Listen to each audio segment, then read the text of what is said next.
can secure your blockchain identity. And these are just a few of the many sessions that lie ahead today. We're also giving away proof of attendance protocol NFTs at various locations around the event. These special POAP NFTs are limited in number and available on a first-come, first-served basis. So for those of you who attend the event in person today, you simply need to scan the QR code to claim a Binance Blockchain Week mystery box. Be sure to download the Binance app and log in to make sure you're eligible. These NFTs give you a discount also on tickets to our next Binance Blockchain Week.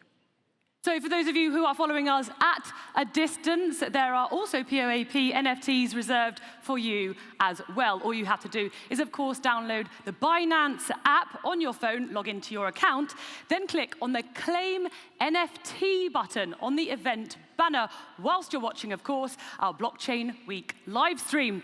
These live stream NFTs can be claimed during talks today and tomorrow. So the NFTs for our virtual attendees come in 4 tiers. There's gold, silver, bronze, and titanium. They can be listed on the Binance NFT secondary market once claimed. Different tiers provide different activity points from 0 to 120. These points can then be used in the Live Activity Center in Binance Live to redeem BUSD token vouchers, NFT mystery boxes, and virtual gifts. For our live viewers, we'll also release 7 rounds of crypto boxes totaling 25,000 BUSD at certain viewer milestones. We will release the first round at 100,000 viewers. So for those of you online, get ready for some crypto rewards and make sure to stream on Binance Live. If you're here in person, we'll also be running different workshops throughout the day upstairs, and they'll be presented by our speakers and our exhibitors, so be sure to swing by and check those out today. That's a lot to take in, quite early in the morning. So many announcements.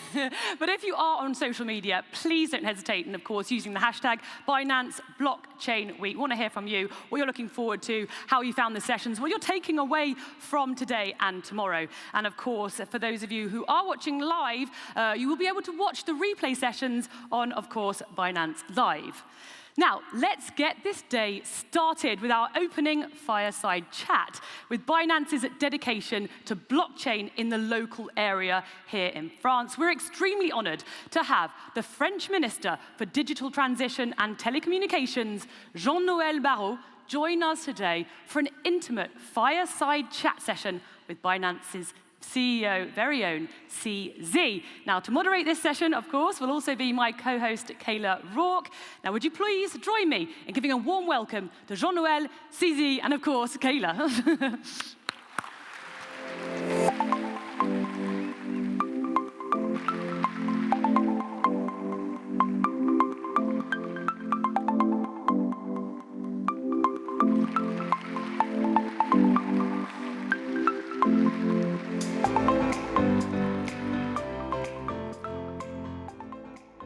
Yeah, I think any couch works. We have a plethora of couches.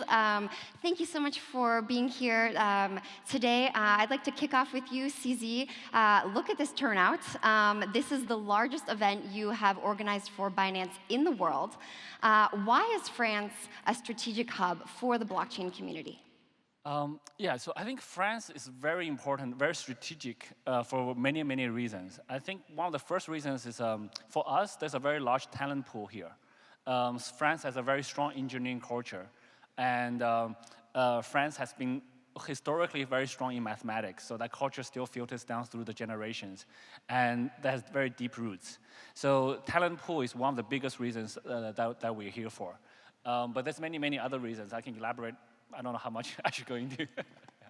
I mean, you're welcome to share a few more. I think we're really interested in hearing sort of definitely the opportunities for the blockchain community, and then maybe on the flip side, what are the major challenges for the blockchain community in France and even for Binance? What challenges are you guys facing?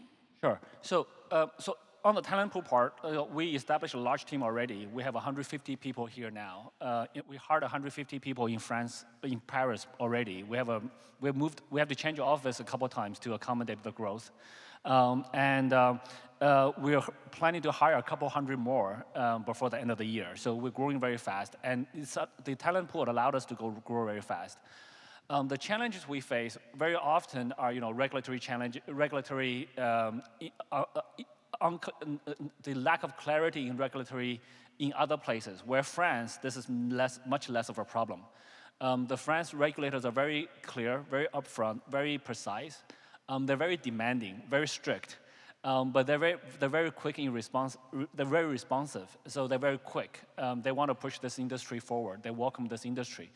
They're still very tough. They're extremely tough on the KYC, AML, many of those procedures that we have to go through. So thanks to minister's help and also on the France regulatory side, there's very strong alignment. We've seen in other countries where one regulator wants this, the other regulator wants that, the president wants something else, the central bank have another different agenda. Whereas in France, on the regulatory front, it's very aligned. You don't have to work on different angles. They welcome this industry. They're very tough. It's not. There's a lot of work. But the alignment is very strong. So I think that's one of the things that France is extremely strong. And that's also why we're here. That's why we're organizing events here, and that's why we have our basically the biggest hub of Europe here, and this is why we do most of the things that we do for Europe from here. I think the other challenge we face very often is still education, right? So the industry is so new. We still have to spend a lot of time on educating people. And France is quite good for this. France has many strong schools. And today we can announce that we're actually working with Samplon to educate 10,000 students. We have a program that's the details of the announcement is going out. And this is thanks to the collaboration with the good minister and many other community parties involved. So, yeah. Yay. Yeah. Yeah. So those are some of the things that highlights and some of our challenges that we face. But overall, France is a very developed and very welcoming place for crypto. Great. Well, I have other questions more about Web3, but first, maybe do you want to sort of respond to that? The regulation that's going on. How that is an advantage in France, and just sort of overall remarks from CZ? Sure. Well, hello everybody. I'm very happy to share the stage with CZ and to join you for this kickoff of the Binance Blockchain Week. And I want to corroborate what CZ just said. There are huge opportunities associated with Web3 in general that are going to sort of change deeply many of the sectors of our economy, starting with finance and decentralized finance in particular, and we'll be talking about that in this blockchain week. But also many other dimensions. I'm thinking culture in particular, which is something where France also has a strong advantage over other places around the world. But more generally, this transition from the Web 2 to the Web 3 will unleash huge opportunities for sharing, collaboration, and creativity in general, and that's why we are in France with the government and President Macron strongly supporting the Web3 ecosystem, and in particular the crypto ecosystem. And I, of course, agree with CZ to say that France has become the main hub in Europe for this ecosystem. And there are a bunch of reasons for that, and CZ has listed some of them. One is that we have the companies. The fintech ecosystem in France is the largest in terms of jobs in Europe by now. We have a growing crypto ecosystem, which is part of the fintech ecosystem. We have global leaders like Ledger, like Sorare, and we've been able to attract global leaders like Binance. And I want to pay a tribute to Binance for the organization of the Binance Blockchain Week, for Objective Moon, and for this partnership that was just announced. I will say a word about that in a couple of minutes. And so we have a fast-growing ecosystem with global leaders that are now setting foot in France, and this is the first reason, I think, why France is becoming this hub. The second one is we also have financiers. I'm sure there are some of them in the room. We have a growing VC ecosystem that is becoming specialized in crypto and blockchain technologies, and that is able to understand them and therefore to finance them. And this is great news because it's going to nurture the growth of our companies.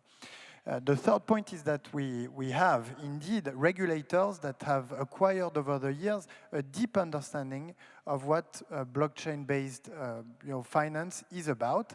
They are very tough, but they are very responsive and very understanding of the details, and you know how it works. Regulation is all about the details, and that's also a very important comparative advantage. And fourth, we have the talent. We have the talent historically because we have global leading engineering schools, because we have, with President Macron, a strong ambition for the growth of the talent pool in our country, and because we also have schools like Simplon, and I want to highlight once again that this partnership that Binance has just announced with Simplon is a major advancement. A major advancement because it's going to address 10,000 youth from underprivileged areas, and by doing so we are addressing both the necessity to boost our talent pool, but we are also, and this is very important if we want to keep supporting technology as we do in France today, is going to reduce the digital divide by allowing everyone to seize the opportunities opened by the Web3 and crypto technologies. So you see, we have the companies, we have the financiers, we have wise regulators, and we have a growing talent pool, and these are all the reasons why France can lead on Web3. Thank you so much, and that's such good forecasting about so many of the topics that we're going to get into over the next few days: education, regulation, talent, VC. So I'm excited that we'll get a chance to dig into those topics with panels as well. Just one last question before we close. We've talked a lot about France. I'd like to zoom in on Paris. When we think about financial hubs around the world, we obviously have Wall Street in New York, we have the city in London. Do you think that Paris could be the new financial hub for the crypto community? Sure, and we've worked hard to help achieve this. So Paris is the most beautiful city of the world, but you already know about this. Anyone in the room is in Paris for the first time? Some of you. So oh yeah. How lucky are you to discover Paris for the first time? But actually, you know, even when you're hired by Binance and you move to Paris, you will discover that there is this first-time impression, but that every day in Paris you are amazed by the beauty of the city. But that's not the only thing we do to attract talent in Paris. We've done a lot over the past 5 years under the impulse of President Macron. We've first corrected the perception that people had about France. France was about tough labor laws, high taxes. We've lowered taxes, we've changed labor laws to make them more compatible with entrepreneurship and innovation. And then we've thought hard about regulation. And as a congressman, have worked on the PSAN regulation, which some of you, or many of you, know about, which has set the path for the MiCA regulation at the European level. And the reason why Europe has inspired itself from the French regulatory framework is that we have struck the right balance between the protection of investors on the one hand and the incentive to innovate on the other hand. And the flexibility of the PSAN visa, of the CASP visa, has basically been the inspiration of the MiCA framework. And if you come in France and register as a CASP, you will be able to passport in Europe, and you'll be able to have a smooth transition to MiCA precisely because MiCA was inspired by the French framework. Now, from some of the technologies, in particular NFTs, were left out of the MiCA framework, and we are, of course, working on finding the right framework for this. But I want to highlight another thing, and I want to encourage you to talk about this during the day and to engage in and participate in this other regulation that is going to come into place next year in March of 2023, and maybe we can talk about that next year for the next year Binance Blockchain Week, which is the DLT pilot regulation, which is basically a sandbox regulation that is going to start in March 2023 for 3 years, and that is going to allow for a lot of innovation in this field. And I encourage you to get on board and seize all the opportunities opened by this new regulation, which is made to be flexible and to allow you to innovate while preserving the protection of investors at the same time. And this is a regulation that has been designed specifically for finance use case of blockchain technologies. So we've set the regulation. Paris is beautiful. It's now up to you guys.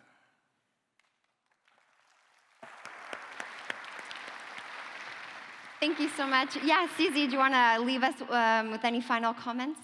Sure. I think Minister Jean-Noël pretty much said it all, but I want to add a few things. I agree with very much of it. I think, to be honest, Paris probably already is the financial hub for crypto in Europe, and probably in the larger part of the world. I think France, Paris, the ministers, the regulators here has tremendous input and contributions to the MiCA regulations that's coming up.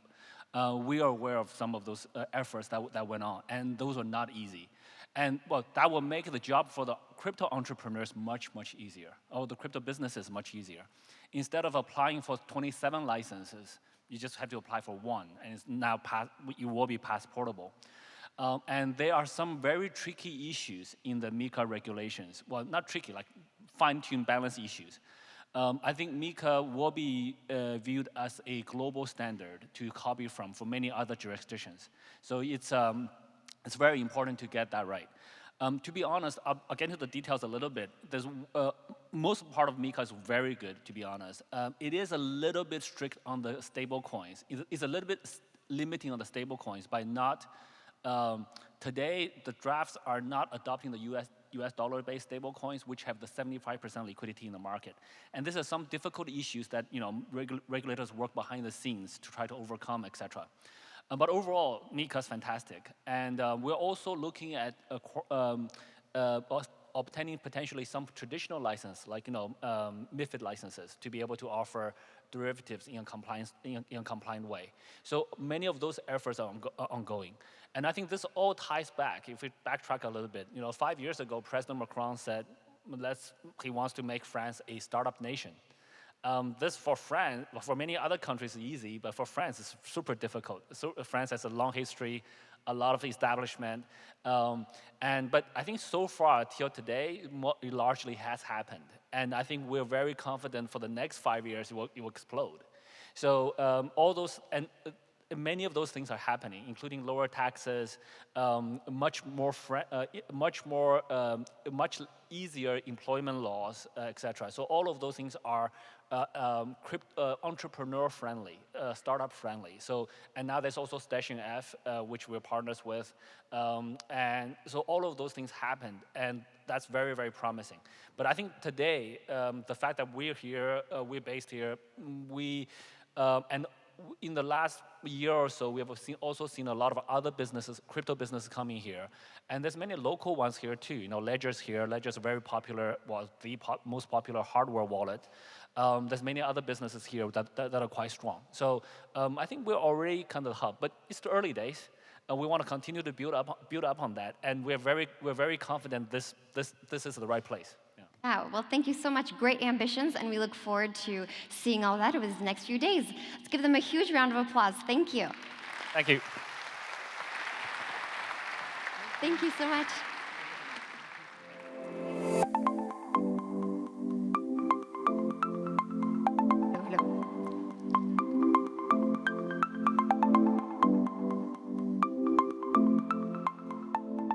What a great way to open this event, and of course, what a warm welcome from Paris to global leaders in their respective fields. France's blockchain future looks to have a clear direction going forward as France and Europe become leaders in Web3. Now, next up on the agenda is the first panel talk of this day and conference. Now, without further ado, let's welcome the moderator, Martin Brunko, EU Head of Binance, and his guests for our next panel on setting the stage for Europe as a global Web3 leader.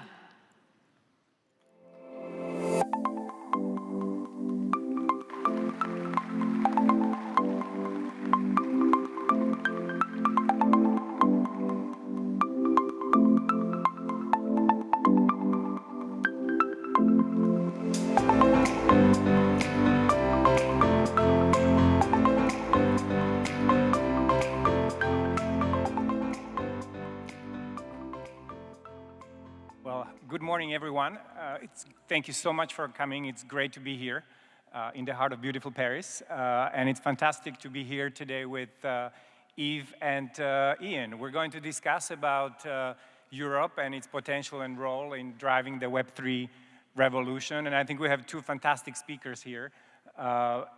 Yves, who co-founded Ubisoft almost 40 years ago, and I think impressively, it's just as iconic now, this company, as it was at the very beginnings. And then we have Ian, who is a Chief Experience Officer at Ledger, which again is one of the leading companies, obviously, in the crypto space.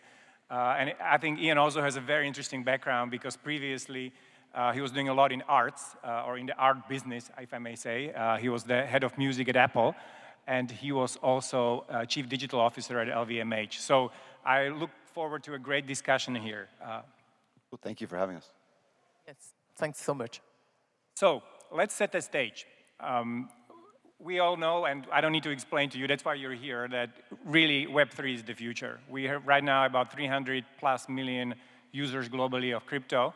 And the question is, can Europe compete? Can it become a global leader? I think if we are really honest with ourselves, in the first internet wave, in the second internet wave, Europe always was an early leader, but then it lagged behind its two other sectors. So, however, I think if you look at what's happening right now in Europe, we are now growing more unicorns. I mean Europe, growing more unicorns than Asia or US. If you just look at the amount of VC funding, last year, it was more than 100 billion euros. That's 5 times more money than 5 years ago. So, Yves, do you think something is changing now? Yeah, I think what's really changing is the fact that now there's enough money to be invested in Europe by lots of investors, and also the fact that now you don't need to go in the US or in other countries to create your company and to raise funds. And what's important is that there are lots of entrepreneurs in Europe, and they have lots of people that have been successful. So in being successful, they showed other people that they could actually take the risk. And the other point, which is also huge, is the talents in Europe are just immense. And they want to stay in their countries. And if they can take advantage of all those disruptions that are coming with Web3, I think they have the possibility to create the new world. And it's a new beginning for all of Europe and for all of you creating companies. I think that's it. It's in many ways evolutionary, right? I mean, I'm an American living in Europe, but I did my genetic panel with 23andMe, and you know what it told me? I'm European, it turns out. So I think if you recontextualize Americans as the Europeans who took massive risk and left once upon a time, then it's a more kind of risk-centric culture.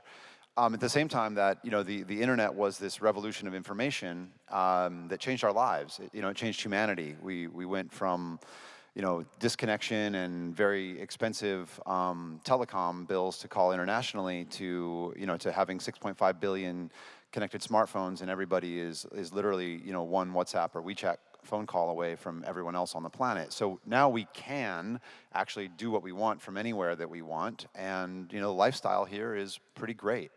So now that an entrepreneur like myself has the ability to have the lifestyle of Europe, but the entrepreneurialism of the US, who would say no to that?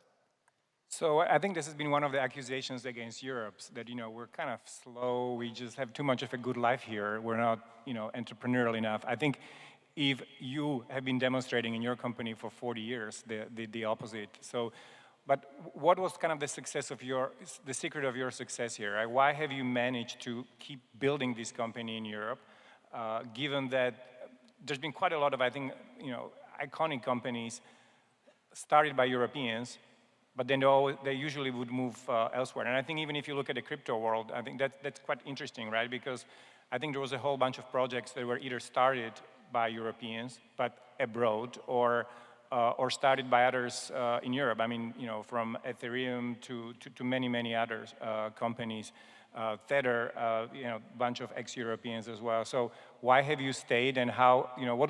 What's the secret? Why? How maybe moving forward, this is going to change? The secret was actually the fantastic schools that we have in Europe. They create every year a good bunch of fantastic talents that just want to create the new world, and if there's a company around them that can help them to succeed and grow in a new universe, they are happy to do so. So we recruited lots of very talented people in France, and we actually sent them all over the world to train the talents in different countries, and they really help create this new video game industry more as an industry at that time, because at the beginning it was, a lot of small developers doing games in their homes, but quickly it became an industry where you have studios, where you create, you have to find the best talents, and those talents are competing against other groups of talents all over the world. And that's what really was extremely interesting, is that you are going to fight against Japanese, against Americans, and at the end of the day, it's really rewarding when you win, because that it's like the Olympic Games. You won the Olympic Games with the game you created. So that's what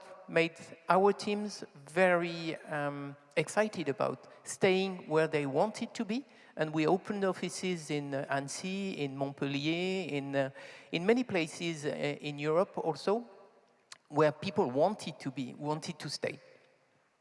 Exactly. I think that that education and the education, the métier of engineering that comes from these schools here in France. I mean, good luck finding a crypto project without a French person on the team, right? And I think that's because cryptography, security. I mean, these are things that have been studied very well, and really leaders in those métiers have been from France for a very long time.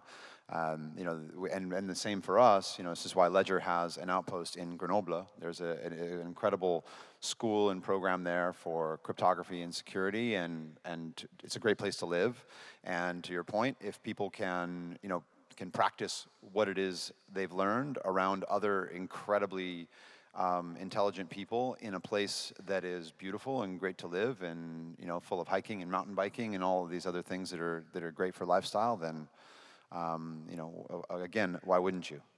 I was actually going to have it as the last question, like how would you sell Paris or Europe to crypto folks, many of whom are living now in Dubai, which is not a bad place to live, no taxes, but thank you. I think that was a very, very good sales pitch, so you just preempted my question. I just wanted to say as well that we need schools to continue to invest in Europe. We need governments to really understand where this business is going and help those schools to progress in the right directions, because we see that more in North America, where there's a new business coming. Schools are fast to react. We need this constant push now in Europe also to make sure that we actually train the talents so that they are adapted to this new world. If you look at any successful civilization over history, you'll find at the start of it an investment in education, right? I mean, even look at the story of the U.S. through the 20th century, and it was really people fleeing from Europe, from Hitler in World War II, that built a lot of the the university system in the U.S. and ultimately the atomic bomb, right? That intellectual talent came from Europe, settled in the U.S. and created schools and educational opportunities for millions of people. So education is always at the base of it. I guess the question for me has always been, there's no doubt we had great schools here. There's no doubt that we were able to start great technologies in here. I mean, actually, if you look at mobile, right? Mobile started in Europe. If you go back, to late 90s, the mobile adoption was way higher in Europe than it was in the US. And I lived between both places, so it was just shocking to me coming back to US and just see these outdated mobile phones, very few people having them. But then US went and caught up, right? So all these clever people somehow left for US. So I think this is the big question to me. So with Web3, with things being much more decentralized, after COVID as well, people being used to not working from a single office, do you think that this is something that's changing the competitive position of Europe, or why should it be different this time? Why won't these entrepreneurs leave, and why shouldn't they leave? When I look at this, I see not a Europe centricity, but I see a kind of a change in a lack of Silicon Valley centricity, right? So I don't see kind of all these Web3 companies, necessarily now centered in Europe or centered in Paris or anything like that. What I see is people that are spread all over the place. I think what Balaji has written in the network state is sort of a more directionally correct picture of society in the future. I think we're on some level we're moving post nation state and toward network state. And the networkstate.com. I didn't write the book. I don't even know Balaji, but I think that the thinking is very challenging and probably directionally correct. And so I think you're kind of moving from that sort of from those geographic boundaries and to groups of like-minded people who are gathered together on the network in some way around shared ideals.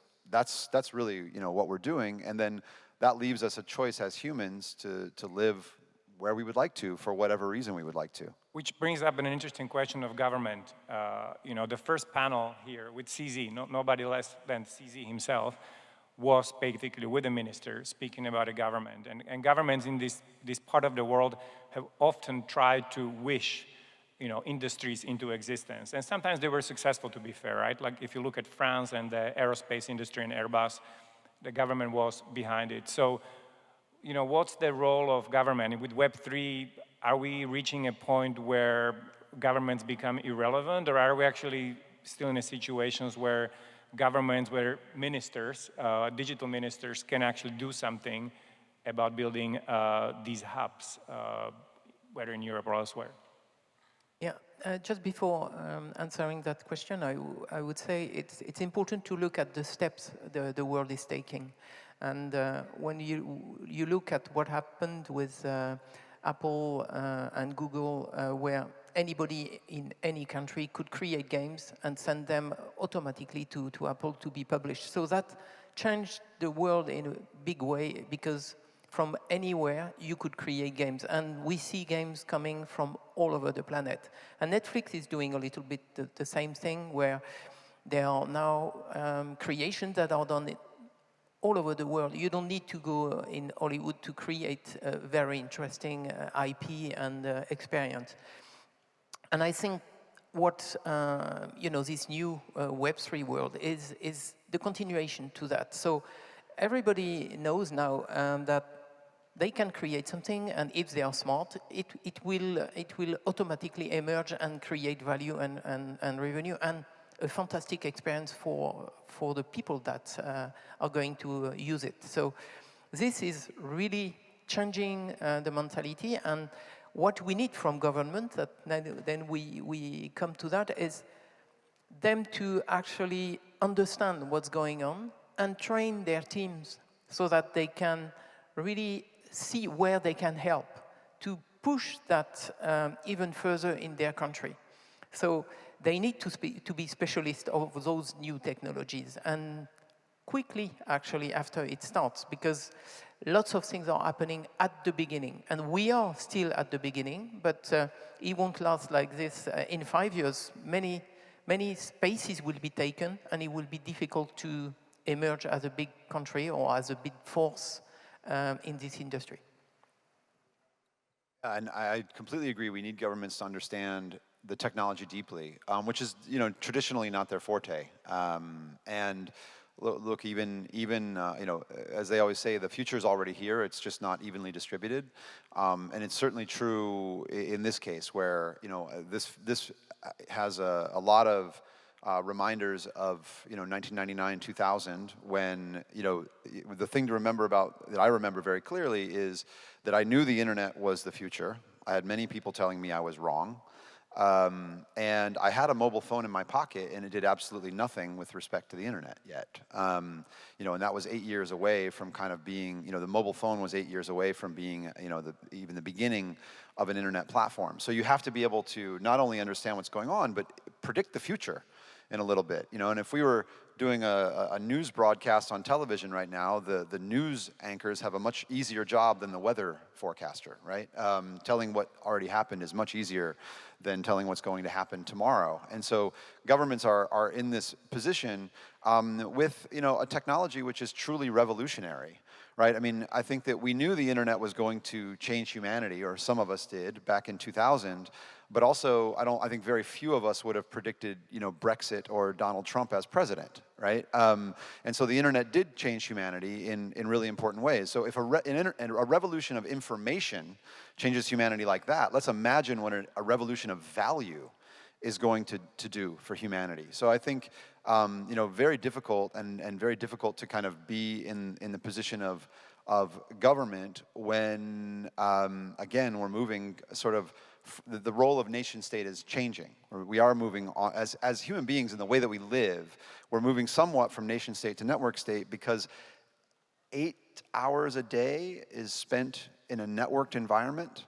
We actually live and spend our attention in networked environments. So very challenging, I think, to be a government in that context. So speaking about exciting concrete applications of Web3, right? I mean, I think we're still kind of a little bit where we were with this internet in late 90s, where the visionaries, the pioneers, you guys, you see the future, this is big, this is going to change the world, but there are still some people kind of asking questions, well, give me something concrete, that's really, changing and improving people's lives. So maybe moving that to Europe, Yves, what are some of the projects, companies, or trends in Europe when it comes to Web3 that you're particularly excited about, whether in gaming or elsewhere?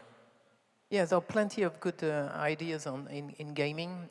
What's extremely important is really to make sure it will bring something for players that will enhance their experience, that will give them a chance to own more of what they do in the games.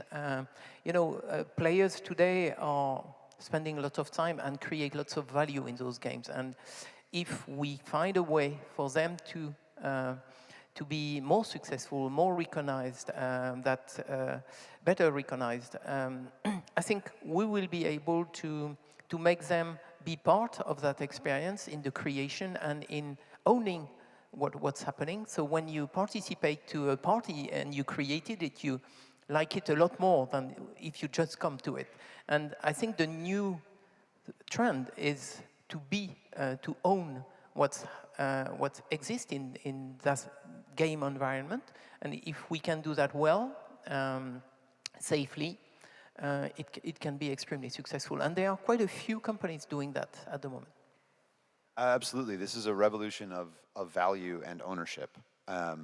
We've all spent a lot of time, whether it's in games or online, and creating, maybe it's creating on Instagram, Snapchat, TikTok, et cetera, with the value of what we create accruing, to that tech company. And you know, and there's this opportunity, you know, for ownership within that. I mean, I think it's much broader than that. Again, we live digital lives, so therefore we will have digital things. You know, it's ironic that, you know, the technology I used to get into parties at NFT NYC was better than the technology that I used to get into the United States of America. You know, like these kind of gaps get closed. You know, the fact that I'm using a credit system called Visa to basically do a cash transaction at the local bodega, that's a, you know, when there are players in the value chain that aren't adding value, they go away over time. We have international cash settlement that will happen in different ways in the future. But, you know, our luxury products will be digital in the future because we live digital lives. And so our ability to kind of take ownership, transfer ownership. Look, here's something very simple. You know, Ticketmaster in the US has quietly distributed 4 million NFTs since May, right? And they are in the form of tickets, they're in the form of digital collectibles.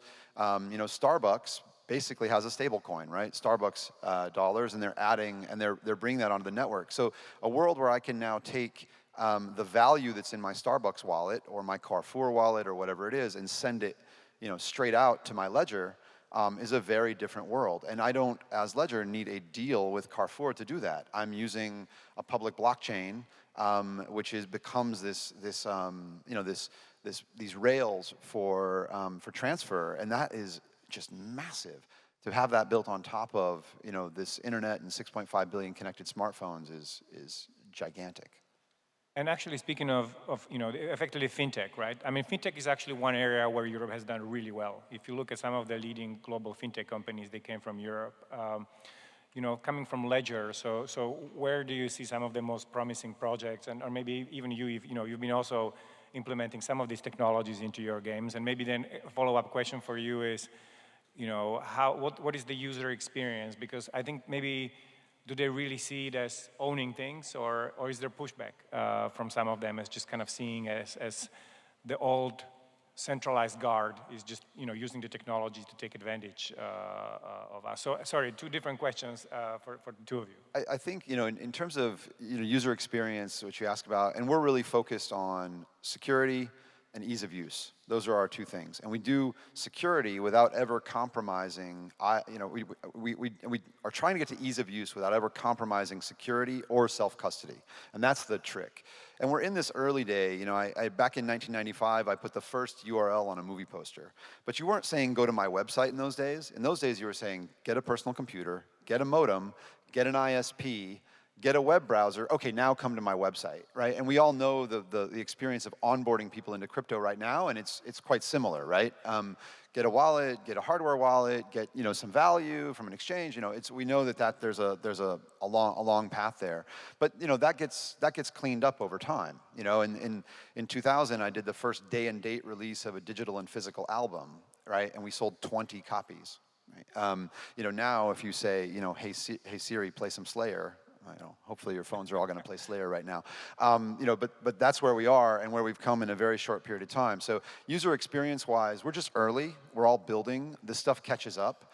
You know, but you know, there's kind of an inevitability to this. So really getting people to take advantage of all of the things that they can do with digital value from, you know, Bitcoin, Ethereum, Solana, NFTs, and all of the utility then of those, whether it's the Ticketmaster or Starbucks examples I mentioned earlier, and on and on and on and on.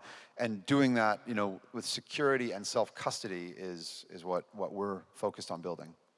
User experience. And yes, exactly. There's still a lot of work to do. And what I hear very much is that people say, okay, decentralize, it's okay. It's just we need to get something out of it. And if in decentralizing, we lose a lot of the things we have when those things are centralized, it doesn't work. So we really, and you all have to work hard to make sure it is safe, it is interesting, that it brings a lot more to players and to the different people using those elements. So we know in a new technology, it's always tough. It needs time, as you said earlier. But what I see is that the energy we have in this industry is just phenomenal. There's lots of money and talent. And I think we will be able to create a new world that will be closer to each individual. Speaking of new worlds, metaverse, I mean, gaming, that's kind of the obvious precursor in a way to the metaverse. So how do you see the evolution of metaverse? And also, I think given the big strength of Europe in creative industries, Ian, how do you see maybe Europe there? And again, what are the kind of exciting projects or opportunities that, well, you would raise or emphasize in Europe? Yeah, we in the video game industry, we have the tools. We have the capacity to create worlds. We can connect them one with the other.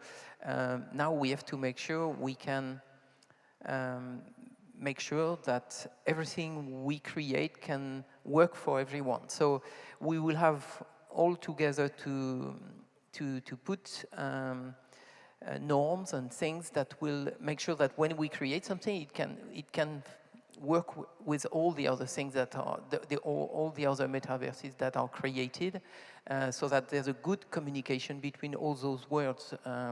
So I would say we have the tools, but we need first to understand what kind of applications people want to have. So we spoke with Jan about the luxury goods. They want to show their project. They want to make sure there's a digital experience for the physical products they create. We just have to make sure those experiences are very interesting and that they are giving people actually a way to experience something different and better than when they only have a physical product.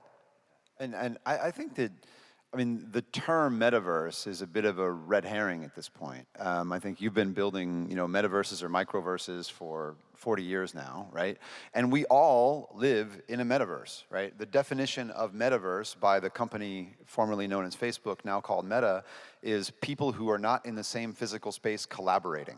And I don't know about what you do for a living, but that's my job. I sit in front of a computer and collaborate with people who are not in the same room with me. And guess what? It's not three-dimensional, or I'm in a three-dimensional space and they're in a three-dimensional space, but I'm looking at a two-dimensional video. And that's fine. The notion that metaverse is three-dimensional is total bullshit, right? Being in a metaverse means you are spending time with people you're not in the same room with. And to your point about tools, we have these tools. They might not be an immersive 3D world, but WhatsApp is one of those tools. Discord is one of those tools. Zoom, Google Meet, these are all metaverse tools that help us collaborate with people that we're not in the same physical space with. Now combine that with something like Elon's Starlink, and I can now be on a remote mountaintop and be collaborating with someone just as easily as if I was sitting in Silicon Valley or New York or Tokyo or Paris or London, and you change humanity. And that is where we are. Humans are a collaborative force. It's why we've gotten to the place on the food chain that we are. And now we can collaborate without even being next to each other. And I think that's that's kind of the true meaning of metaverse. And whether or not we have 3D rabbit heads is irrelevant. And I think it's what we spoke a bit before coming, and you were saying here we speak, it's 100% accuracy in the understanding of one each other. And as we go more and more online, the goal of those places, the metaverse, all those elements are to actually give us an experience that is close to the 100% we have today. So to create all the tools, all the capacities for people to express themselves within those worlds so that we have a good communication and we can first do that from anywhere we are, but also learn from each other and discover new things together that are not automatically physical. So those possibilities are immense, and I think there's lots of things that can be done to make us better people and have a better life. I think that communication has always been the killer app of the internet, right? Since pre-web. And there are basically two timelines of the internet. There's the content timeline, and then there's the communication timeline. And in some ways, metaverse is those two things smashing together. Culture and technology are smashing together. Well, Unfortunately, we're coming towards the end of this panel, but one of the things that you mentioned here when we were discussing before was that it's great to have Binance in Paris. It sucks that there's going to be a lot of competition for talent. So I think as a pitch to all the talent in this room, again, any final thoughts on, as Cizi already said, this is probably already the tech, well, not tech, but the Web3 hub of Europe. Any final pitch to all this talent, not from Paris, not from France? Why come in here, and why be part of this exciting emerging ecosystem? I think it's what we've seen in the industry is when you have lots of companies coming in a country, they actually train talents, and those talents go everywhere afterward. When we went in Montreal, we were able to create a global ecosystem. In France, we did the same. So we are very happy that you came, Binance, in Paris. So you are going to train lots of people that are going to do a good job in your company, but are also going to do a great job doing other companies around. And it's the same for Ledger. The fact that we have a good ecosystem is going to help France and Europe to actually go fast in this new industry. For me personally, I moved here from California 7 years ago, and when I left Apple and came to LVMH, I left California and came to Paris. All the time, people were asking me why did you do that? I think isn't that where you want to be if you're in technology? It does feel different today than it did then, and I'm very happy that I made that jump, and just even for the perspective that it gave me, just to have the perspective on where we were and what we were doing in California versus what's going on here, and how do you bring those two worlds together? I think the great thing is that these worlds need each other. I mean, Europe needs a little bit of what California has. California needs a lot of what Europe has. Whether it's from an education perspective, the best school is probably in the middle of the Atlantic, someone once said to me, which just doesn't actually exist. But I think that's what we have to do, and I think I would encourage anyone just to have the life experience, to move around, move from company to company, move from place to place, gain that experience, gain that perspective, and really try to figure out who are you, where do you want to be? That's the opportunity that we have. And I can only agree with that. And as someone who actually just recently moved to Paris from London, so not from having lived in California before, I think Paris has definitely changed. It's changing. It was always great, but now it's even better. It's becoming very international. And I think, again, with the advent of companies like the new ones, like Ledger, and old ones like Ubisoft, but all the ones that manage to stay youthful, and Binance, let's hope it will be becoming increasingly more exciting place to be in the coming years. So, Yves, Ian, thank you so much for being here, and hope to work with you very closely on building this exciting ecosystem here. Thank you very much. Merci. Et bienvenue, Binance.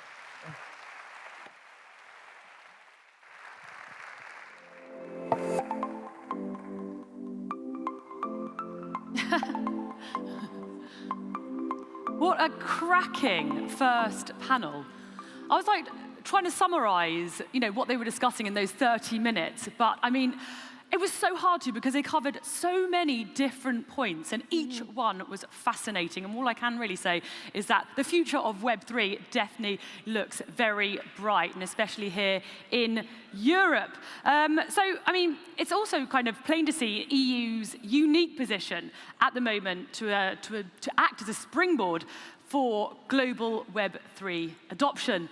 So I can see some of you are leaving the amphitheater, probably to get a coffee. But without further ado, let's move on. What's next, Kayla? So for those of you staying with us here on the main stage, we're talking about a theme that has come up a lot from the opening comments with Jean-Noël Barrot and Cizi to Martin's panel just now, which is what is the role that France plays in the blockchain ecosystem? And so we're going to continue on this theme with our next panel of experts. Moderating this panel is Binance's country manager for France, David Princet. So let's give him a big round of applause to welcome him and his panelists to the stage.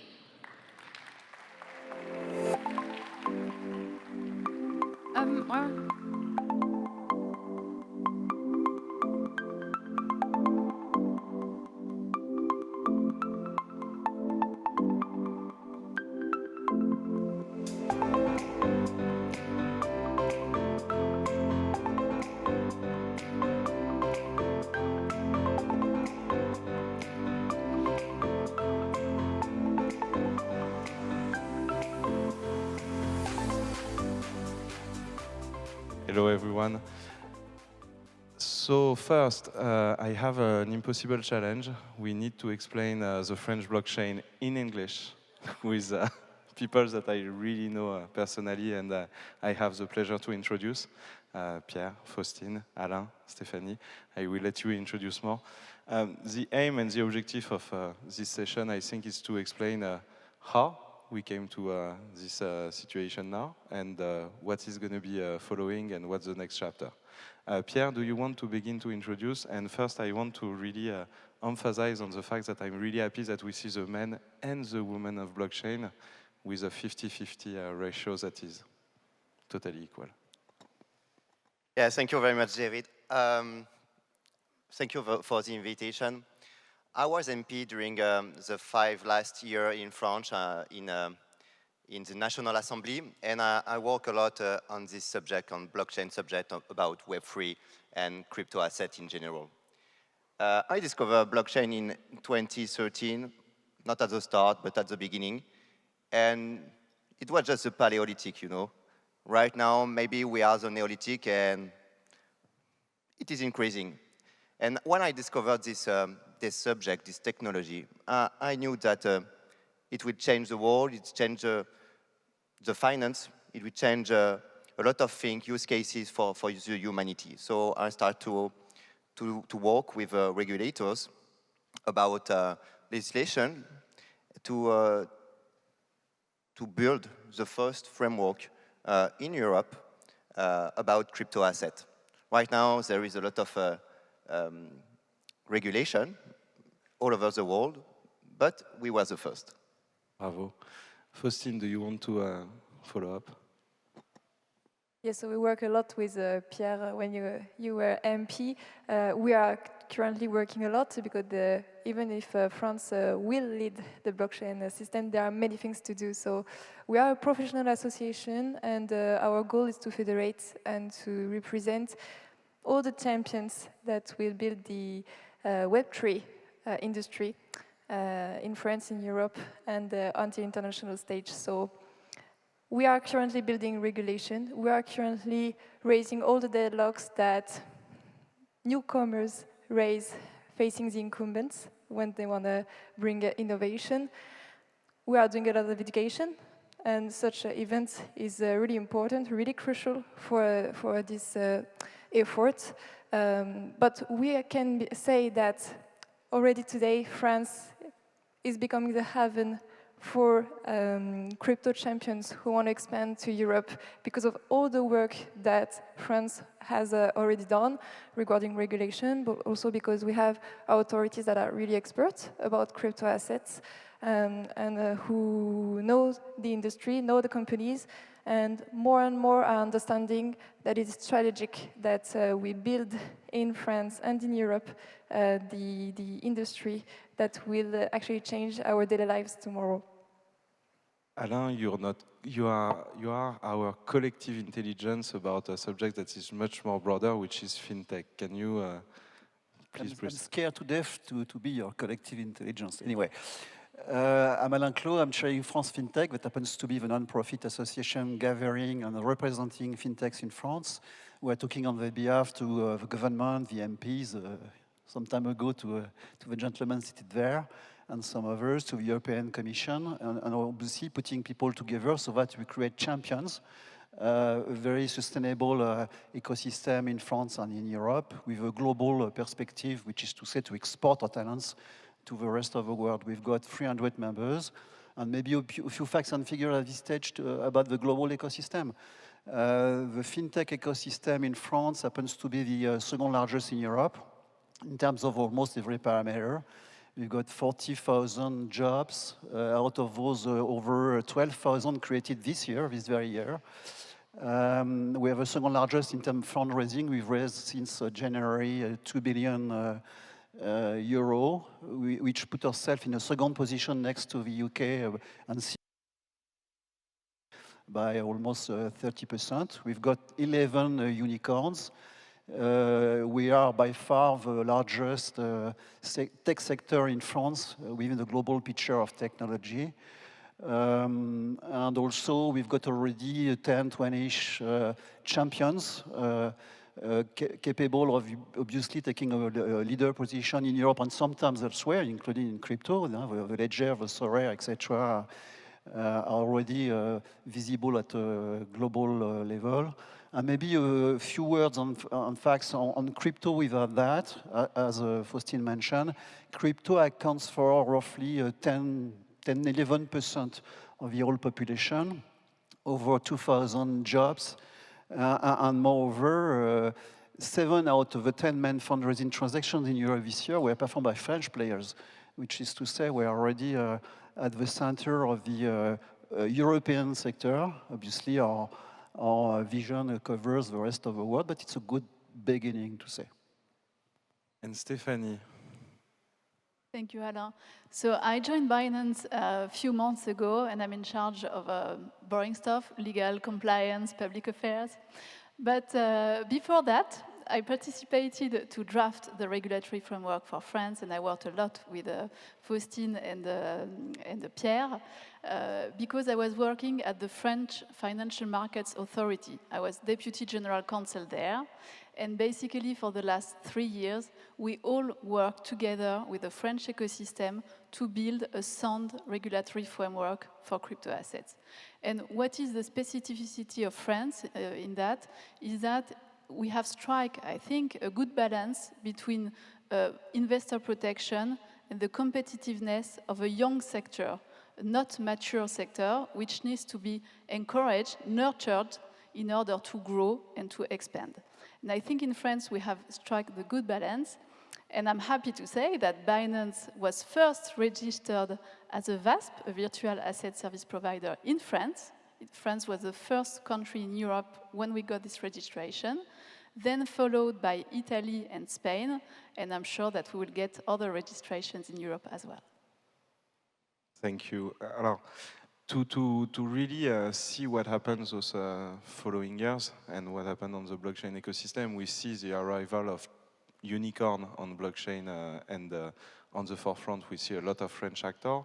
We see the interest of Binance and many other exchanges to invest in France, to invade France and to make it a hub. How could you explain what has been done and what are the reasons of this success of the magical formula?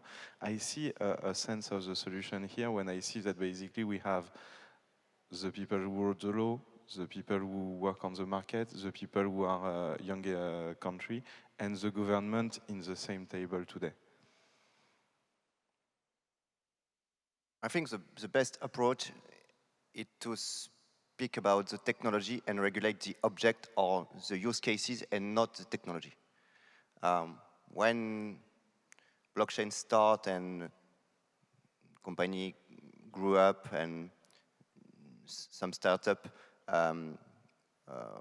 was built in France, the technology was very, very young. And they were ICO, you remember?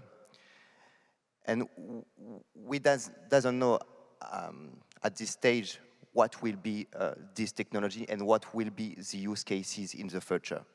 Right now, we discover some use cases in DeFi, in finance, about payment, and we know pretty well what will be the future, but we doesn't know yet the strict use cases. So you have to be patient. You have to regulate the whole landscape of the technology, but you must assure that it will not cancel the innovation. And I think it is the difference between good and bad regulation. The good regulation install stability, increase the innovation, let the players, the entrepreneurs to build around this technology. The bad regulation is regulation that is translating old regulation without understanding what is the concept and the new paradigm and how it is working. So we are trying our best to do the first approach and to regulate and to do maybe next framework in the future about new use cases. But right now, I think we try our best to not over-regulate, but maybe to be balanced. I think it's really important what you're saying, and that's why we need that companies and use cases be more visible than just talking about blockchain technologies and crypto assets. And I think, just to jump on what you said, Stephanie, what we did well in France is that we set a regulation, but that was dedicated to, let's say, financial use cases around crypto assets. And that's why we were quite scared during the MiCA debates, because the regulation that was being built, we were afraid that it went too far on those use cases who are not financial ones. So, for example, NFTs, use cases around NFTs, not all are financial ones. And we can say that on this aspect, EU followed the approach of France, and that's a very good thing. On the other financial use cases, you were mentioning DeFi. Also, we did not went too far in France. We were scared that we went too far during the EU debate by supervising DeFi like centralized finance, and finally we did not. So I think we were really, we paved the way to EU regulation with this bright understanding that behind crypto assets and Web3, there are really diverse use cases, and that if we have to set a regulation, we need not to be too in a hurry, because actually we know the unicorns, but behind the unicorns, the temple of companies who are building those Web3 applications today are small companies, small and medium companies, and that they still need to structure and they still need to grow. And that if we have a regulation that is too burdensome, actually we will hamper the development of those companies. So we don't have to be in a hurry. And we have to really understand what we are regulating, and that it can be behind crypto assets, really diverse use cases. Maybe a few words to add on those. I fully agree with what has been done, including what you just said, Faustine. Fundraising valuation is not everything. It's a tool. It's a way to progress and not the objective. But I would mention a couple of parameters. First one is that we are operating as an ecosystem. We are talking a lot to each other. We're talking a lot to the authorities, to Europe, etc. We are very much structured, which is to say, not very French in terms of tradition, being very selfish and working in isolation. In that case, since the beginning, we've been working together, structuring ourselves. And if we compare the French ecosystem versus our main equivalent in Europe, and according to the European Commission that told us recently, you are by far the most structured one.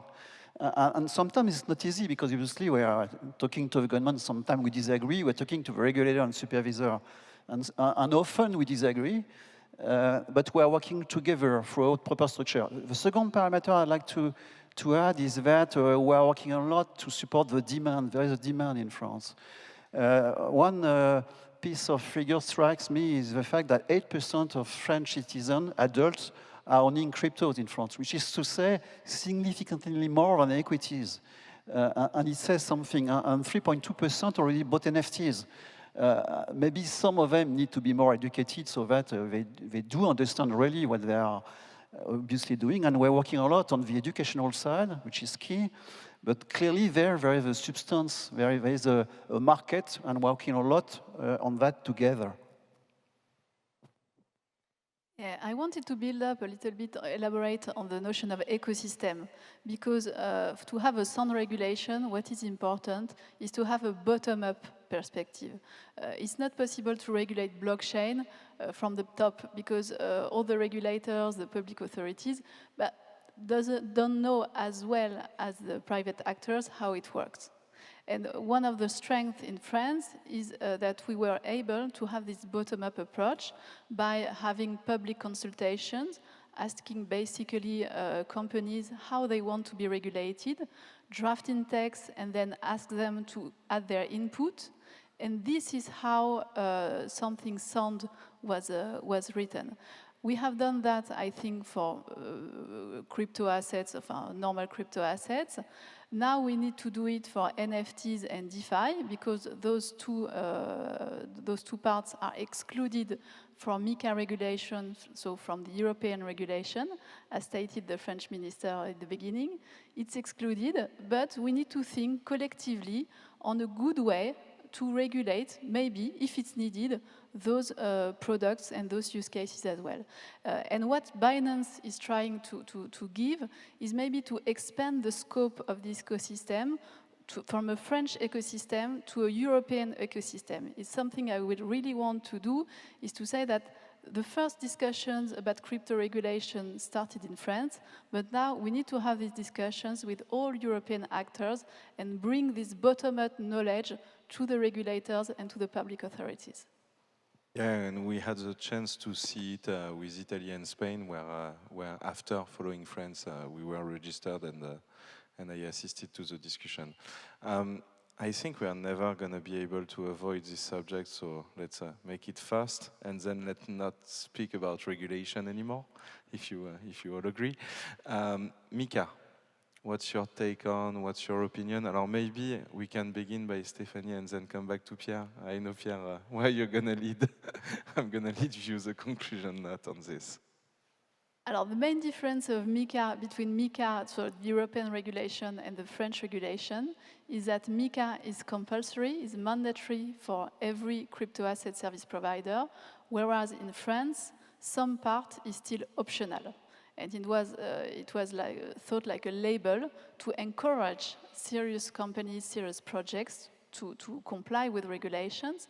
But now that the industry has grown up, at the European level, it's mandatory. I think it's a good thing because it will bring more protection to consumers, to investors, but nevertheless, it will be a huge step for most of the crypto assets providers. Alors, MiCA will enter into application in roughly 2 years, but in the meantime, we all need to be prepared to this big step. And one possibility, as the minister said at the beginning, is to go through the French optional regulation to be able to meet the requirement, the standards of the future European regulation. And I hope that everybody in Europe will hear that, every actor, because it's a significant way to help us collectively to apply the future MiCA standards. I know it's not very popular among youngsters and young entrepreneurs, but regulation is both compulsory and necessary. We do need to protect the consumer, the investor, and the market globally. Otherwise, we'll end up with some big issues. Actually, it applies to every single financial transaction, whether it's investment, borrowing, payment, etc. We can do our best to turn regulation into an opportunity. And we're working on that. MiCA is the first step. It's not perfect. We've got a debate among us, especially with Pierre. But we do think it's a base on which we can build up something which is not only compatible with innovation, but that suscitates innovation. And there are some precedents. For those of you that are familiar with payments, PSP2 is a revolution. It's not a piece of regulation. It's ahead of innovation. It's increasing innovation. And with MiCA 2 and so on, we need obviously to work on that. Let's not forget that the Europeans are putting a lot of constraints on players, sometimes too much, but also they invented something which is absolutely amazing. There are two things I'm very impressed by. First one is this system of exchange of students between universities, which is a wonderful European creation. Erasmus? Yes, Erasmus. Second one is regulatory passporting. Once you get regulated in one given country of the Union, you get access to, which is by far the largest market on earth, 500 million consumers and investors throughout Europe, with a high level of investment capacity, which is to say we've got in front of us by far a market which is much bigger than the US, much bigger than China, and we have to work on that. So we got to turn it into something which is as much protective to the consumer, investor, and the market, but also innovation-friendly, which is our debate. So yeah, on the one hand, MiCA is positive for especially French companies because as of today, regulation is not harmonized, and French companies and the companies that target the French markets are the more regulated. And till now, it was quite complicated for them to understand the benefits of being regulated before the other one. So with MiCA, with the harmonization of EU rules, it will restore level playing field. So the conditions of competition will be the same for everyone. And as Alain said, it will also help to expand to Europe because you will get a passport, you're being registered with your national authority, but then you can expand your activity to all other member states. So it's positive. And it's also positive because MiCA could have been really worse than what it will be. For example, I was already talking about DeFi and NFTs who won't be regulated under MiCA. So it gives some time to think about the appropriate regulation because you're right, there will be regulation. And neither DeFi nor NFTs will remain unregulated. That's why the industry must be part of the debates right now because regulators, EU regulators, are currently thinking about this regulation. So we do need to support this work. Otherwise, it will be done without us. So it could have been worse, but there are big issues, big topics, big problems in MiCA. The main one is about stablecoins, because there will be a dedicated regime for stablecoins that is really strict and that will probably prevent from the development of euro stablecoins. And that is a matter of digital and monetary sovereignty, that we have euro stablecoins issued by European actors. But the regime that will be built in MiCA is unadapted, is disproportionate. So it's one of our main concerns, and that's why we still need to support what's being done, because MiCA needs to be drafted. There will be technical discussions going on. So we have to avoid that it is really, really burdensome. And maybe one other issue is about the possibility of a level playing field and illegal competition from foreign actors because we are talking about regulation, but we have to speak about supervision too.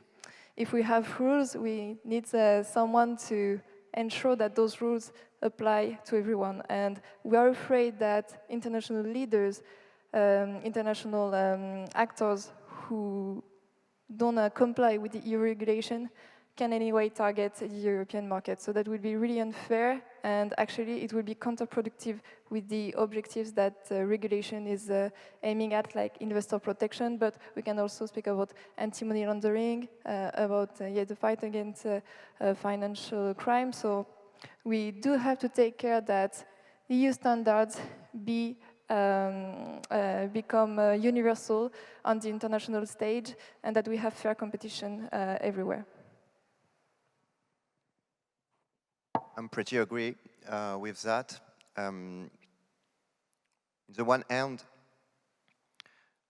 regulation is mandatory to protect interest, public interest. I think we are all agree in this room that the state of DeFi is not satisfied right now when we see some bad behaviors, some actors, and maybe because we need to protect the weakest part of the contract.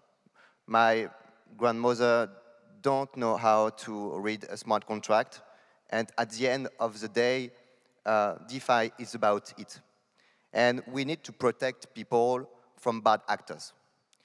In the other hand, regulation is not mandatory.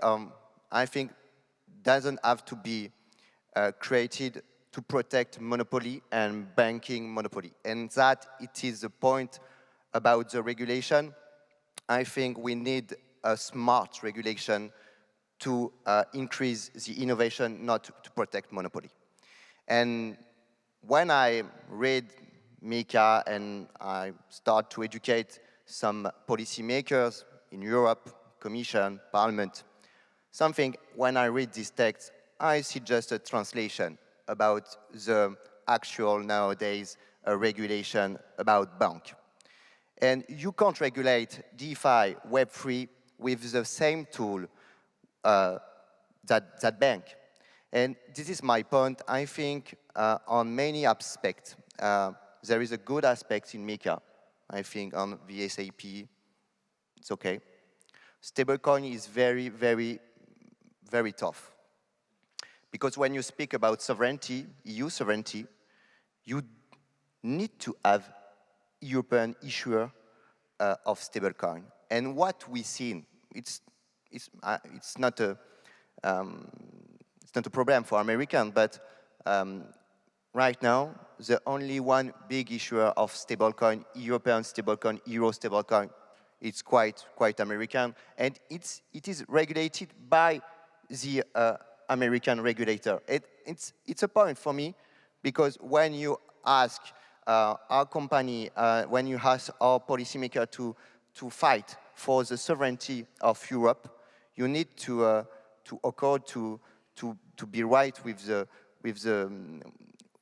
aim of the policy. So there is good things, maybe bad things, and maybe there will be change in the future. It's my sweat. Alain. Just for the sake of being a bit less positive, because we are too positive today, regulation should not be looked at as a single subject, homogeneous. There are three aspects, three very different aspects we should consider. First one is the rule itself, MiCA, discussed by the whole of Europe, and then set up at the central level in Europe. We've covered that. But then there are two other aspects that are much more complicated to fine-tune. Second one is transposition.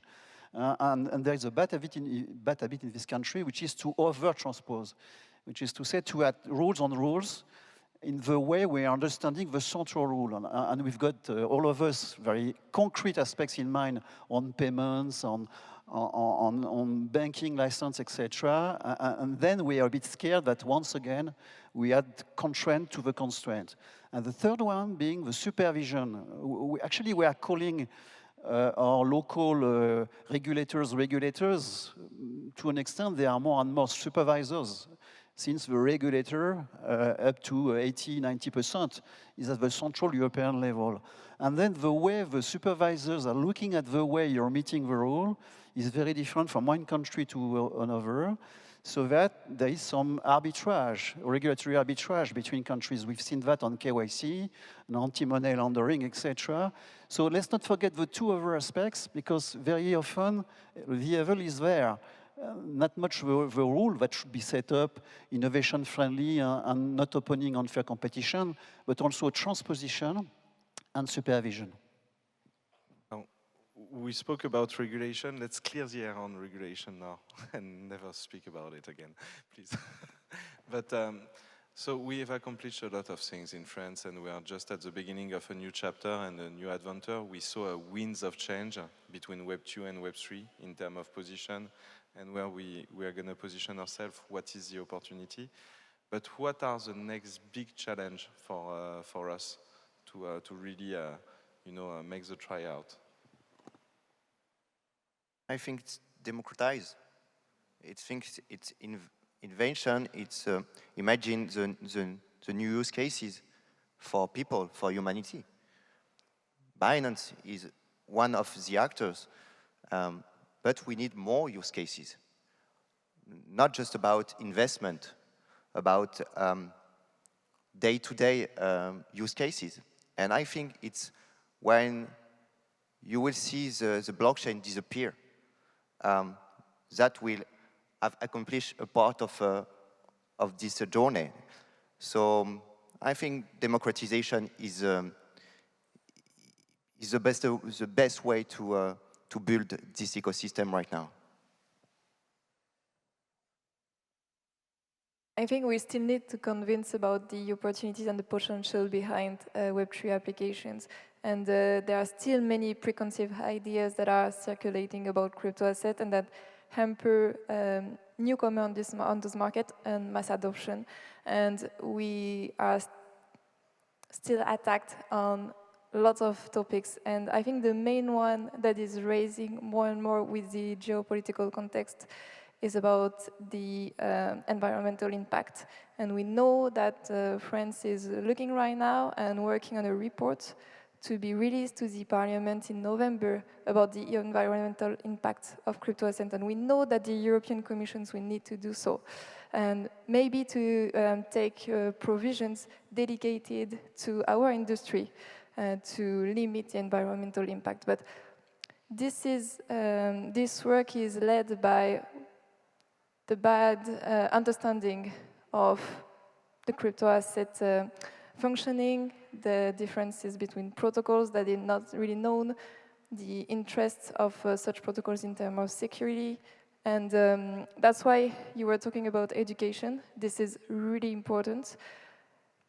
If we can debunk those bad ideas, we have to understand what is the potential, what are the opportunities, because if we explain that crypto asset does not pollute, it doesn't answer the question that is still the main one when we are speaking to policymakers, regulators, why crypto assets expect speculation. So we do need to go on those education efforts and to convince that this is changing deeply our daily lives tomorrow.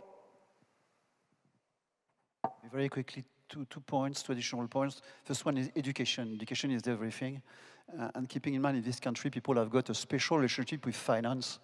When I say special, it's very often negative. There is a negative perception. For one basic reason, historical one. We're not more stupid than the rest of the world, but French have put a lot in common, retirement schemes, etc. Therefore, each one of us hasn't got so much time and energy to dedicate to the management of my long-term future, which isn't the case in the US, in the UK, etc. So education. Second one is creating champions. We've got a French way to do it. Our vision is Europe and the rest of the world. But we've got to create significant players. I remember the days where we had beautiful things done a very competent way, huge competence in cognitive science, algorithm, etc. But very little players, for Edna in French. And we want to get rid of that. We want to be operating with profitable, sustainable, sound players. And we've got our way to, and I want students, I want to work here in those specialties to be able to do it and also to export themselves elsewhere. But if they want to get back or to start here, it's got to be possible. So all of us have to work on that. I agree with everything that has been said. The next step is mass adoption.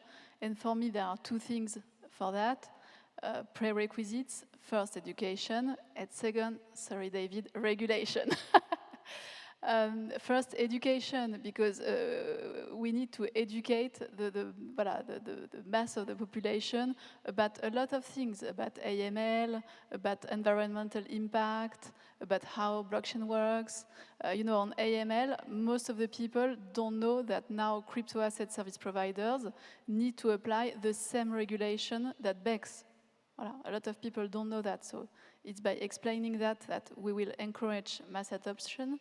On environmental impact, today there will be the merge in the Ethereum blockchain, which will lead to 99% of decrease of CO2 emissions and environmental impact. It's a very positive thing for blockchain because it will reduce the environmental impact of blockchain.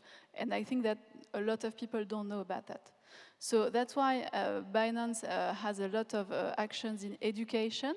There is a collaboration with a lot of schools in French, with the school Simplon, as CZ and the minister said previously, which is the top tech school in France. We have also collaboration with business schools, ESSEC, HEC, etc. So it's very critical for the next step of blockchain. And the second thing is regulation, because for me, there will be no mass adoption if there is not a level of confidence, of trust on the blockchain technology and on the exchanges, etc. We absolutely need to demonstrate that there is a sufficient level of investor protection, and the steps currently taking place in the French regulation and European regulation, are going in the right direction. Now, we have 5 minutes, 30 seconds, so we're going to be mindful of the time. But what would be, in 1 minute each, your advice for the next generation of people that enter into the blockchain or create company on blockchain subject, or are just here today, as I was here in front of you, Pierre, in 2017, for example? What would be the advice you would give them in order to conclude this session on the French example? It's easy. To come and stay in France. I think it's the best way to build. I think the ecosystem will grow up with builders, with entrepreneurs, not just investors, but this type of person. And I think it's very important to build the next champions, like Alain said, in France. Austin, you're leading a generation of new players. So yeah, to take part in the dynamics that the French industry had already launched, and not to get discouraged about the stumbling blocks that they will encounter. Actually, we are trying to raise them, so just trust us to try to help you. But there are all the good conditions for French companies to to trust the future, even if there are still many things to do. So it would be great that we build French champions rather than foreign champions. Two pieces of advice. First one, focusing on the business case, on monetization and technology as a way to meet the target and not being per se the target. And the second one is to build up team. We've run some surveys on success cases and some kind of mini sociology of successful entrepreneurs within the fintech ecosystem. Team is everything. Actually, as an investor, teams account for 80% of the parameters you're taking to make your own decision. So to meet the right people at the right time and to work on a business case, to make a long story short. My advice to the next generation would be trust yourself, because I am really amazed in this economic sector. I've seen very talented people, really.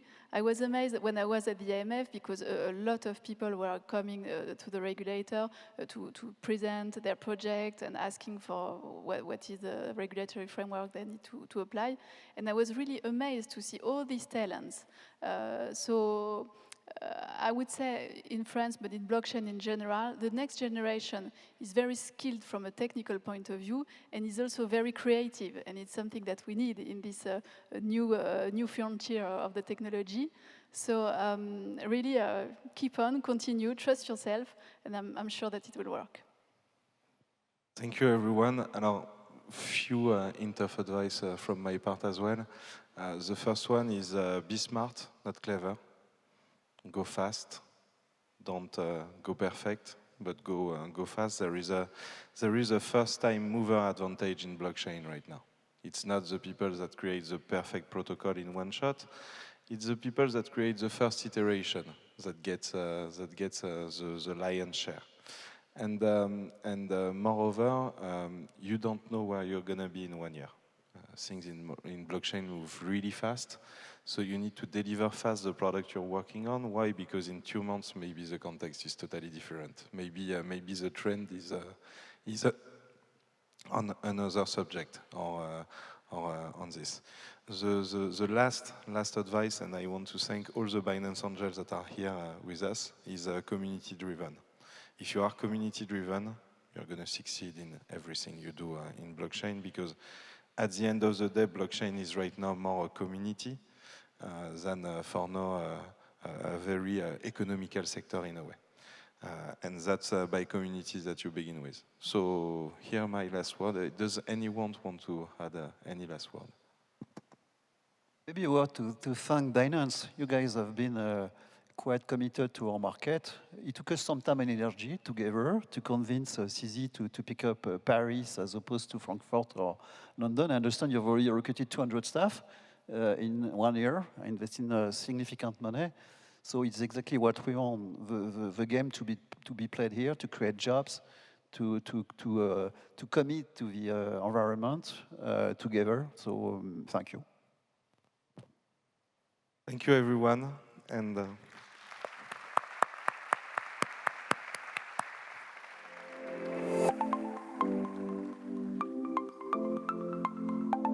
Thank you so much to all of our panelists for those great insights and those last pieces of advice. Hopefully we can all put that into action pretty quickly here. Up next, we're talking about regulation. I know it's been sprinkled in a few of the panels and the opening talks, but now we have a panel of experts who are really going to dive into this topic because it is really crucial for driving crypto adoption. So, change your seats if you need to, stretch your legs if you need to, and if you're staying, have a seat and join me in welcoming our next panel, who is going to be moderated by Hugo Colo, Binance's Director of European Affairs. Thank you so much.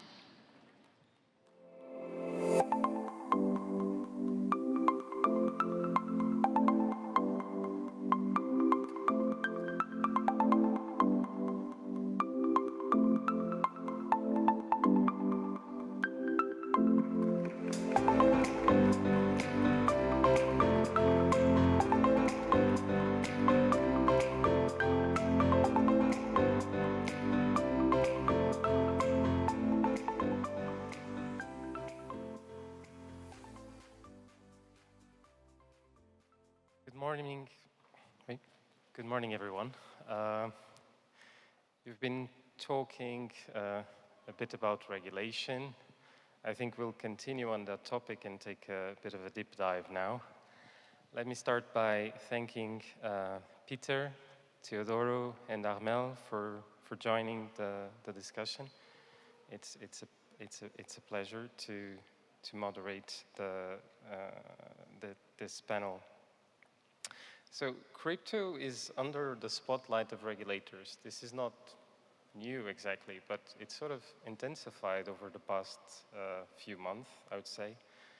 In a year or so, crypto issuers and exchanges in Europe will be fully regulated, and regulators are now thinking about what to do about DeFi and really tackling the difficult issue of the decentralization. Now, regulation, as others have said this morning, is sort of a double-edged sword. You get it wrong, and it can stifle innovation.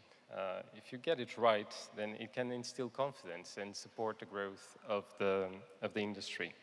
So the difficulty, obviously, is how do you strike a balance? Europe, because Europe is front-running most other jurisdictions in introducing rules for the sector, the stakes are higher here. Basically, if we get this right, we can certainly attract a big chunk of the industry, as we seem to be doing, especially in Paris, and we can set the global standard. But if we get this wrong, then there's a risk that Europe will miss the next wave of financial innovation. So this is the background for the conversation. On this note, I will invite the panelists to introduce themselves. I'll start with Peter next to me. I am Peter Kerstens. I'm advisor at the European Commission's Department for Financial Services, and I'm often referred to as the spiritual father of the European MiCA regulation. Now, whether that is a good thing or a bad thing, I leave in the middle. If MiCA is a success, I'm happy to be referred to as one of its instigators or one of its motivators. If it's a failure, I think it's going to be an orphan. Teodoro? A pleasure to be here. I'm Teodoro Garcia. I'm a member of Spanish Parliament. 6 years ago, I discovered blockchain and never be the same. I give some conference. I study a lot, but for the last 4 years, I'm in charge of the Secretary General of the People's Party, that's the first party in Spain. And now I leave this responsibility and I want to promote the blockchain and the crypto asset market for improving the people's life. Good morning, everyone. I'm Armel Castet, the head of the Financial Markets and Savings unit at the French Treasury, so here in Paris. And my unit is covering the regulation of cryptos. Also, I kind of lost my voice yesterday, but I hope you can still hear me. Well, we hear you very well, and I hope it will remain like that. And let me start with you for as long as your voice lasts. Since you're also the host in a sense. So France was one of the first movers in introducing a regulatory regime for crypto, as we've heard earlier. Not only you moved fast, but you've also introduced a bespoke regime. So it was not just about extending rules for financial markets to crypto. In hindsight, what difference did that make? Well, I think it's a very good question because we are quite proud actually that we managed to move very rapidly on that front. And one has to recognize that it was not that easy. And I think the best achievement is quite simple but still very important, is that it created this relationship between the public authorities on one side and the regulator, and the ecosystem on the other side. And the learning curve, we have to be very frank about it, was steep. Because basically we are financial markets experts on one side, or financial services experts maybe, but we are not crypto experts. And at the time, the skills within the administration was fairly limited. So we got to know each other to understand what the crypto world and the crypto community was. And also it helped to structure a little bit on basically the crypto community side, our interlocutors. Also, and it has been mentioned this morning by Minister Barrot and Sisi, but I think it's very important to say, our regulators also built up some skills, and we think it's a big advantage now that we will have a European framework, because players tell us, and basically Binance told us, it was part also why they chose Paris. It was because if you go to IMF and ACPR, they already know how to license a crypto player, and they also created relationships with other authorities worldwide, and it's very important because obviously activities of Binance are international. So I think it was a great signal to tell all the crypto players that public authorities were open to cryptos, and we wanted to do it right with our regulators having a close look at this activity, but still that Paris will be a welcoming environment. Let me take that cue to pass the baton to Peter.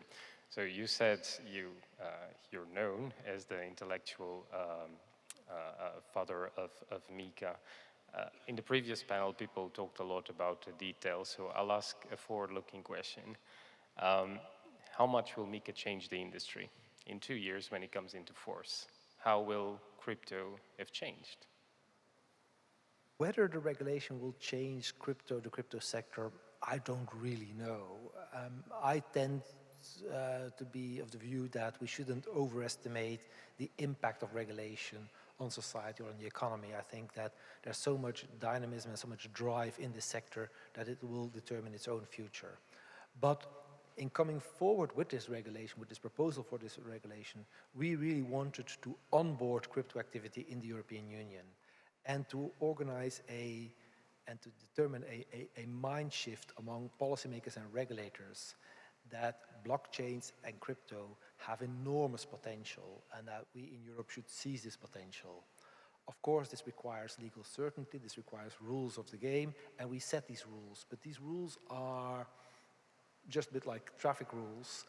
They determine whether you have to drive on the left-hand side of the road, on the right-hand side of the road, where you have to stop. But they don't really change the cars. They may impose a speed limit, but they don't really do more than that. The design of the cars is for the industry, the car manufacturers. I think that's a very nice metaphor. Theodore, I would like to tap on your experience on tech policy more generally. What lessons can we glean from the experience of regulating, say, the internet? What is the read across to crypto? In particular, when is the right time for regulators to step in and to provide these rules so that they provide clarity but do not stifle innovation? I think that we have a lot of work to do together, regulators and actors on the crypto ecosystem. But now we have to think that the role of all people who are working on crypto is to develop a self-regulation. I think that now we are in a fragmented world.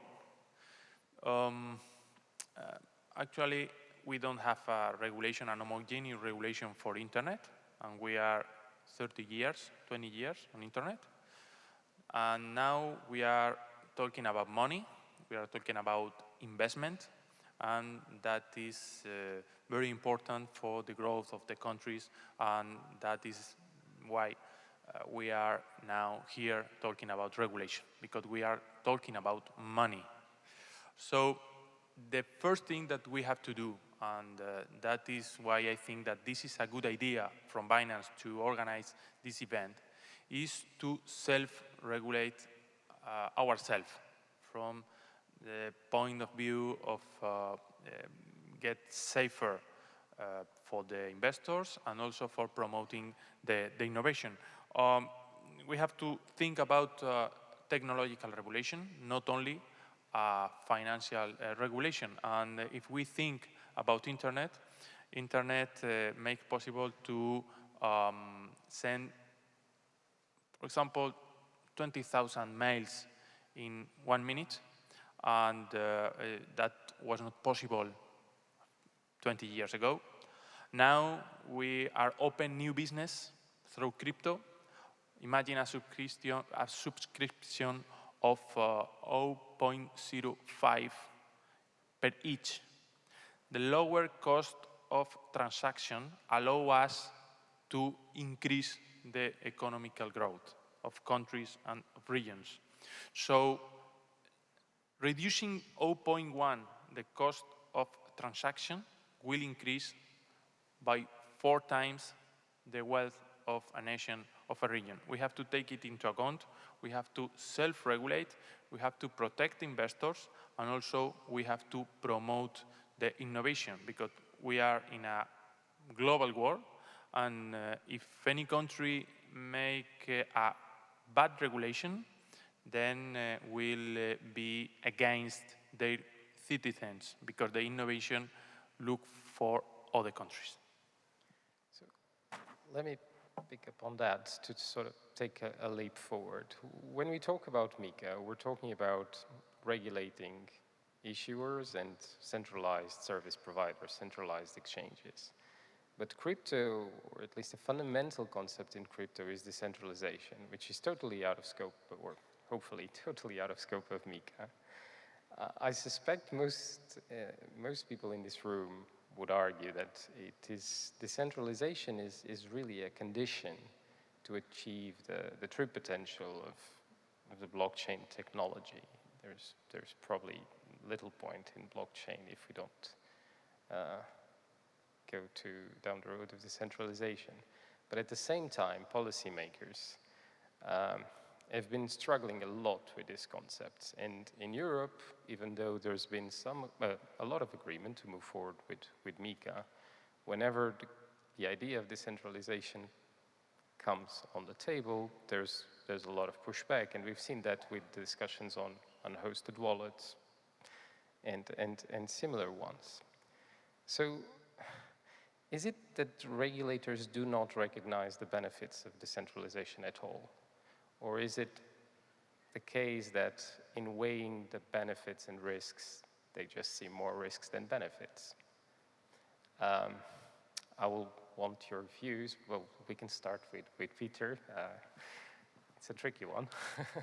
Well, I'll speak for myself. I definitely see the advantages of decentralization. And I'm not saying that decentralization should be regulated or can be regulated. If it has to be regulated, I wouldn't know today how to do it wisely. If we look at the MiCA regulation, it does not cover decentralization.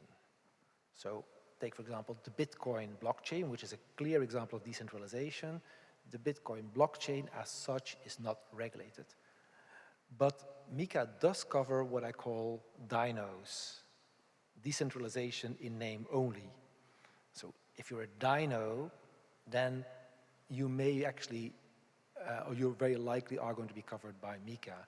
What I mean with DINOs are intermediaries who use decentralizing technologies to provide services or activities. So, to sum up, the Bitcoin blockchain is not regulated because we don't want to regulate it, and we can't regulate it because there is no person, no entity to regulate.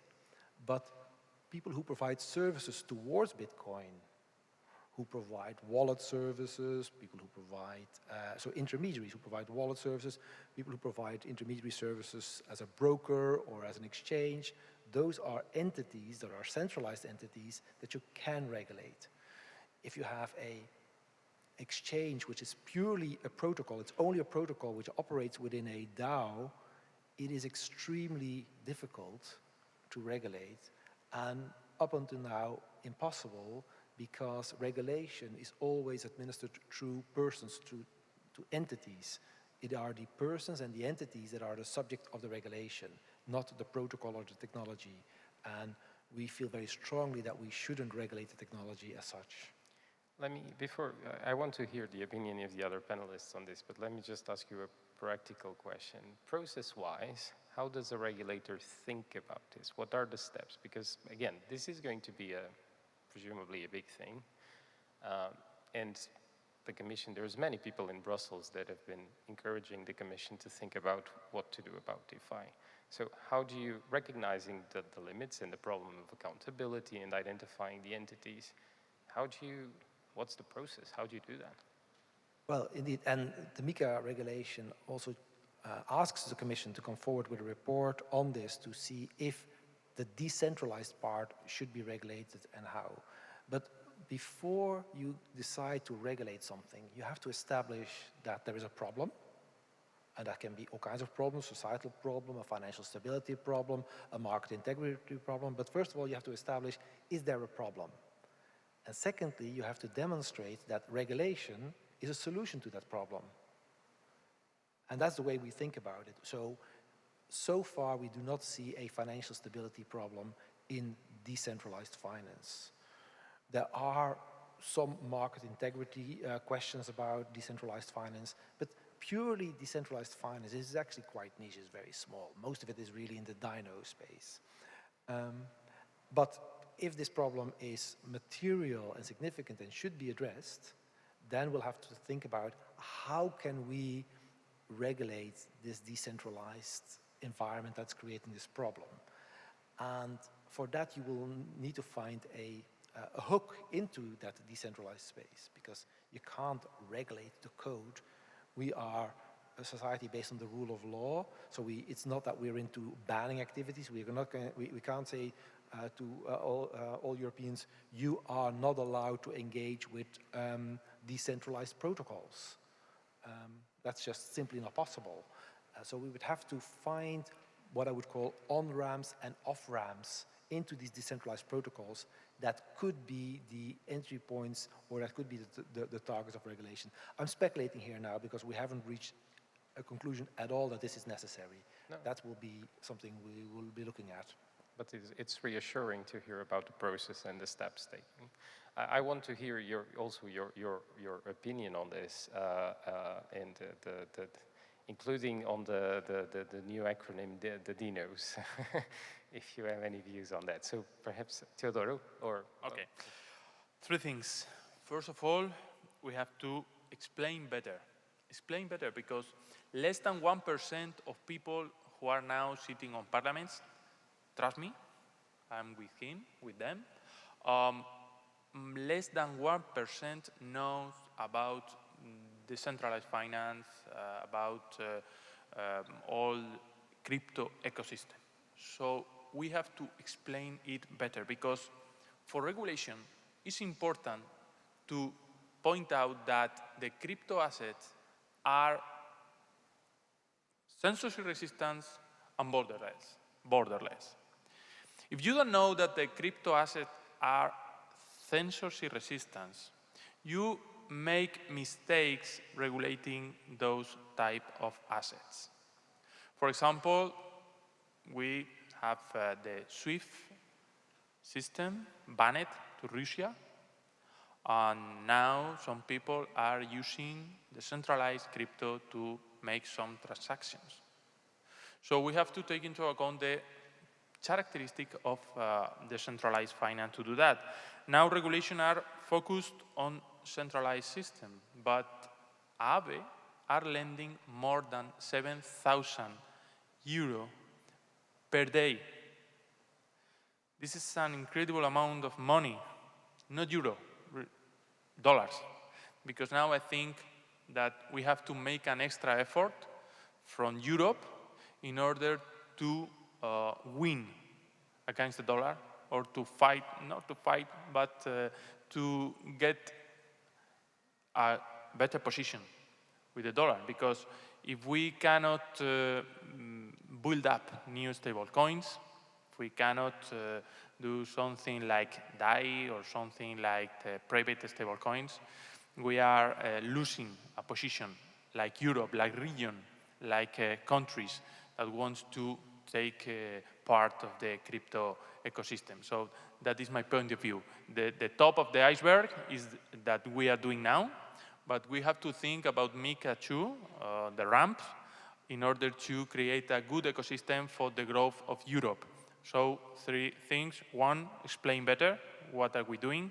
2, self-regulation of the decentralized finance. Self-regulation is good for the protocols, it's good for the enterprise, and it's good for people who own crypto assets or tokens. And 3rd one, show how crypto benefit all people. That is the 3 points that I want to point out. Armel? Well, I will try to add something smart to what was said, but a lot was said already. I think we have to be a bit candid about the fact that the concept of decentralized finance creates some nervousness on the side of regulators. Because basically the way we work is that we identify an interlocutor, and then we create some rule, and we tell these people, okay, now you have to abide by the rule, and if you don't do so, I'm going to make sure I will sanction you. And obviously it's not possible with decentralized finance. So we've been quite humble, I think, and it was negotiated partly under the French presidency of the EU, and that's something we paid attention to say, this is a very new phenomenon, and as Peter said, it's also quite limited in terms of the volumes right now. So we need to take our time. We ask our very skilled colleagues of the Commission to come with a report. And also we need some international conversation around this, because even more probably for the rest of cryptos, decentralized finance is cross-border in nature, right? So we take this time, but still we need to look at it. And we also need to look at it indeed from, I would say, a more positive angle. And from the French Treasurer's perspective, what we see in terms of opportunities is obviously you go faster since transactions are automated. And so probably costs could decline. And we know that for some financial services, costs remain pretty high, including in Europe. So the other thing is we still have very strong, we are polite, so we say oligopolies, right? Not to say monopolies on part of our financial system. In this regard too, we think that maybe DeFi could contribute to creating a kind of pressure on those actors also for them to maybe innovate a bit more and propose less costly services. So there is definitely a positive angle, but we also have to be candid. It will take some time, first of all, to understand, so explain is very important, but also to find the right way to create a regulation that protects and doesn't stifle innovation, since, as always, that's the balance we try to strike. I think that's a very reassuring message to a lot of people in the audience. So in the interest of time, let me ask you perhaps one more question. There's still time. We've seen a sharp fall in the prices of crypto before the summer. I think there were some things in this winter crisis that raised concerns to regulators. I think we've seen some sort of the dominoes falling, so there was more interconnectedness in the system than before. On the other hand, by many metrics, this crypto winter is less acute than previous winters. Which sort of suggests that the industry is consolidating or is evolving, is maturing, sorry. How is this changing the way regulators look at the industry? I can start with you now. Okay. So maybe to broaden a little bit the scope, I think from, at least in France public authorities' perspective, we see some opportunities, but the jury is still out, if I talk to my minister, for example, on is crypto, Web3, all this innovation a revolution, an evolution, or more of limited impact on the rest of the economy? And so I think it's also up to you in this room to come with projects and to develop your projects in a direction that will clarify a little bit this debate, that it's more than just a very limited evolution. And in that sense, the crypto winter, rather confirmed the fact that at this time, at least, the interconnectedness, and Peter alluded to this already, remains very limited. Also, the total volumes of crypto in the total volumes of financial services remain also very limited at this stage. So I would say the level of concern on our side was limited, even if where we have real concerns is for retail investors who've put their private savings massively in crypto. We know that the impact can have been quite dramatic. And that's why we strongly need a regulatory framework to make sure that people that want to enter this market and want to expose themselves are well informed and know the risks. From the Spain point of view, and I think for the most people point of view, the crypto winter are no good for the crypto reputation, because they dive into the sense that crypto is a Ponzi scheme. Some people said that crypto is a Ponzi scheme, but once you explain what are behind crypto, what is the technology, once you explain that 30 years ago you can communicate through a network and you can send information, and now, 30 years later, you can send value. And once you have the possibility to send value, you are building up a new financial system, neutral, open, public, borderless, and censorship resistant. Once you explain that, and it's all about technology, it's not about confidence, it's all about innovation, then people change.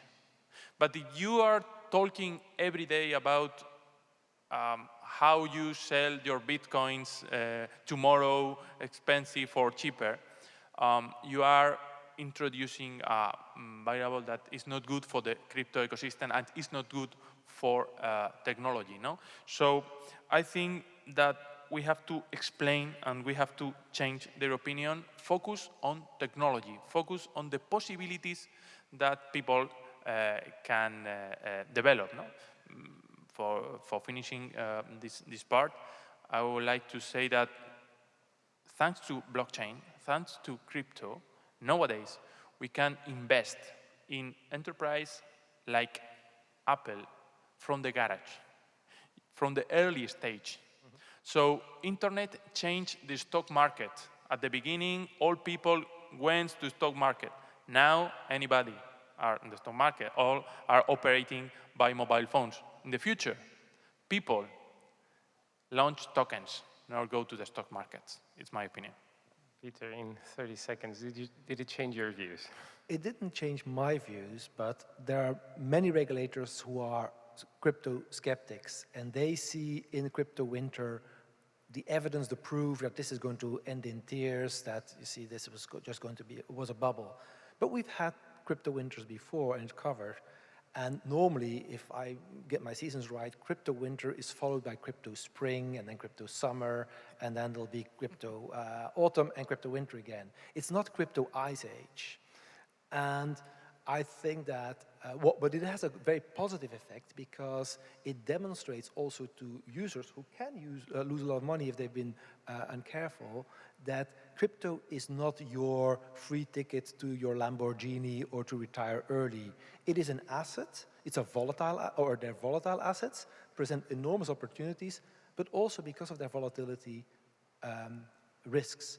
And regulation, a lot of people think that our regulation can take out volatility out of the market. That's an illusion. We do not intend to take volatility out of the market because we can't take volatility out of the market. So I think that people who were pro-crypto see winter as just a season you have to go through, and people who are anti-crypto see it as the evidence that this is going to end soon. Well, certainly there's, after winter comes spring, as you said. Let's end with a forward-looking message, just telegraphic. As policymakers, speaking to an audience of people in the industry, speaking to the crypto community, what you want to see from them in the coming years? What innovation? What change? I can start with you. Well, I would like to see useful applications of blockchain and crypto. There are currently thousands and thousands of cryptos out there on the market. And most of them, you sort of say, well, what's the point other than speculating? Now, if people want to speculate, that's fine by me. But they serve no useful purpose.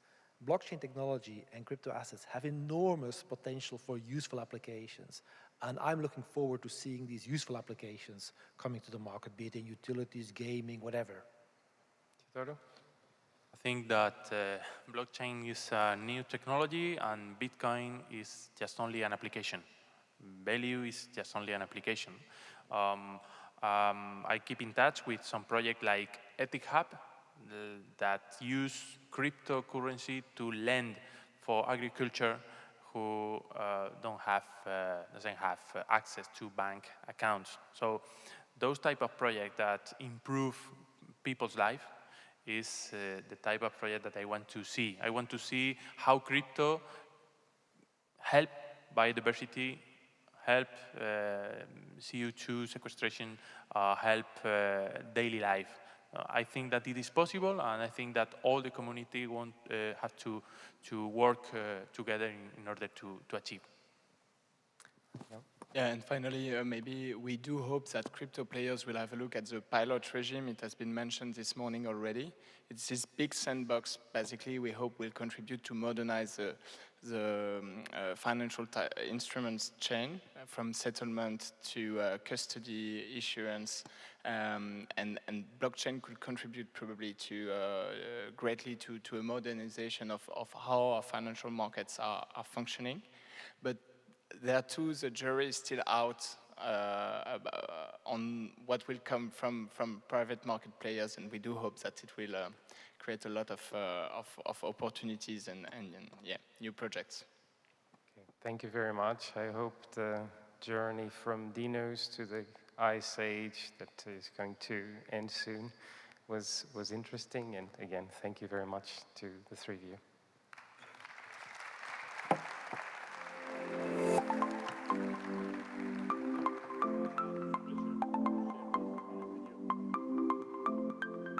Thank you, Hugo, and of course your guests for really clarifying a subject that can sometimes be quite tough to grasp. Of course, the whole blockchain industry has a great need to support responsible legislation, and discussions like these are exactly the kind we need to be having. So, next up, we're going to be exploring how you can secure your blockchain identities and stay safe in the Web3 world. So here to moderate our next session, please welcome Niels Andersen Roed, Binance's Head of Intelligence and Investigations in EMEA, and his panel to the stage.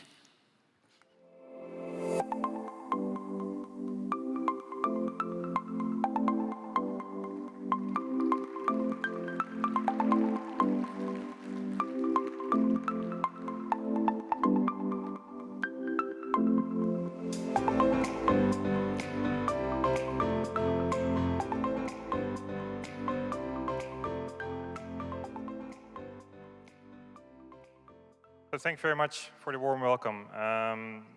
Let me quickly introduce our guests for this panel about law enforcement, blockchain, intelligence, security, and investigations.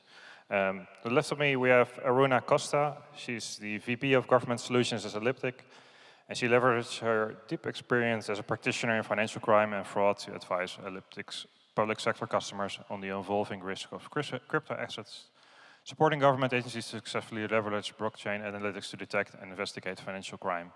And with over a decade in traditional forensic investigations, financial crime prevention, and compliance with Kroll and EY, Aruna applies a real-world experience when guiding customers on how to best use Elliptic's crypto AML software and services.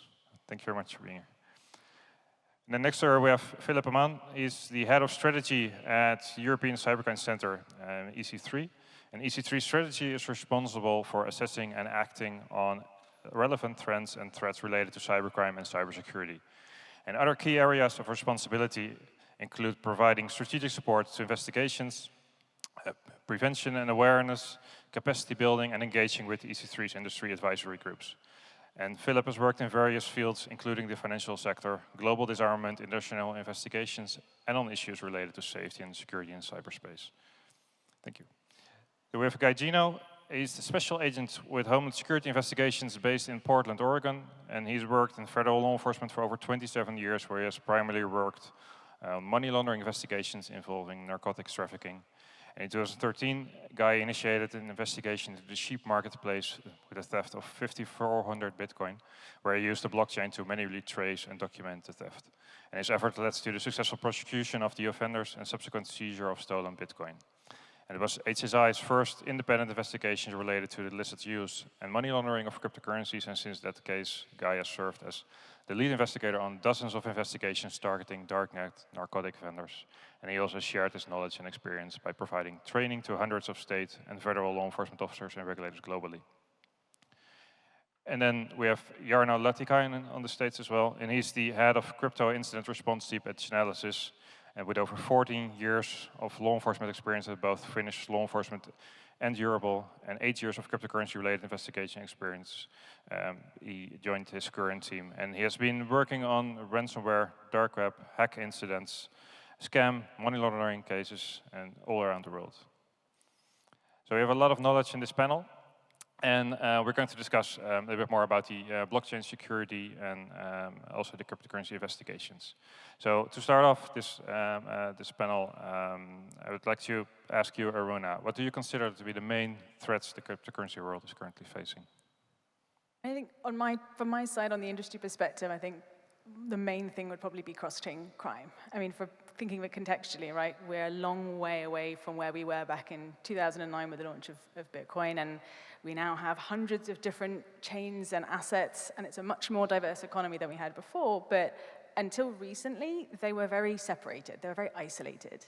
And with the emergence of decentralized finance, with DeFi, we no longer have to actually rely on those centralized exchanges to be able to swap assets and to exchange between currencies. And so when you've seen the rise of things like decentralized exchanges and bridges, there's an infinite opportunity not only for us to increase the value and the use of crypto, and that's great, there's increased capital flows, but at the same time, criminals similarly being able to take advantage of that new layer of interconnectivity for their own benefit. And we've seen a real increase from a trend perspective of criminals seeking to obfuscate flows of funds by leveraging things like bridges. So definitely from my perspective, it's a big one.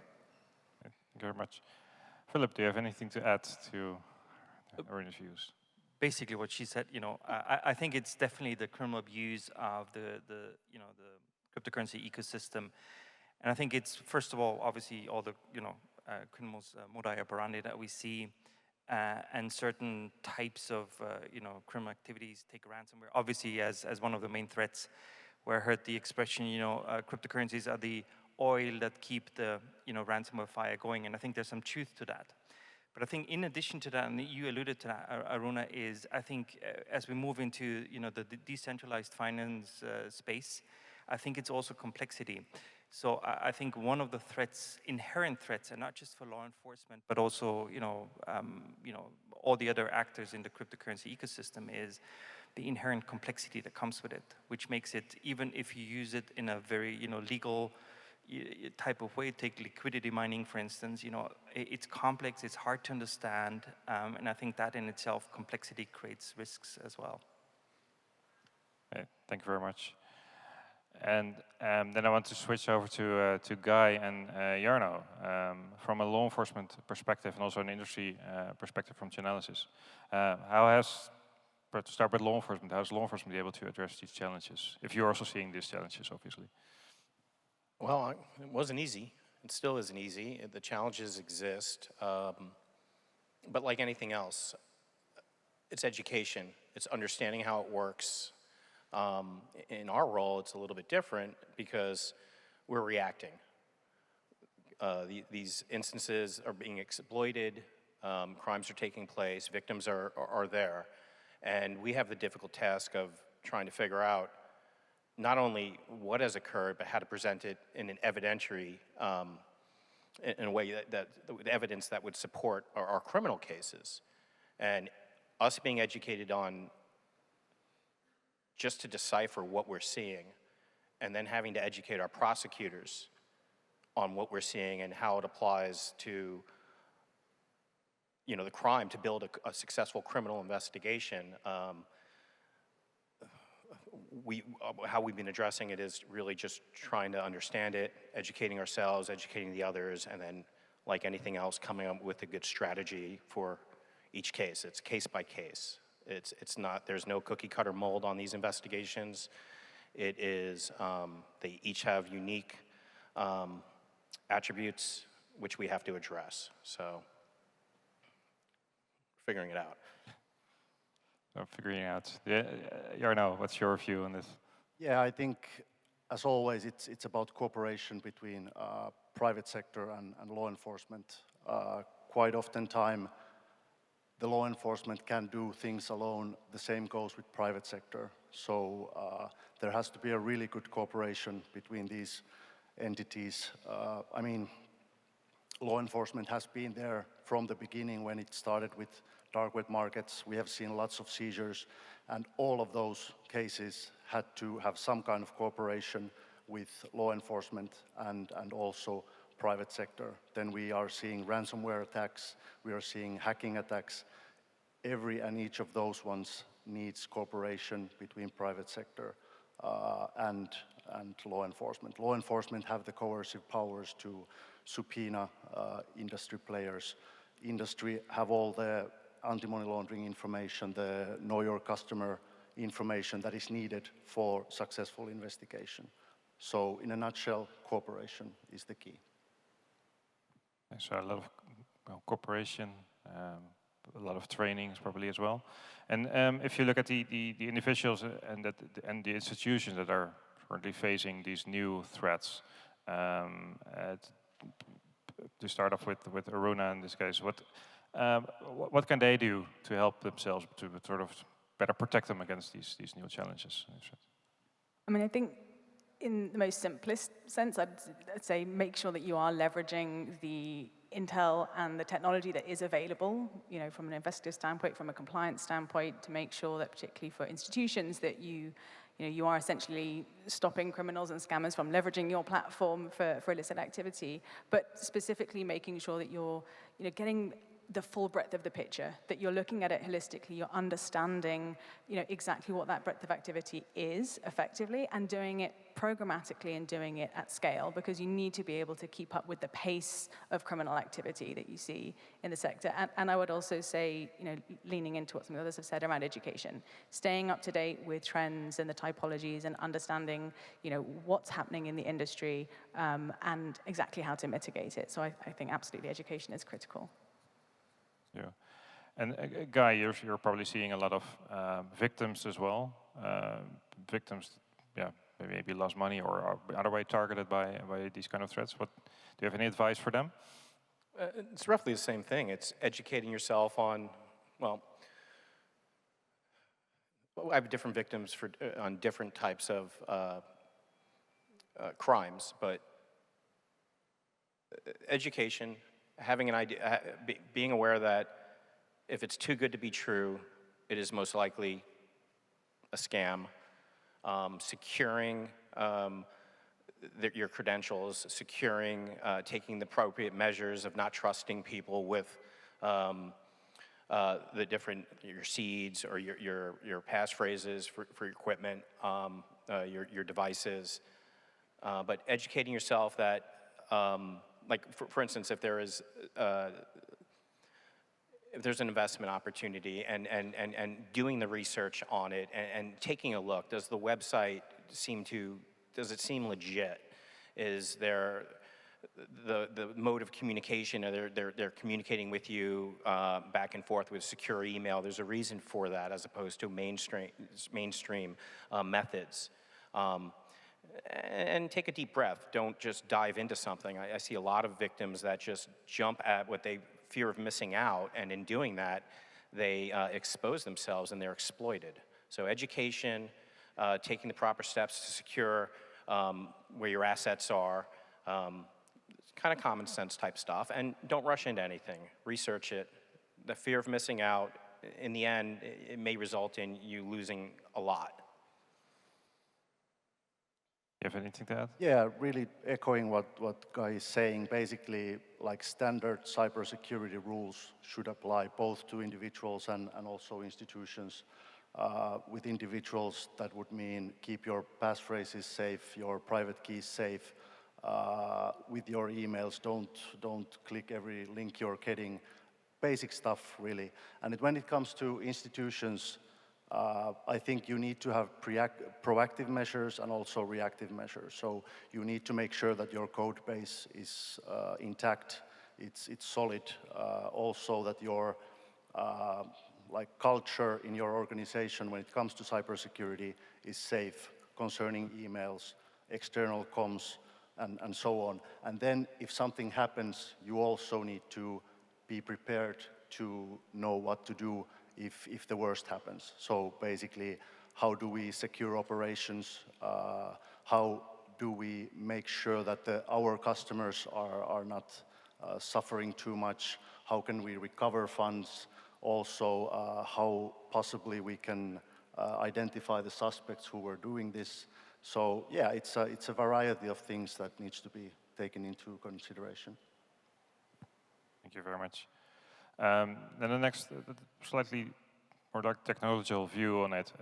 If you look at the blockchain system, and it's like a permanent, in most cases, very transparent ledger as well. So it offers the potential for full transparency in a way that's not being seen in other industries before. Do you have any examples that you can share with the crowd and with the audience that has this transparent blockchain technology has been used to provide some new ways or some new developments? Renee, can you comment on that? Yeah, I mean, I think the fact that you're able to really associate real-world identities and gather that information and associate that to blockchain addresses means that you are able to then see a full history of a transaction. You're able to arm yourself with a good understanding of who you're interacting with, who you're doing business with at an institutional level, And as a result, you're actually armed to be able to make much more efficient risk-based decisions. It also can make it more complex to make those decisions. I think that's the other side of that coin. And I think you see the likes of sanctions in the case of Tornado Cash, and on the one hand, it's great. You can see the full history of all of your transactions, and you can understand the exposure that you have to a sanctioned entity, but then the flip side being then to navigate your response to that and how you will handle something like that. So I think that the level of transparency definitely arms people with more information, but it also gives opportunity to people, right? Being able to, thinking of something like the Ukraine with the Russian war, and being able to, get funds sent directly to using Ukraine DAO. You can actually understand exactly where the money is going. And Jarno, you're probably seeing it in your work as well. Yeah, I mean, public ledger system is a really good way to look at the historical data when it comes to payments in blockchain. So whenever we are seeing, in my past career, when we were seeing dark web investigations, we can see where the funds are going, where are they coming from, and like Aruna said, it's historical. So even if you're looking at things back in like around 2020, you can still see things that happened 2015. So it's very powerful also as a part of your investigation capabilities. Also, nowadays we are working lots with different kind of hacks. Chainalysis has been engaging with Axie Infinity case, and there we have been able to use public ledger system to see where the funds are going and being able to help the victims to start the process of recovering funds from exchanges. So the transparency of payments, although the addresses are pseudonym and so on, there's lots of things we can do there, and it also brings the trust to the blockchain and amongst it like users. So yeah, that's probably the best example for now. Okay, thank you. And to go a little bit more practical, Guy, you worked on a lot of cases for many years, a long career. How important is a good KYC and anti-money laundering rules when it comes to blockchain security and investigations? And can you perhaps share an example from an investigation with the audience about how you worked on this type of, or how you leveraged the blockchain in your investigations? Sure. Different scenarios, different types of cases. First off, compared to the cases I worked before this technology, the traditional financial cases, back in the day compared to now, I'd take cases involving the blockchain any day over those. Important KYC and AML, it's in some instances, on some investigations, it will be what makes or breaks an investigation. Having the ability as an investigator to go to an exchange with legal process and receive the information, what our investigation has identified transactional paths through that exchange or through that entity, and then being able that entity has strong KYC and AML, and providing with that legal process and getting more information that can further our investigation is great. In some of my investigations, all I would have would be a blockchain transaction. I work a lot of overdose death investigations where the source of the narcotics, the fentanyl, would come from the dark net, and the only clue we have is a phone, and being able to see that they have certain apps downloaded but can't access them, or the messages are deleted, and identifying that the victim had a cryptocurrency account with an exchange or had a specific seed word list or something like that that would allow us to access the historical transactional path, and then running it through the block explorer forensic tools like Chainalysis and Elliptic and others, having the ability to do that and then see that their paths during the time frame of the death or just leading up to the death would show that a transaction occurred with that specific entity, darknet marketplace or whatever. That's extremely beneficial. without having that, those cases would not be solved. So I think that exchanges and entities that have to employ very strong KYC and AML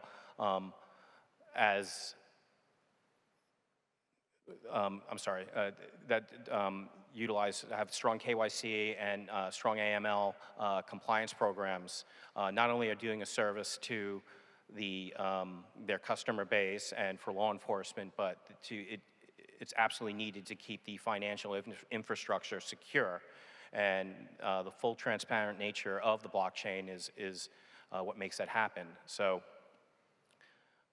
that's pretty much it, sorry. Thank you very much. Thank you for sharing. And Philip, I mean, Europol they supported investigations for many different years and many different cases. I've seen a lot of great success stories about cryptocurrency investigations as well. Do you have the, can you share, I'm not sure if you can share too much details, but if cryptocurrency is part of the investigation, does it make it more complicated or more difficult to investigate these cases? Is it different at all?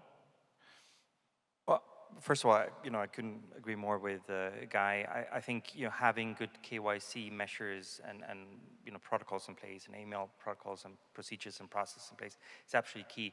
I mean, it's key, essential for the whole financial sector, but specifically also for the blockchain ecosystem. So I think having that in place is a precondition, I would say, to keep that space safe and secure, make it safer and more secure. And I think also what we see a lot, and it goes back to what you said about collaboration with the private sector. I think this is where we have that sweet spot where we can work with industry, with the exchanges, with tool providers, and really make that difference. Now, to your question, does it make it more complicated or more difficult? I would say it makes it more complicated, but less difficult. It makes it more complicated, and I think you said as well. It's the great thing is we have more intelligence. The bad thing is we have more intelligence, from different sources. It's an inherent. If you look at dark market investigations, big data problem, right? You need to have different data sources that you need to connect, and yes, you have the tools, but you also need the expertise and skills to interpret the data. What we see sometimes is a tendency to over-rely on tools. But ask me about an example, and I give you. Well, I hope it's interesting, but I think I like it because it shows you how the whole cryptocurrency technology is going into sort of traditional crimes, and it's in this case, one case, and you may be aware of this. And I think there's a link to KYC, but it was a love triangle, as it were.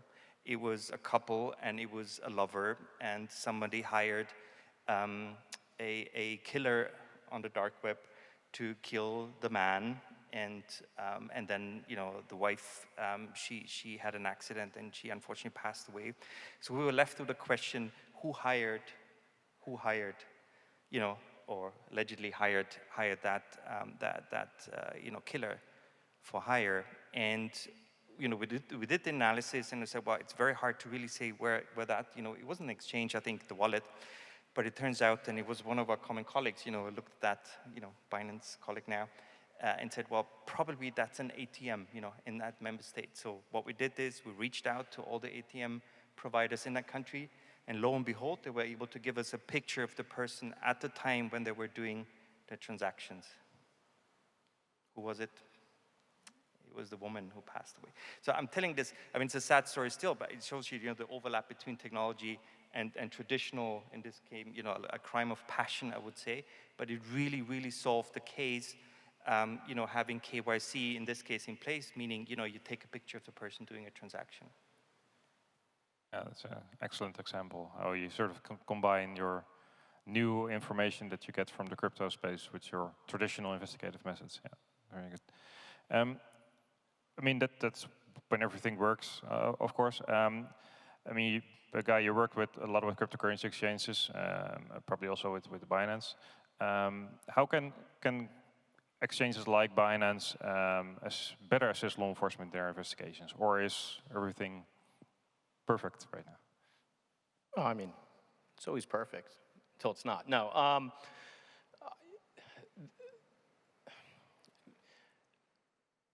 I think one of the main things that if any of the people from the industry that are dealing with exchanges takes from this is when law enforcement's requesting information, it's having it in a readable format would be helpful. Binance is excellent.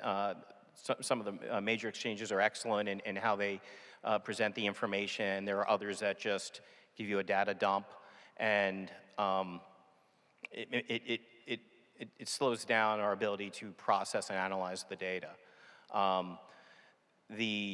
Having the ability to have someone in, for instance, a law enforcement group or a liaison with the exchange or whatnot, being able to work with them and have it,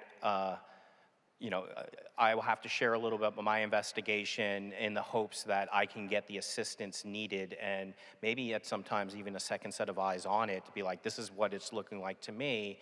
Am I wrong? Building those relationships, the cooperation like you spoke about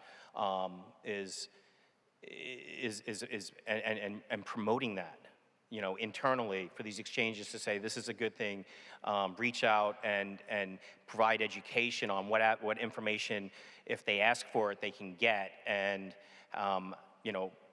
that's extremely helpful. So I would say that cryptocurrency exchanges like Binance and like others on it would be answering the legal process, of course, in a timely manner, ensuring that the format that it is presented to us is something that's easily digestible by us, and then being open to having a real person being able to speak to them or have it referred to speak to them, that we could collaborate and discuss our concerns, or maybe at times we need the data to be explained to us. Not all law enforcement understands this, but they are still working the cases to their best of the ability. Majority of the people on this panel here, we didn't have training back in the day when we worked these. We had to figure it out ourselves, and there are a lot of newer investigators and whatnot are in that same boat. So I believe that would be helpful for the industry to know. Okay, thank you. And Philip, you probably get more information from other countries as well. What's the experience? What's the feedback you hear?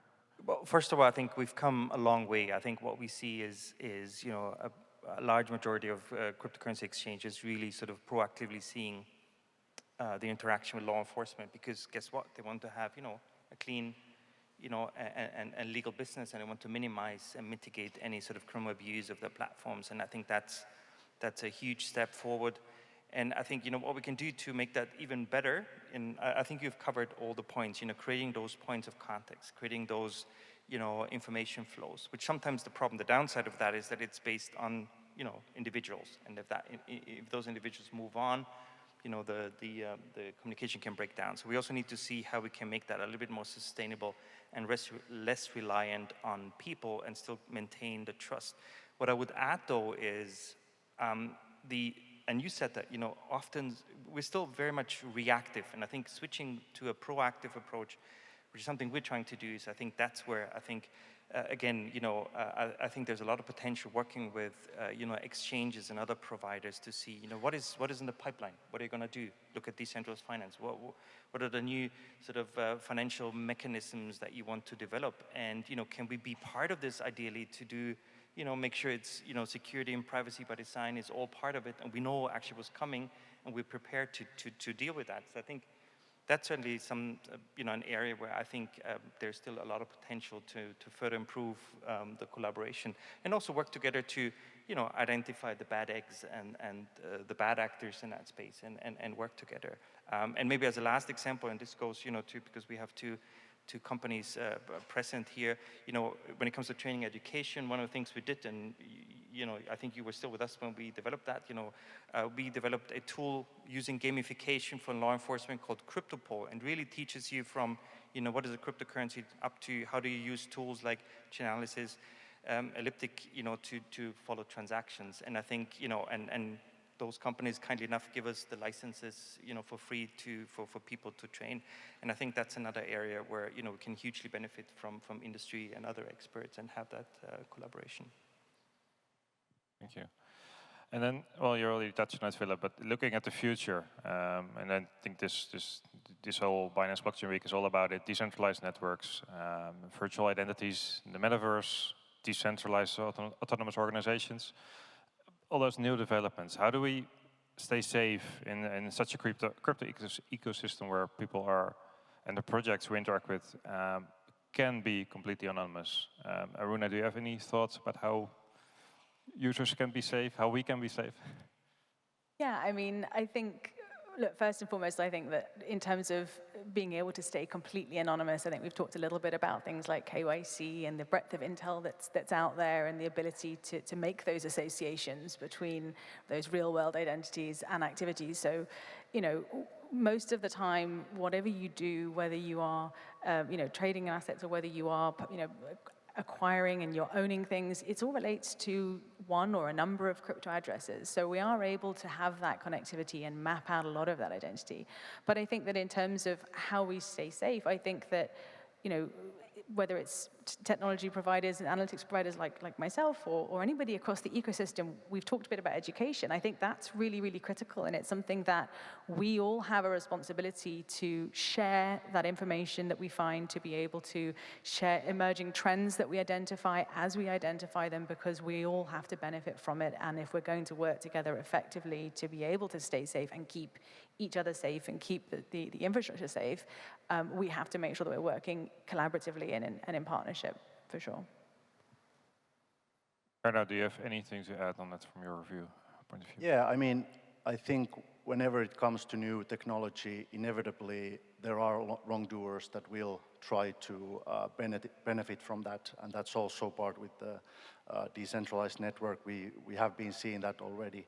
But I think the key really comes from inside the industry, and again, the cooperation with lawmakers, regulators, law enforcement. So basically, when the industry itself picks up the weaknesses that can be used by wrongdoers to make the new technology fragile, unsafe for people, then this is something that needs to be corrected before any kind of mass adoption. So in that sense, it's really up to the industry itself, together with key stakeholders, to try to, first of all, spot those weaknesses and then try to tackle them in a way that everyone can stay safe. And I know this is a pretty general answer, but I think it applies to all the new technology developments. We never know what is coming to us in 5 years or 10 years. So this should be some kind of automation that the players who are working inside the industry clean it by themselves with help of others, of people that are also interested in lawmakers' side regulation and law enforcement. Okay, thank you. So if I sort of try to, well, summarize what you all discussed, it was, if you look at the users, it's do your own research, educate yourself, be careful what you do in your systems, don't do crazy things that you otherwise shouldn't do either. I think you touched on that mainly, Guy. And then from the industry perspective, we need to work together as an industry. I think that's a very important one. And then of course also with law enforcement as well. There's a lot of, I think it's a very powerful combination probably. That's what I got back from you guys. Are there any final thoughts that we haven't yet touched on that you think should be discussed here? Otherwise, let's see, where am I? Yeah. Because what I'm seeing from the current trend, what we're seeing right now in the crypto space, and there's a lot of publication about it as well, is, for example, users are getting scammed. And it probably comes back to the fact that on the one hand, you need to do your own research, but probably also, if you have done your own research and you have the knowledge, then maybe also share that knowledge with people in your environment. I'm not sure if any of you have seen that kind of things as well. Guy, have you encountered any, for example, scam cases where you've been able to help out the suspect, but have you also seen that people actually are being helped by their environment in that sense? So at least from what we're starting to see, the trend that the industry is looking at in regards to the victims being subsequent to fraud involving like romance scams and the investment scams. And as these things start making way and more light is shined on them, I noticed that none of these scams are new. There are no new scams that I've seen yet. They're just wrapped in a different way. The traditional financial scams with where they basically state that, you know, it evolved to the phishing scams where they'd have to make a payment or they'd steal someone's information or mailing list and reach out to grandma and she'd get a phone call or text message saying that her grandson got arrested and she needs to do a cryptocurrency payment so he doesn't go to court to make it clean. They're preying on individuals that aren't in the know. They're instructed to open up accounts. They're giving YouTube videos. They're giving locations where ATM machines are, and they're setting up accounts with exchanges. And I think that one of the big hurdles we have is we're too late. We find out too late. I find out too late. It's usually handled on a state and local level. The state and local level finds out too late, and what would be helpful and going forward as these things start coming is maybe when people are setting up accounts, and a lot of exchanges have it, but making them feel it's okay to report if you were a victim of a crime sooner than later, I think that would be beneficial, part of the education end that we were talking about. Just to add to Joel, I think one of the things with that example that is really clear is that irrespective of the scenario, you're not investigating technology, you're still investigating people. And ultimately, what we have is new intel, we have more information, we have more transparency to allow us to do that, and we have extra pieces of the puzzle. But it's always, I think, coming back to that point, it's the people behind it, and people make mistakes, and that's how we're able to investigate, how we're able to identify and ultimately take things forward. Thank you very much. So it's investigating, sharing the knowledge, interpreting the knowledge, and working together. I think that's the perfect summary of this panel. Thank you very much for sharing your insights. And I think for the audience, next up is lunch. So thanks for having me. Thank you. Thank you. Thank you. Thank you so much, Nils, and of course your guests for the crucial advice on staying secure on an increasingly decentralized world. We'll now be taking an hour's lunch break, so we'll be back in, 1 hour's time, so at 2:20 local time. For everyone connected, you also have a break, 1 hour to be precise.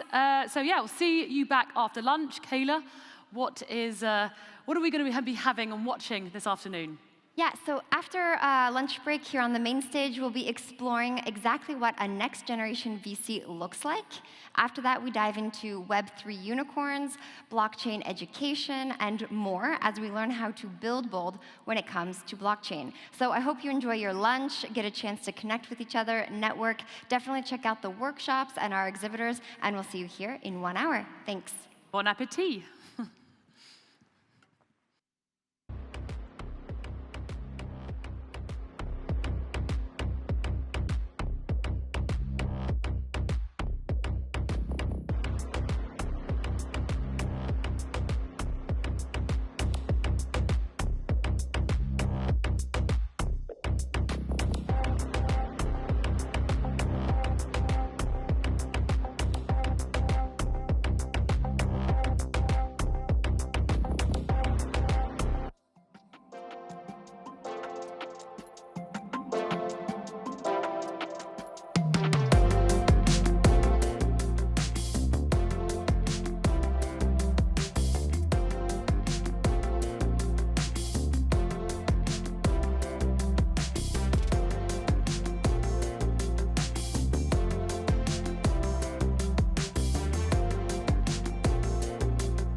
Oui, oui.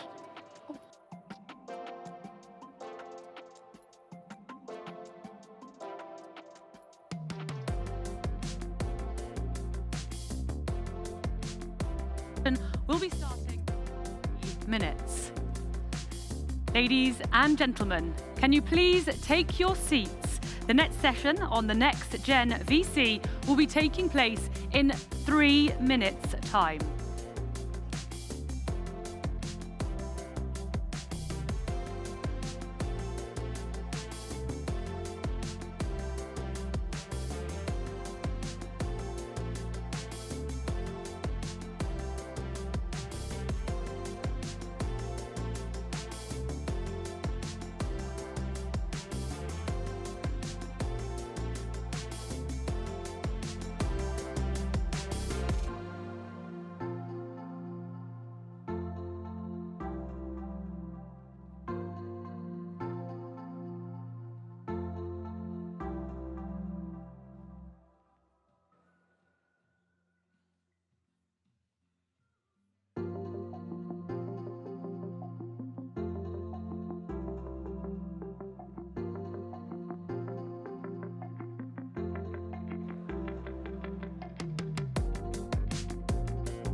Phones. So we're going to speak, I was going to speak very loudly. No need for that, we've got our mics back.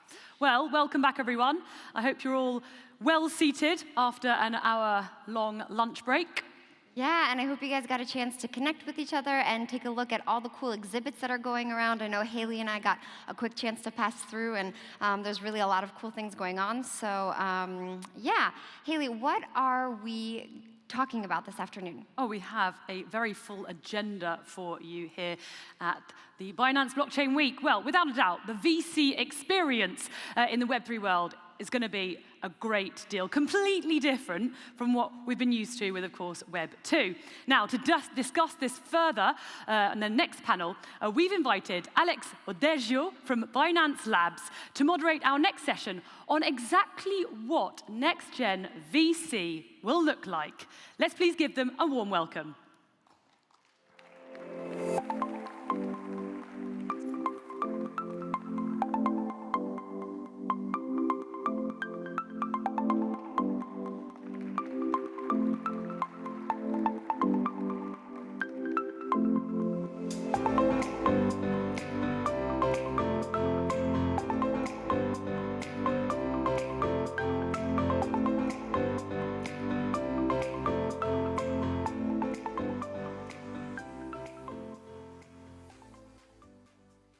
Hi, everyone. It's an absolute pleasure to welcome everyone to Binance Blockchain Week in Paris.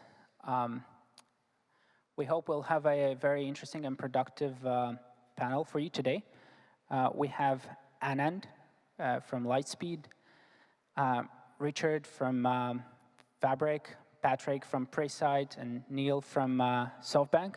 I'd like to give you a quick opportunity to introduce yourselves and tell us about yourselves. Awesome, thank you. Quick background on Lightspeed.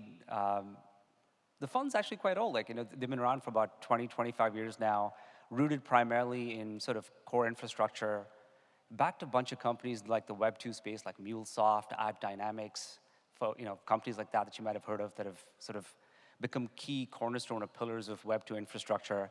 But I've been investing in crypto since 2013, so we're investors in kind of the full stack, everything from like Alchemy to FTX to Wintermute to some DeFi protocols that you might have heard of. But no, excited to be here. I personally focus a lot on crypto infrastructure, specifically developer infrastructure in crypto, mostly focused on the earliest stages. Yeah, excited to be here. Thanks for having me. Awesome, working. Hi, everybody.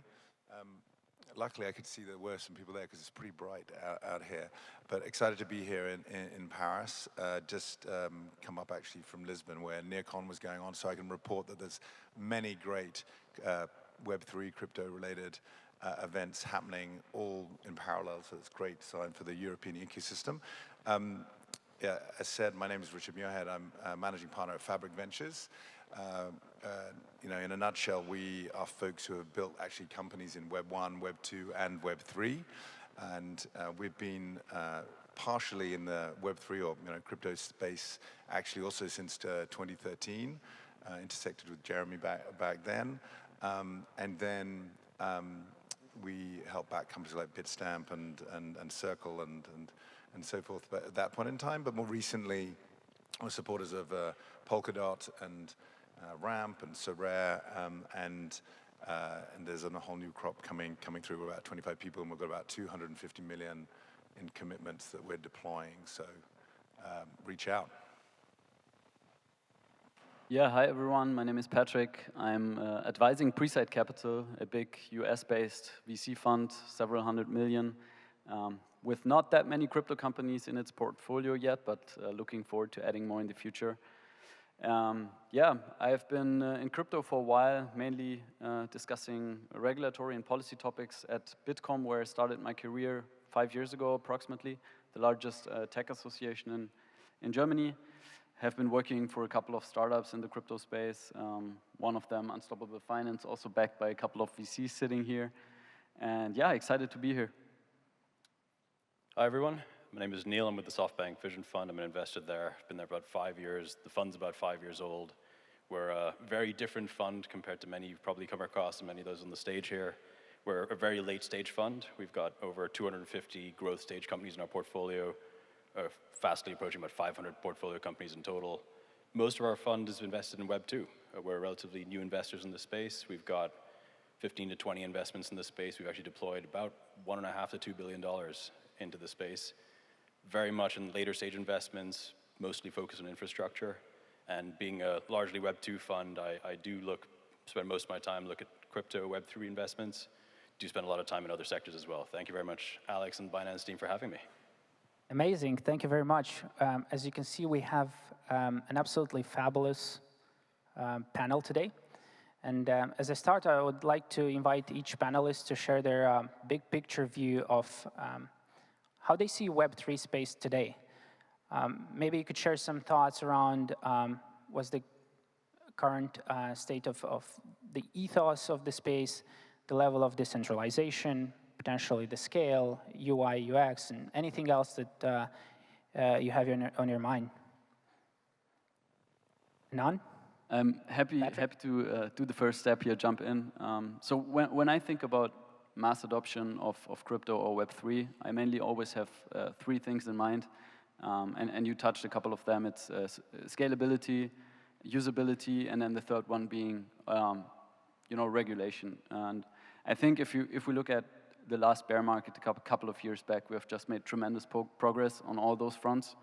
In terms of scalability, we've obviously seen, when it comes to Ethereum, all those layer 2 solutions, infrastructure popping up. We've seen other competitive smart contract platforms being started and being used by a lot of DeFi applications, NFT applications.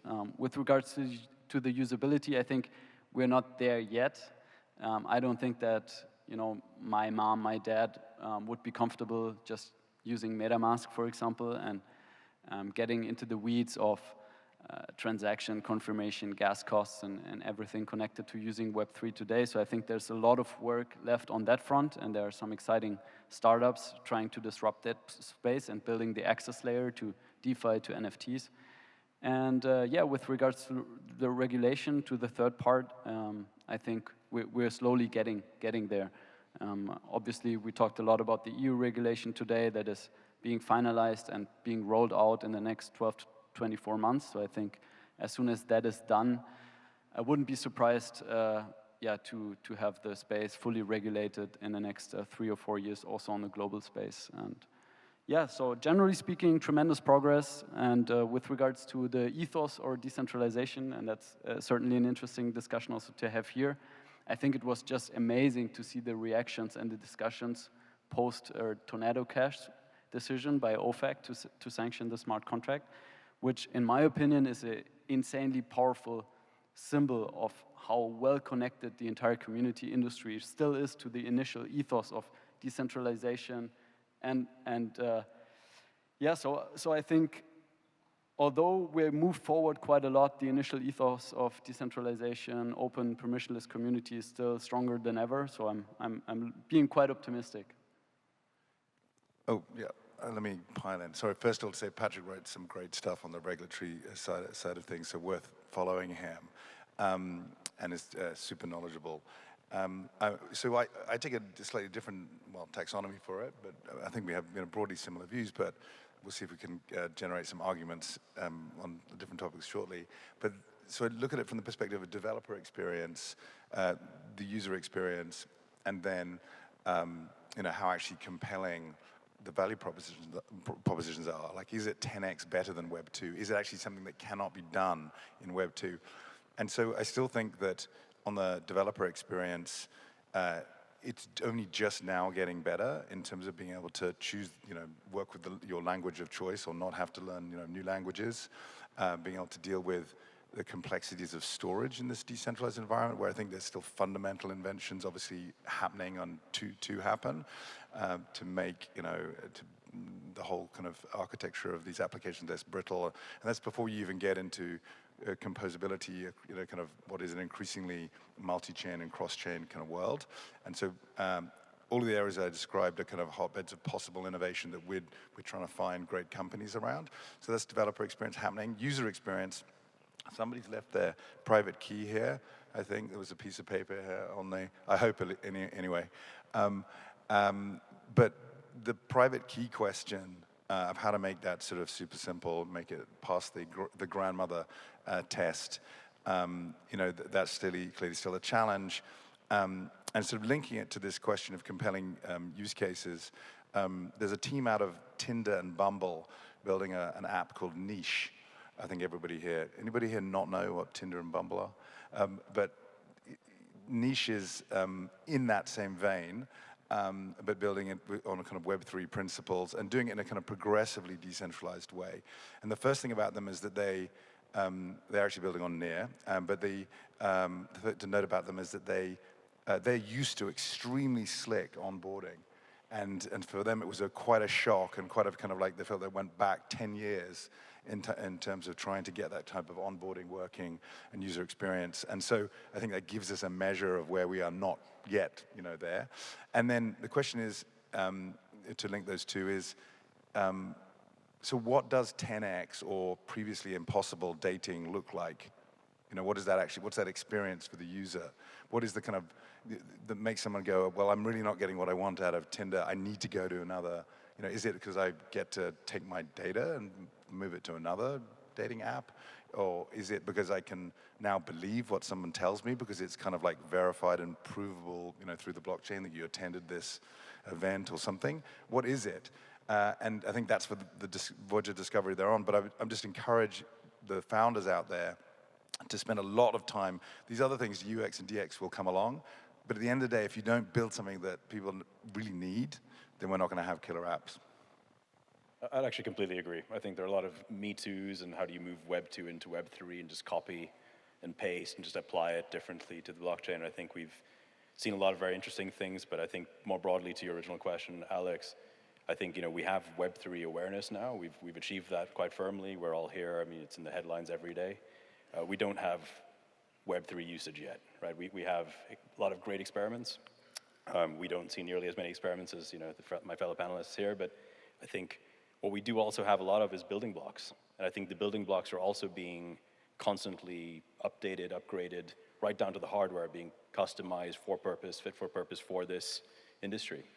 So we tend to take a very different viewpoint on Web3 as to where we can come in. We're very much all about, we see there being potential. We don't prescribe or even know all the directions of possible innovation and value creation in this space. But I think what's really exciting to us is to be able to enable adoption. And so where we focus most of our time, attention, energy is really on infrastructure, for enabling adoption, user access through wallets, making it safer for people to interact with protocols. We've invested in a few of the smart contract auditing firms and so on, and more beyond that to staking infrastructure, node infrastructure, block distribution, things like that, which are absolutely fundamental to enable a lot of these application layer protocols and a lot of the great stuff that I'm sure you're all building on to really meet reality, but also have a great user experience for the end customer to really just further that network effect through and throughout. So I think we're tremendously excited. We're spending our time on a very different end of the spectrum, perhaps from many others. But I think what's also great for all of you is that you do have later stage investors now spending material time in this space. It's not just pre-seed, seed rounds getting done, and there are many of them right through this so-called bear market. But I think more than that, you have large Series A, and then hundreds of millions of dollars going to continuing to fund successful, growing business in this space and really proving out that use case. Yeah, I'll just add my 30 seconds. Completely agree with what these gentlemen have said so far. A lot of you here are builders, right? You're building your company, you're building your product. And I think just like when you get started, there's a couple of things you want to look for, right? One, you want to pick an audience, a demographic that is going to be the ones you target out of the box, right? Like you don't want to be too broad when you go to market.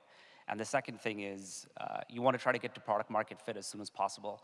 And I think that's what we got with this avatar of Web3, right?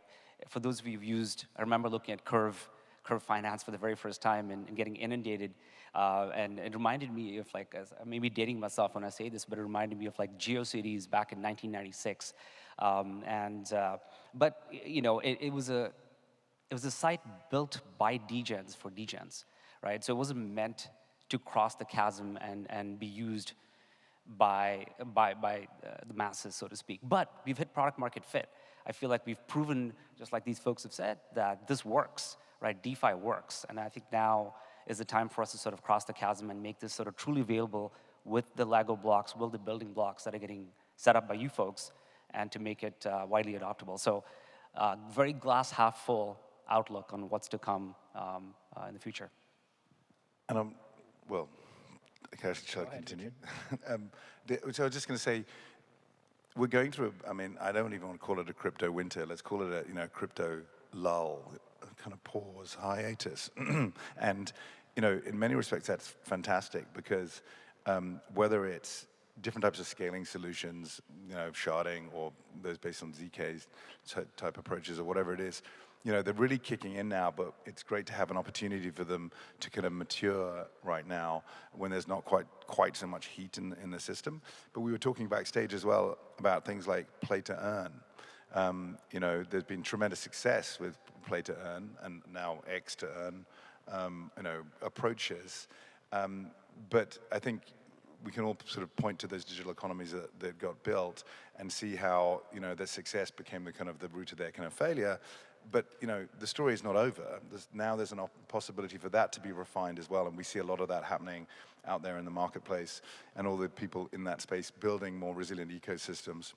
And for me, the bit that's exciting is that I think if you look back through the generations of computing that have passed, so often the biggest companies come from a sort of seemingly trivial invention or something under the radar or something classically toy-like. And here, I think a lot of the principles of that, you've got the great success here in Paris of So Rare around football cards and fantasy football, and then scaling that, which has been tough, and getting into other sports. But those principles of ownership now can be applied to other parts of sport. But I see there's a team, again, we're talking about it backstage, SailGP, which is working on doing a sort of similar thing, bringing Web3 to that particular sport, to sailing. And so we're spending time with that team, and what they're wrestling with is the question of privacy. So how do you onboard progressively new users who you're introducing to Web3, but how do you also selectively extract information from them and then preserve privacy for other parts? And for me, and I'm thankful this is my punchline, and for me, the interesting thing about that is that you can start with innovation around a game or sports or entertainment, and then address a fundamental question about privacy preservation, perhaps using ZK-based approaches, and then that hopefully will unlock a favorite area of mine, which would be what we call open health, or sometimes now called DeSci.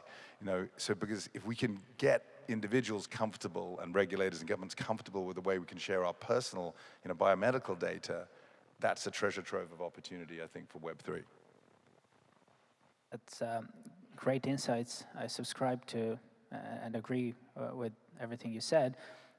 As a follow-up question, Richard, you mentioned it as well as Neil. I think we have this pause in the market. Some are calling it a winter. And we're coming out of a very significant bull market. We had a lot of concentration of very interesting projects, but a lot of them in the metaverse space, play to earn, DAO tooling. And there seems to have been somewhat of a narrative exhaustion around that space. And I'm keen to get your thoughts on whether there are any specific themes that you're looking into this crypto pause or crypto winter, maybe something that you closely monitor.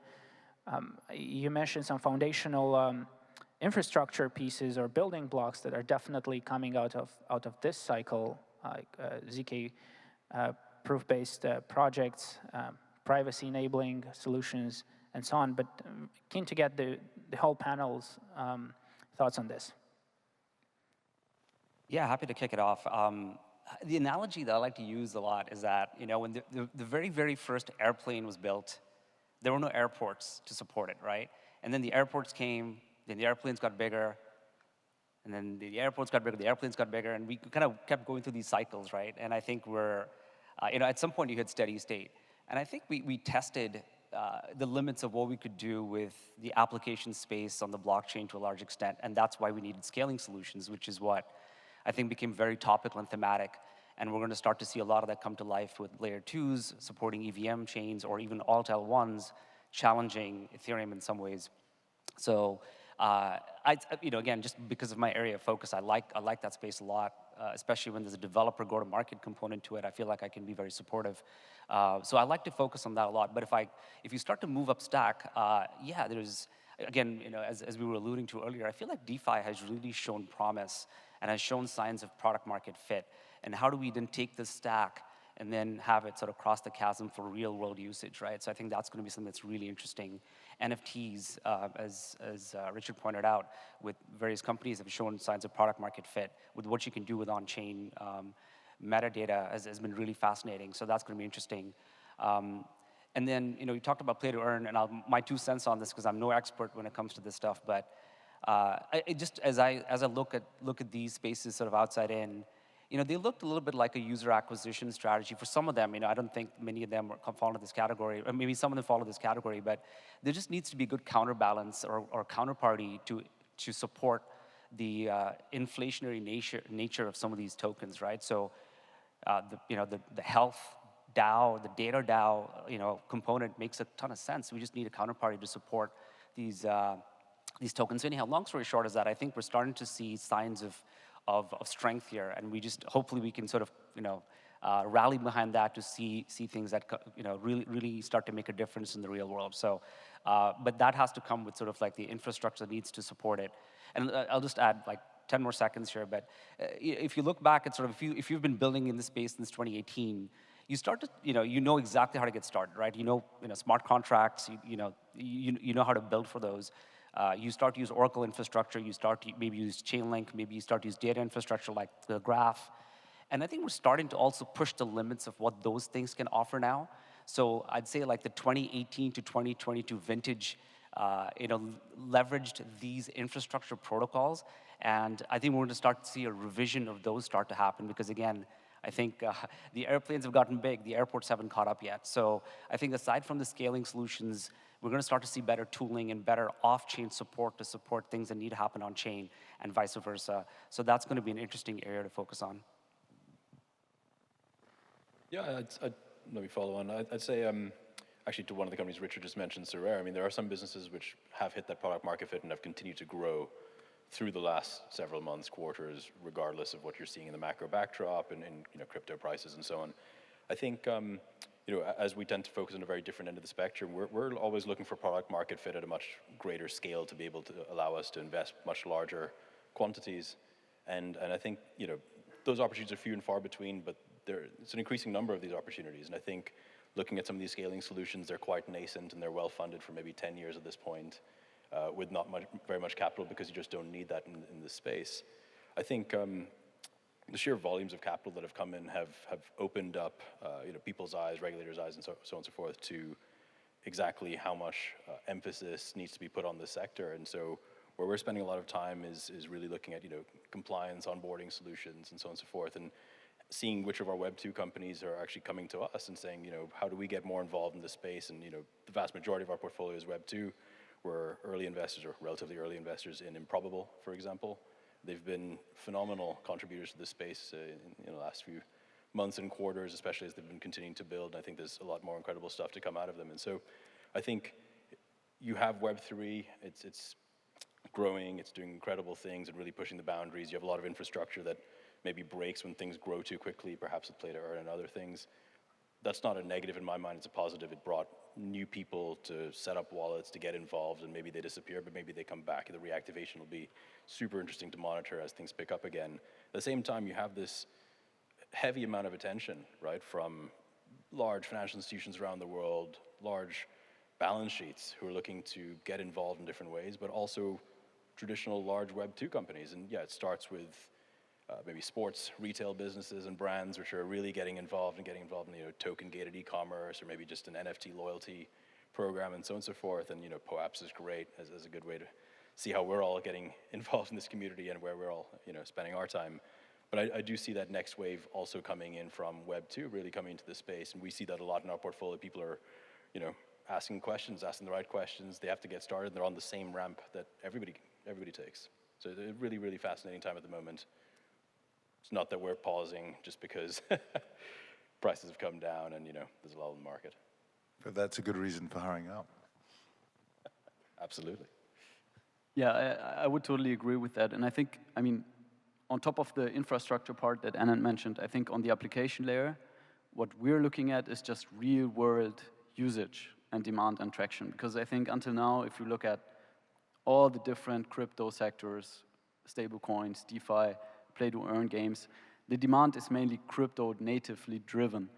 People use stablecoins for crypto settlement and trading. People use DeFi for leverage trading in crypto. People use play-to-earn games just to earn more of those massive token incentives. And I think if we want to get out of this bear market, we really have to cross the chasm to the real-world economy, real-world utility, and make those play-to-earn games that good that people will play just for the user experience and utilize those crypto rails just in order to improve the user experience and not to earn like massive token rewards. And I think the same is true for borrowing lending protocols in DeFi that hopefully people will use in the next couple of years for real world investments, or stablecoins, for example, if you think about cross-border payments or even treasury payments within corporations. I see plenty of real-world utility there for individuals, for companies, and I think that's the point where we will break out of this current bear market. I totally agree, and so it's that bridging to the real world. But stepping back a little bit, I think it's really interesting to note that with the current downturn, a couple of things. One really, I don't think it would be fair to say that DeFi has failed. I think the biggest holes in our ecosystem have actually been related to CeFi predominantly, and it's arguably the kind of human factor. Not that we need to get rid of all humans, but and then I think the narrative that you see in the mainstream press, unfortunately though, is still, particularly the should we say the kind of financial press, can be quite negative and dismissive of where we stand. And I think holding out for the financial institutions and the financial press to come around to thinking that this is the way we need to rebuild banking, I think might not be actually the answer. So for a long time, there's been a kind of catchphrase, at least has reverberated around the ecosystem as I've observed, which is like the herd is coming, the institutional investors, it's going to be, we're going to see this transformation. I think it's particularly hard for the financial institutions to do this stuff, obviously, because they're so under the scrutiny of government and the regulators, and appropriately so. Everyone's trying to do a good job of that. So perhaps, though, it's going to be more the connection between, if you think about the use of DeFi in the trading of NFTs and how NFTs are taking off in sports, entertainment, culture, and in games. And we see quite a few people now trying to bridge that gap to the real world. Did that event happen? Did that score happen? Did you turn up there? And to try to start to tokenize those elements of the real world, which at the end of the day, let's face it, there's an enormous sort of real world assets out there that are not currently tokenized. And it's been a struggle because they are non-fungible to do price discovery, to get the liquidity going. And we have a couple of players in the space who have done really well as teams, but really not taken off in the way that you can in the DeFi space when you're dealing with fungible tokens. So I think inventions in that space, perhaps catalyzed by, ironically, the herd of sort of Web2 media institutions coming into the space and realizing that maybe that they can, save their souls maybe and help us move away from this ad-driven approach to media, give us back ownership of, our digital lives, and adopt some of these components. And so I guess that sounds like it would be a good thing, and perhaps it is going to happen.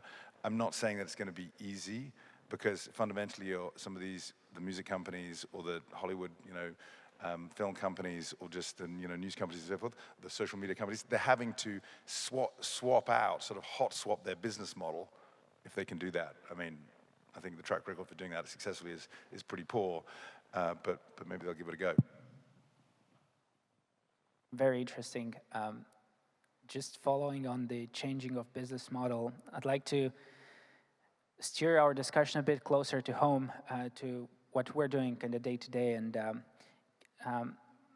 get your thoughts on one interesting theme that came out of this cycle was the evolvement of investing DAOs. So my question is, how do you see Web3 changing traditional VC investing practice?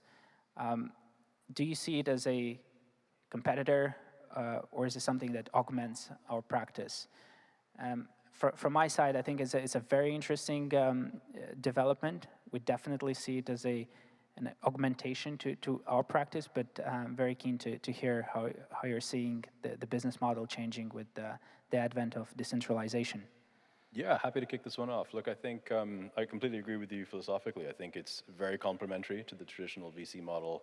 Of course, we sit at a different stage, so I think there's use for both. If you think about communities coming in and getting visibility into projects because they're actually participating, they're investing in their success, they're motivated, incentivized financially to see them through their various milestones. I don't see that as a bad thing at all. Actually, democratizes access to these kinds of investments, but more than that, brings a community with it. And I think you see this thematically in healthcare, you see this geographically with things like Africa DAO being set up and so on. BitDAO, Alliance DAO, very large, well-known names, of course, in the space. So it's taken off in a great way.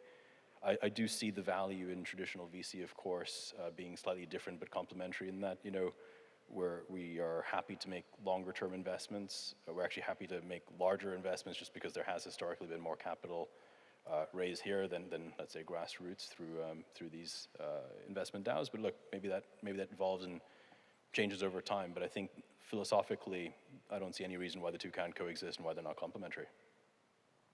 Yeah, definitely. I think, especially from a community point of view, those kind of token investments or fundraisings through tokens can make a lot of sense. And obviously, Chris Dixon from A16Z talks a lot about that especially if you want to build up a network and network effects in the beginning of your business, obviously, you don't have a lot of users. So the additional utility for users is not that big. So how do you incentivize them to use your platform, your product? And that's where tokens can make a lot of sense, because you basically add a lot of financial incentives for early users. You bind them to your brand, to your product. You create a huge crowd of very committed users. And you are basically able to bridge that initial very hard phase where you want to bootstrap your network, but your network, your product, doesn't have a lot of application utility yet. So I totally agree with Neil that especially from a community user point of view, it's great to build this community of very committed individuals around your product. And obviously then there are other challenges, more operationally, legally, that I guess you guys know way more about than I do. But I also see those two kind of investments as more complementary than competitive. As I say, it takes a village to kind of raise a child. So if you can get the community behind you, that certainly can help. And so we're supportive of that. But I guess you can think of those investment DAOs a little bit like the kind of Web3 version of a kind of a collection of super angels, but and more than that, because you can open it up. And I think it's certainly complementary in that we've got some investments in some of the DAOs, and that gives us a visibility into the ideation that's going on and some of the projects operating in that very earliest stage. And we're also have ventured out and built a program called Fabric X, and where we invest as little as $100K right at the ideation stage for 1 or 2 or maximum sort of 4 people. And then in that context, where we're kind of up and running UK, France, and Germany, and expanding further, we are looking at ways in which all of the non-capital side of what VCs are meant to do or do can also be built using kind of decentralized infrastructure. So how do we build a community-owned set of infrastructure that can help connect you with the best talent? How can we build a similar infrastructure that helps connect you with the best service providers? How we built a kind of community-owned infrastructure that allows you to do a kind of Hacker News type thing, or there's an internal product, a Y Combinator, for just talking to your peer, CEOs and fellow founders about the challenges you're facing. So kind of an expert network, if you will. So I think there's software that could be DAO governed around those services and that expertise that could then complement the individuals who come in and contribute their capital. And all of that can be revolutionary, I think, for getting projects off the ground at the very earliest of stages. And we're looking to see how we can weave that into what we're doing already with our kind of whole Fabric X program. So we're excited about it. Yeah, to me, the term investment DAO, I think it's overloaded, right? I think there's 2 definitions to it. One of which is you have a group of investors come together, create an investment club, and then invest through that DAO. So this is something like what Syndicate offers, which is like, I guess, maybe like an on-chain version of AngelList, or to some extent something like a Kickstarter, right? Depending on your jurisdiction, how you want to raise capital for your software-based startup. So there's that's one investment DAO. And then there's the likes of like Orange DAO, Meta Cartel, and others, DeFi Alliance, now called Alliance DAO, where you have capital that's still being invested by a centralized entity, but you have a DAO, a collection of members who augment the capital and come with true support. Like Orange DAO is a community of Y Combinator, ex-YC founders, right? So the capital gets invested by by Orange DAO, I'm sorry. But you get the community support with thousands of members who are part of this alliance. So all this is to summarize to say that, yes, it's a great augmentation and very complementary to what lead investors like the folks here can support you with. But at the same time, I mean, you as a founder, like, I think you need to run a really good process, right? Like, you need to find great investors that you can be aligned with, but who can also be a part of a syndicate that you can call on when you need something, right? So like the ball's in your court to be able to pull that together when it comes time to fundraising and like closing your round. Perfect. So it's great to hear we're not losing our jobs as VC investors. That's for sure. I'm keen to hear your thoughts on, this is a two-part question. One is, how do you see success as an investor in Web3? Maybe you can touch a bit on how do you benchmark your returns? How do you think about exits, especially on the token side? And also success for founders. So Richard, you mentioned about value adds that VC investors provide to the founders. How should founders think about success? And maybe you have some advice for them. And I know we have quite a few early stage founders in this room as well, so it'd be very useful to hear your thoughts on that. I'll pile in quickly, and then I'll pass the baton quickly as well. So like one way I've always thought about this, sort of coupling those two questions together, is that, you know, you build your business on the basis of the returns from the outlier, you know, companies in your portfolio you've been fortunate enough to work with. But you build your reputation actually based on the ones that are, you know, either not doing so well or somewhere in the middle, where I think it's super important. I mean, you can obviously build your reputation over decades and lose it in a heartbeat if you don't take care for the founders you're working with and the entrepreneurial struggle that they're sort of engaging in. You know, you'll make sure that you land that plane safely, and you know, when that becomes necessary. Obviously, that can often be not. That's not the stuff that typically, you know, catches the headlines. But having been a founder myself with my fair share of, you know, some success and failure, I think it's super important. And I think, you know, what does that involve? I mean, it can involve everything from, you know, helping think about when it might be time to kind of take that exit that is not quite the life-changing financial experience, or it could be how to bring in the right person to think about restructuring and bringing costs down. It could be just being a sounding board for different aspects. So I think that's pretty important in terms of what success, how to measure success with founders. And on just thinking quickly on the returns numbers, I mean, our LPs, our limited partners, who, you know, our investors are still very focused on multiples. It's extremely hard for them to kind of benchmark though, and certainly because it depends exactly when you start investing, and then markets go up and down and so forth. But at the end of the day, they've certainly shifted their aspirations up from the kind of like 3 and a bit X return on the fund, because funds have done better than that. But at the end of the day, they're also looking for not just potential multiples, but real distributions back to them. And I think you want to be doing better than 10X to deliver that. And how that is versus BTC and ETH, really hard to say. It depends when you buy and when you sell. Thank you. Yeah, I'm probably in a similar boat here, right? So we've deployed a lot of dollars in absolute terms into this space. It's still a relatively very small percentage of our overall capital deployed across tech companies globally. And so we're absolutely benchmarking you know, ourselves the same way in terms of VC-like fund returns. How do we get an appropriate return for the risk we're undertaking, and so on. This is a relatively new area for us to be investing in. You know, we started investing in crypto Web3 in the last 2 years, unlike, you know, crypto dedicated funds, for example. And so we are potentially looking for 10x returns. That would be fantastic in late stage context in this space, because you do actually have very, very fast growing large businesses that we can and do support. Speaking of support, you know, what do we offer our founders, our companies? You know, we're late stage, so we're investing in a specific type of company and sort of with a specific mindset. But I think where we come in is we've got 3 things. One, an unparalleled network. You know, we've got 500 companies or so in our portfolio, or approaching that. There are a lot of possible synergies. We have a lot of consumer companies in our portfolio. If you're looking for consumers or end user adoption in any protocol, platform, and so on, I think there's a great opportunity just to work with existing customer bases, find ways to sort of partner there. We're having a few of those discussions absolutely at the moment.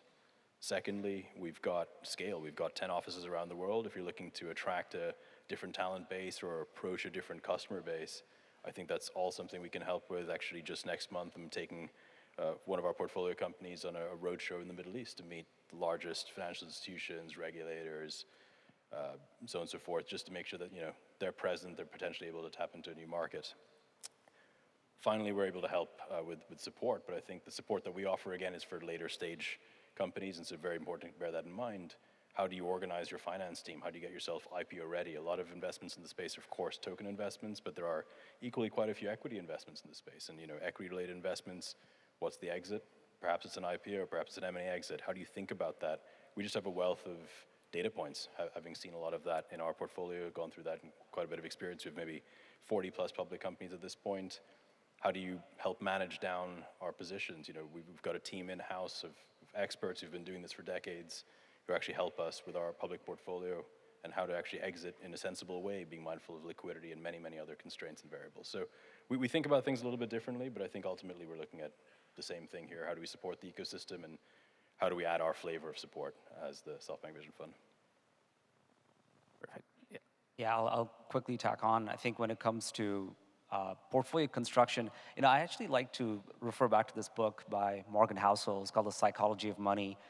If you haven't read it, I strongly recommend it. It's like have you folks read it? Have you given this? I have not. All right, I can't recommend it enough. But I think it just creates like a good framework for how to think about money at large. And I lean on that because in some ways I'd say portfolio construction and returns, honestly, a work in progress for a lot of us who are like, crypto native funds now. And, honestly, at the end of the day, a couple of things leaning back to Morgan Housel's sort of advice, the size of the fund sort of dictates the strategy. And then also you need to know how you communicate that back to the investors into your fund.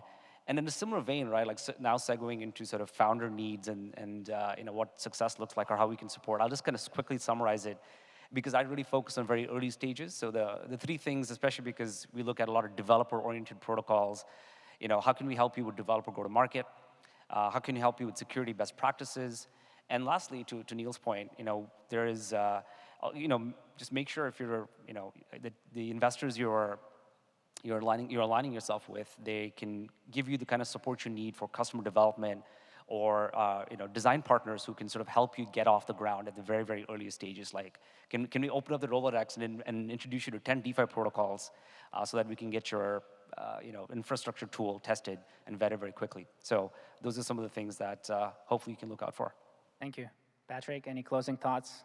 30 seconds. Yeah, I think most has been said. I would just add 2 crypto-specific challenges, especially for early-stage startups. And I think one of them is token economics.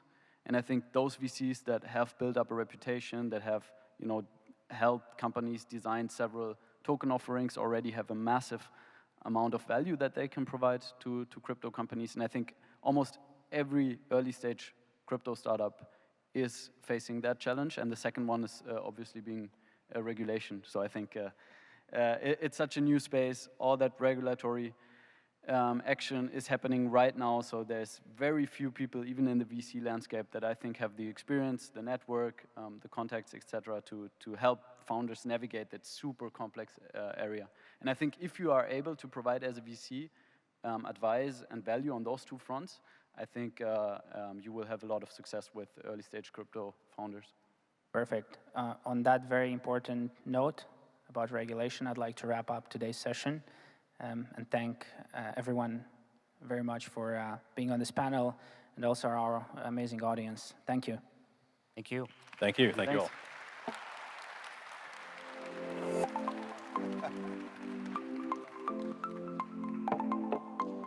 Thank you so much for that great panel. Thanks, gentlemen. Investment is obviously so key in following the crypto movement, and it's so great to see how the community is supporting this technology.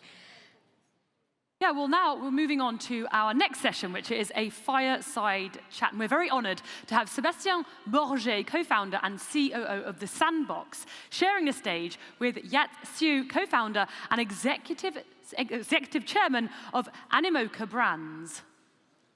This session will be moderated by CoinDesk's Jamie Crawley, and we will be getting to the bottom of how they've built their Web3 unicorns. So please join us in welcoming them to the stage. They're coming. And go. Maybe we should tell them to put the mics right to their faces.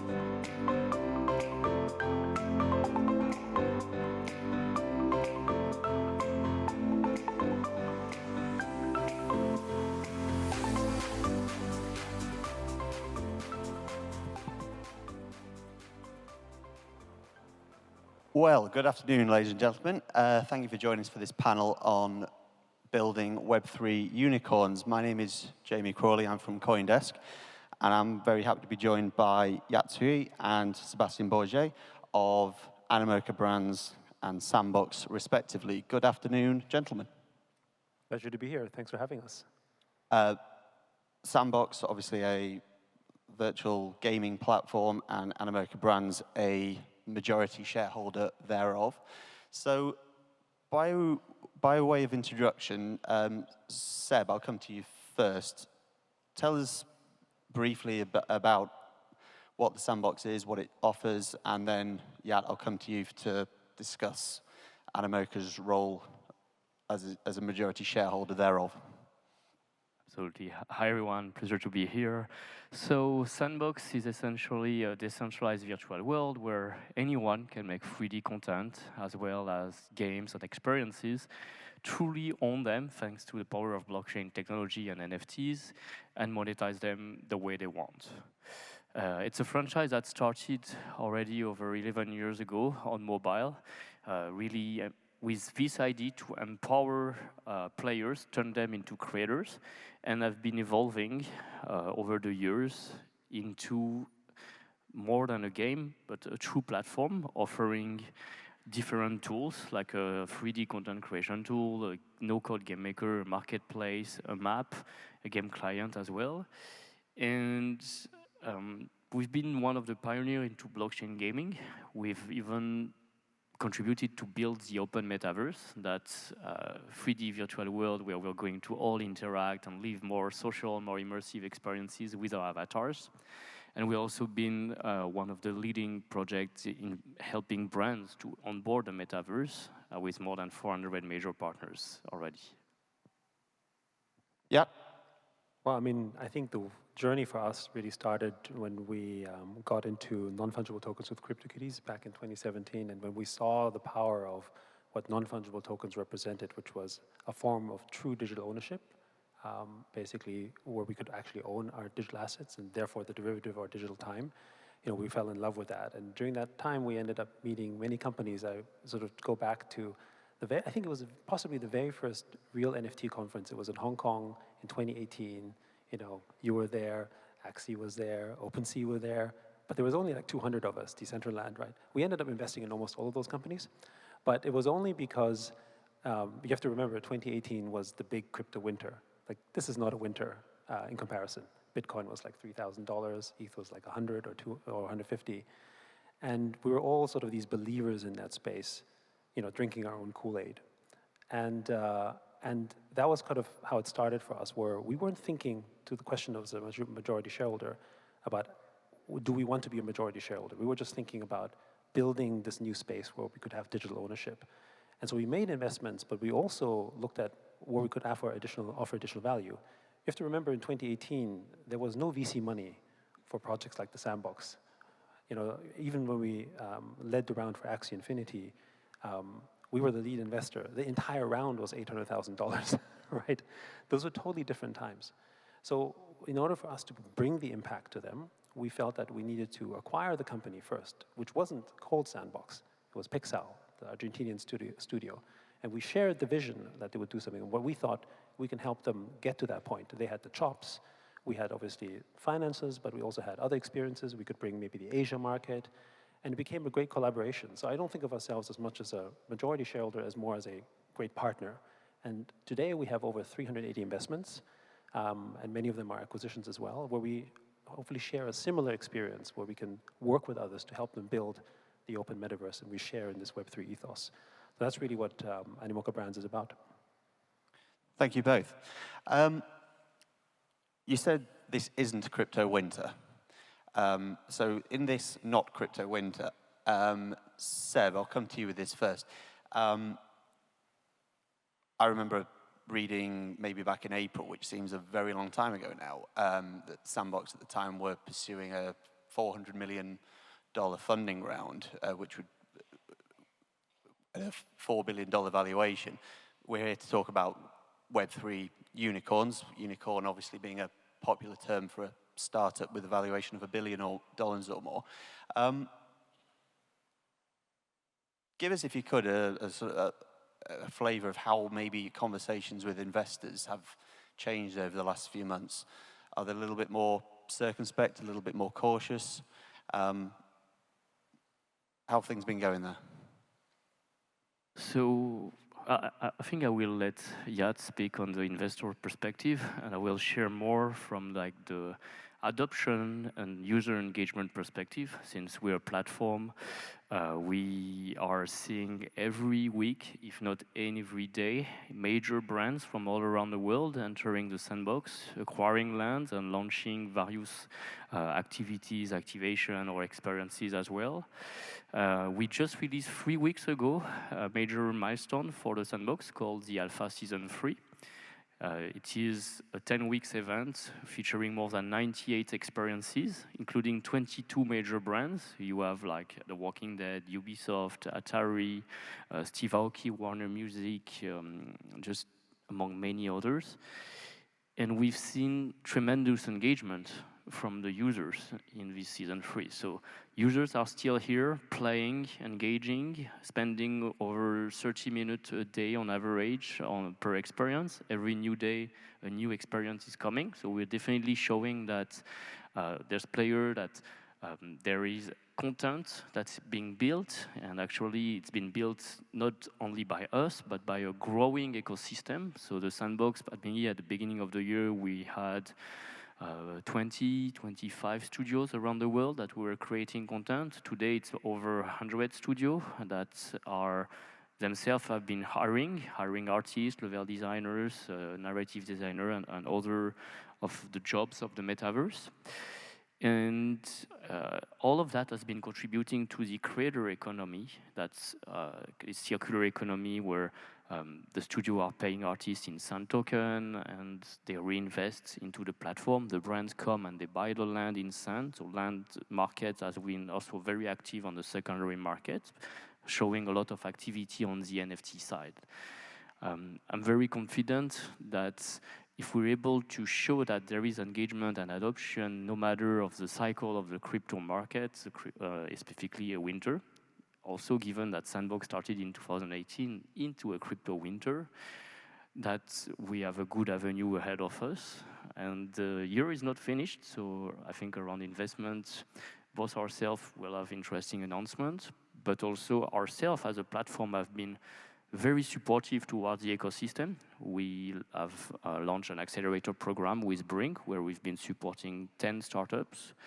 And we have also announced a few investments into Builder Studio that contribute to the growth of our ecosystem. Well, maybe just to add on this one, I mean, we just closed a funding round with Temasek, Boyu, and GGV last week, valuing the company at close to $6 billion, not quite. So it's a demonstration that you can still raise money in this market. And it's not really a case where there's no money. In fact, the market is quite liquid. It's just a question of valuation often, because prices have come down, market is obviously a little softer, and people are clearly also more, I would say, careful. But there's also less competition, right? If you're a good company, you stand out. If you look at 6 to 9 months ago, there's a lot of excitement, a lot of companies that came up, but also a lot of companies that maybe shouldn't have received the funding they've received. It was just somewhat exuberant, which happens often in these waves. Those companies are all gone now. And it was very similar to 2018. Those companies, the stars of our earliest portfolios, call it OpenSea or Axie or Sandbox or Decentraland or Dapper or Wax even. These companies were building in the winter. And if you're building in a time when things aren't great, then actually you're not building it just for the money. You're building it for purpose. You have a real reason behind it. And I think this is the other thing. Investors see that too. If you're building a company that is purpose-driven and that has a big mission, which I think Sandbox has and what we're trying to support as well, then finding money isn't the problem. If you look at, for instance, gaming itself received multi-billion dollars of funding just this year, including during the bear market. Most of it went into Web3 gaming. And that's interesting as well. For anyone who was building games traditionally in the last 3 years, there's never been a better time to raise money from a gaming perspective, regardless of it being, supposedly a winter, because people see that future. And I guess it's like how Simon Sinek said it, right? It's like people don't buy how you do it, they buy why you do it. And for Web3, there's a very big why. And if you believe about this future, about digital property rights and the meaning behind it and why it's a better future in the digital world, then that's where our youth is. Then as an investor, you're investing in the future. Why are people pouring money into TikTok, for instance? Because that's where our youth is. That's what young people want to do. Or why were they pouring money before into apps? Because that's where young people are. And where are the young people today? They're in the metaverse. They're building Web3. They're into crypto. Just following on from that point, yeah, there'll be some who would say capital will still find its way into established firms, of which you two both represent. What would you be saying then to more nascent firms who are not dissimilar to the Sandbox in that sense, who are at the early stages in this environment? So we have now over 380 investments. At the start of the year, we're close to maybe 320 to 330. So if you look at our pace of investing, we're certainly deploying capital pretty aggressively, and we're not the only ones.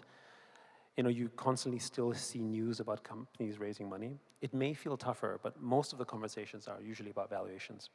If you have a good business, if you're a good founder team, if you have some fundamentals, you can raise money. I mean, just yesterday, we saw the news about Doodles raising, what is it, a 700 million valuation. And wonderful, congratulations and God bless them. Those valuations are still possible, despite what may appear to be a bear market. And there's, of course, less competition in the space, again, as I said earlier. So for the founders themselves, even if you're not that established, you have other avenues. You've got accelerators. We have accelerators. Sandbox has accelerators. There's also a lot of capital. They just don't want to go out and invest maybe at a 100 million valuation, but if you're willing to be a little bit more humble as the market dictates, you'll raise that money.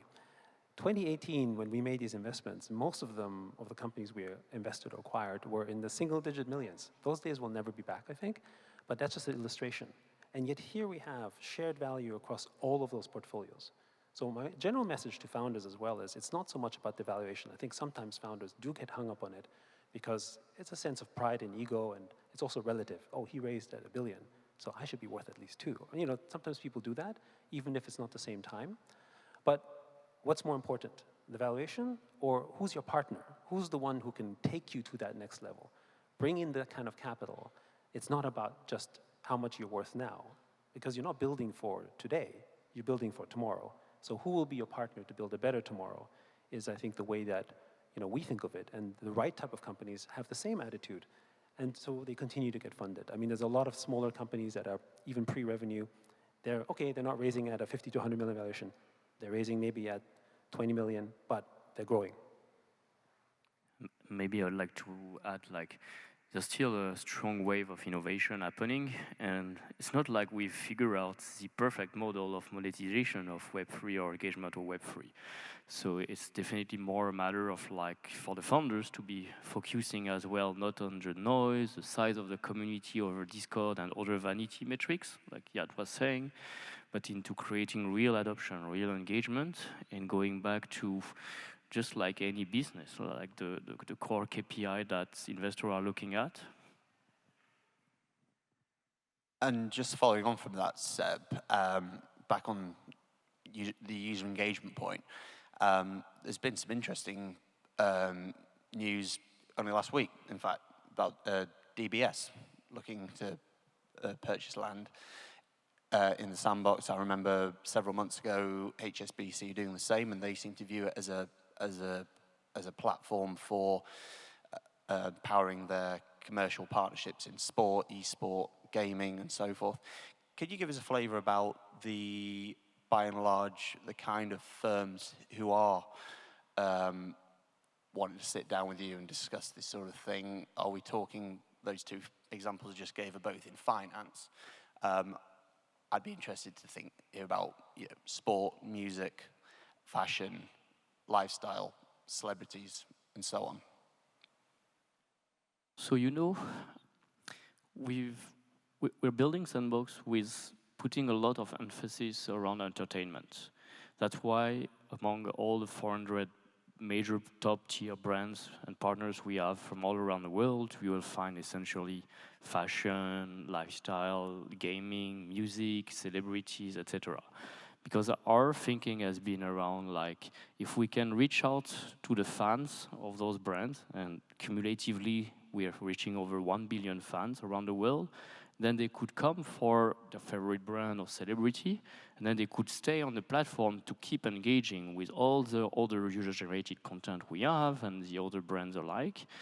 And that's been a successful strategy so far. Obviously, we have like celebrities like Snoop Dogg, Steve Aoki, the Warner Music, Adidas, Gucci, and many others already present in Sandbox. And like I mentioned, almost every week announcing new ones. But it's also been driving something quite interesting, which is, as we're an open platform, an open ecosystem, there's been a growing interest from other actors in the broader industry, whether it's like shopping, retail, commerce, work, education, or even finance and banking.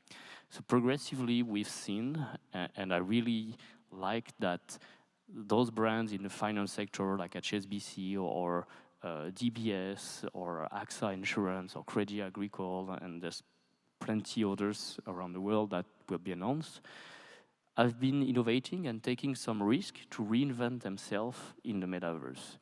Like, they are not coming to do like what they did 25 years ago with Second Life and trying to open like a virtual branch of a bank. Obviously, that is definitely not going to work. They understood, they took the lesson, and they are thinking around like, let's be here, let's understand the space, let's learn Web3 and how users are engaging in Web3 by offering them immersive experiences related to music, to sport. We're mentioning HSBC. HSBC is one of the largest supporter of a World Rugby Cup, typically, so they will have like a sport experience on their land first. You mentioned DBS, like they are creating a land called the DBS Better World about like sustainability and environment, ecology, and they are there. They are going to reward users for their engagement, offering NFTs, offering sand as part of the reward, and they're going to evolve. So one day, once we will have financial services supported in Sandbox, like you receive your salary in Sand token, you can take a loan in Sand to buy a virtual land, etc. Users will approach first the bank that are part of that ecosystem and that understood how that ecosystem works. If you're going to go on the street to meet a bank and say, I want to buy a virtual land and take a loan for my Sand token because look, I've been building and I earn a revenue for already 2 years, they're going to look at you like, what this extraterrestrial talking about, you know, like. Maybe I'll just add one other point is that, you know, when you buy virtual land, right, you're actually entering and demonstrating to the audience that you're serious in Web3. It's not just a case where you're just here to extract. You're putting into the ecosystem, you're investing, you're participating. You kind of want to signal that you're part of it. I often describe the Sandbox a little bit like the Manhattan or the Fifth Avenue of virtual land, where you have to buy something there, just like how you also then need to maybe have a Bored Ape or maybe a Cool Cat or some other collection of NFTs to demonstrate that you're here for the long run, that you're serious. But the other anecdote I wanted to share when I was talking to the CEO of HSBC, she said, you know, what she said was perhaps the biggest impact wasn't even the external one. It was great media and great press, and it was absolutely worth it relative to the cost of the land. But she also said that the morale and the motivation from the young people inside HSBC was electric. Basically, people were like, oh, HSBC is in the metaverse. I'm working for a cool company, or that company is thinking about the future. And that was maybe a side effect that ended up becoming maybe even the more dominant effect within the group. So I think these engagements shouldn't just be looked at something that is external from a marketing standpoint. They have very intrinsic internal effects as well, if you do it right. Thank you very much for that. Now, looking forward in the years ahead, when we find ourselves in bull market territory again, more broadly beyond crypto and into blockchain, Web3, and so forth. What sort of case could you make for, in a sense, if you like, the bull market that we recently come out of? I sort of think of NFTs as being the standout use case from that. I sort of think when I started at CoinDesk in February of last year, it seemed every day there was something interesting dropping in from an NFT standpoint. So 2 questions in one, I suppose. One is, are NFTs now almost an entry point into this world in themselves in a way that before everything fed through crypto itself? And then expanding that into gaming. Could gaming then be the success story, the standard bearer of the next bull run? Seb, I'll throw that to you first, and then you jump in. Well, I think like what we're noticing, and without any surprise, is like digital assets with a real utility are actually coming out as the long-term winner, because people can not only store them and let them sleep, but most importantly, they can actively engage to increase the potential earnings that they can make from such assets. And that's the exciting part, I think. That's the dominant part. And metaverse, the open metaverse itself, is probably one of the most tangible use case for NFTs. Whether you have an avatar that becomes your digital identity and then you can use as a character to explore, to socialize, to play, to build, to create, to talk, to chat, and do many other things. Or it's a virtual land that you can own and publish an experience to allow other users to access or even rent, etc. Or just gaming items. It's just common sense, and we're glad that we, as an open virtual world, we're providing value to an overall ecosystem. Beyond the core gameplay, the core loop, or the core service they provide, we're a place where any community can come, can engage, can socialize, can build, can become creative, and can be part of this concept of neighborhood with their land that Yat was describing as well. When you look at the things that have driven mass adoption in history, it hasn't been money per se. Money is a vehicle and a tool, but it's culture, right? Mass adoption of culture. Is it movies? Is it film? Is it music? Or is it games? These are all forms in which we engage as culture.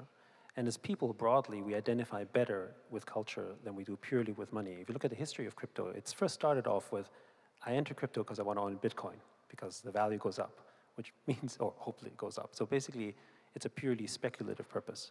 But when you enter it for culture, which what NFTs initially represented, you might buy an NFT because maybe you hope it goes up in value, but you also buy it because you love it. How many times do you hear people who have a Bored Ape or a Land and Sandbox or something and say, I can't sell this. I'm attached to it. I love it, which is what we do with our own physical items. We fall in love with our watches, with our clothes, with the property we own. I mean, logically, we should sell it, but we don't because there's memories, there's attachment to it, right? So these are one of the big areas where I think why mass adoption is happening this way. And if you look at the mass adoption that happened in the last year and a half, it entered through blockchain games, it entered through NFT art, it entered through culture. And we're just at the beginning of this. So I think it will continue to have this narrative, but it might not necessarily be as dominant as NFTs. I think last year, NFT was kind of unique. It was interesting, curious, and also controversial because of all the FUD that was going on, because of the environmental debate, which will probably, after the merge, all be gone anyway, if they know what's going on. And then just generally, we think gaming will be the pathway of mass adoption. There's 3.4, just the stats, there's 3.4 billion people who play games today. Ask any gamer whether the items that they're using in the game is one they think they should own. And everyone will say, I don't own it already? I thought it's mine. So we're really not changing the paradigm. We've created a generations of people educated that know that virtual item ownership means something to them. Ask our children what they want for Christmas. It's very likely something virtual, right? So that is already there today. And so we're really just moving an audience that's already half foot in to port them over. So we think the space will grow tremendously and will grow faster and more accelerated than we have seen with mobile or with the internet adoption at large. Thank you, and thank you, Seb. We are just about out of time. So thank you very much for your attention. and thank you to Yatsui and Sebastian Bourget from Animoca Brands and the Sandbox, respectively. Thank you very much. Thank you, everyone.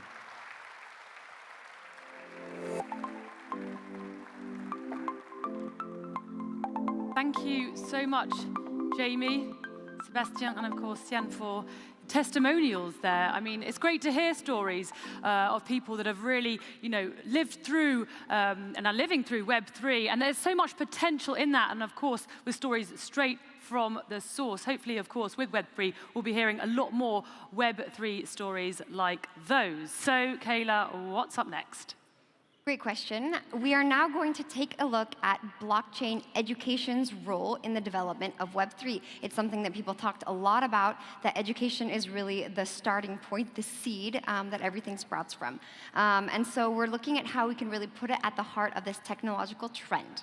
Moderating this panel is Helen Hai, Binance's Executive VP and Head of Binance Charity. So let's all welcome Helen and her panelists to the stage.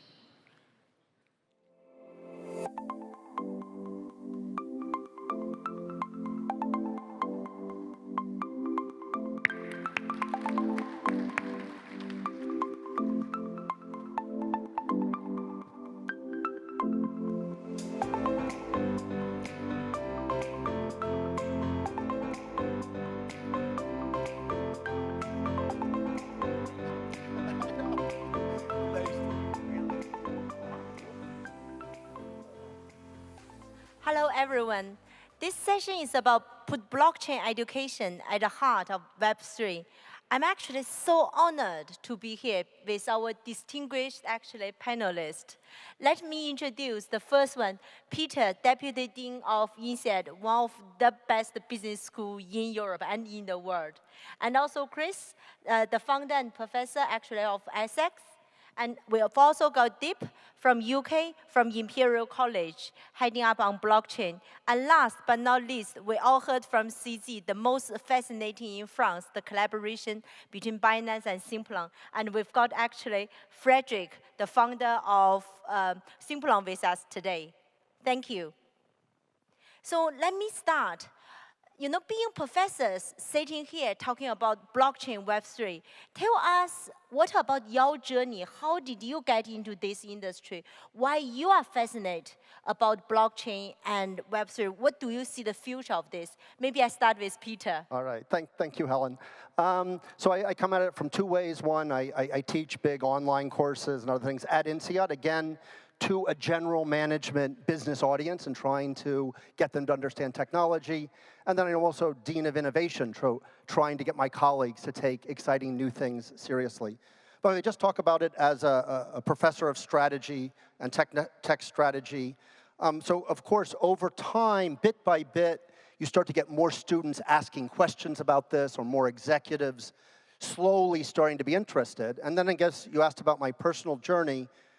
Three things I think really caught my attention about blockchain, just as someone teaching about tech strategy. One is use cases, right? So it is so important in general to find the right use cases and not get distracted by the wrong ones.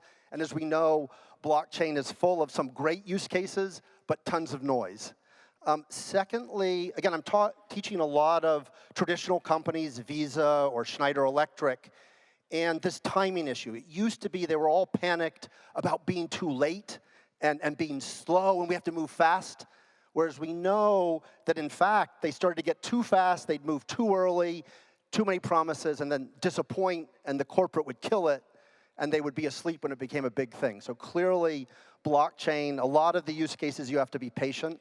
And then the last one I'll just share, I think that excites me most, is tech is all about two things, talent and scale. It's just the level of, sometimes I almost feel like I'm talking to other professors when I talk to people in the industry. The creativity, the deep thinking in blockchain is unlike many other parts of tech. But the second thing was on scale. Some things scale, but again, if you think about the timing, often the scale's not there yet, and I think people don't always understand that. So a little bit about my journey as a professor. That's amazing. How about you, Chris? Well, in 2018, we organized the OECD Blockchain Forum at the OECD, and we thought there would be like a little people, and it was a huge success. So I said, maybe there's something to do for the young generation. And I went to ESSEC Business School and said, I would like to build the courses on blockchain. And they were interested by these technologies because ESSEC Business School is always ahead of the game. So they trusted me to build a 30-hour course on blockchain at the time in 2018. And I remember the economy teacher said, well, I would have it would have taken me 30 minutes. How can you do 30 hours? And my main focus, I was used by this at the OECD where I was teaching already, is to, as you said, is to of course, underline opportunities, but also be very conscious about the risk of this technology. So that's one of the pillars of my teaching, is to always be, of course, underline the opportunities, but also be aware of the risk. And as you say, when we go into business cases, use cases, to differentiate between great use cases and, well, less interesting, use cases. This is amazing. And I think there's the famous quote of saying education is the passport of the future. Thinking about the student who listened to your class back in 2018, BTC price probably is only 5,000 US dollars.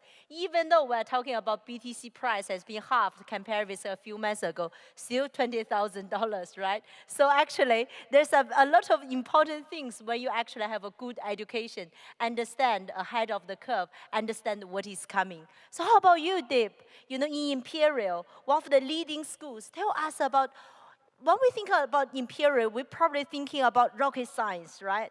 But blockchain, tell us more about that.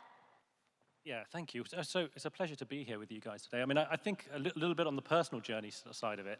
For me, I go back to when I was a postdoc. I trained as a physicist, and back in those days, the internet was just kind of emerging. We were looking at how digital technologies might transform societies. We had no idea really that what was going to happen with social media and everything that's happened since over the last sort of 20 years or so. And during that time, part of the work I was doing was around looking at the kind of statistical modeling of financial systems and how maths and science and technology plays a part in finance. And I was fascinated with how we might emulate and create a real digital analog of the financial systems that we see. This was like a problem that was around, the double spending problem and all of this kind of stuff.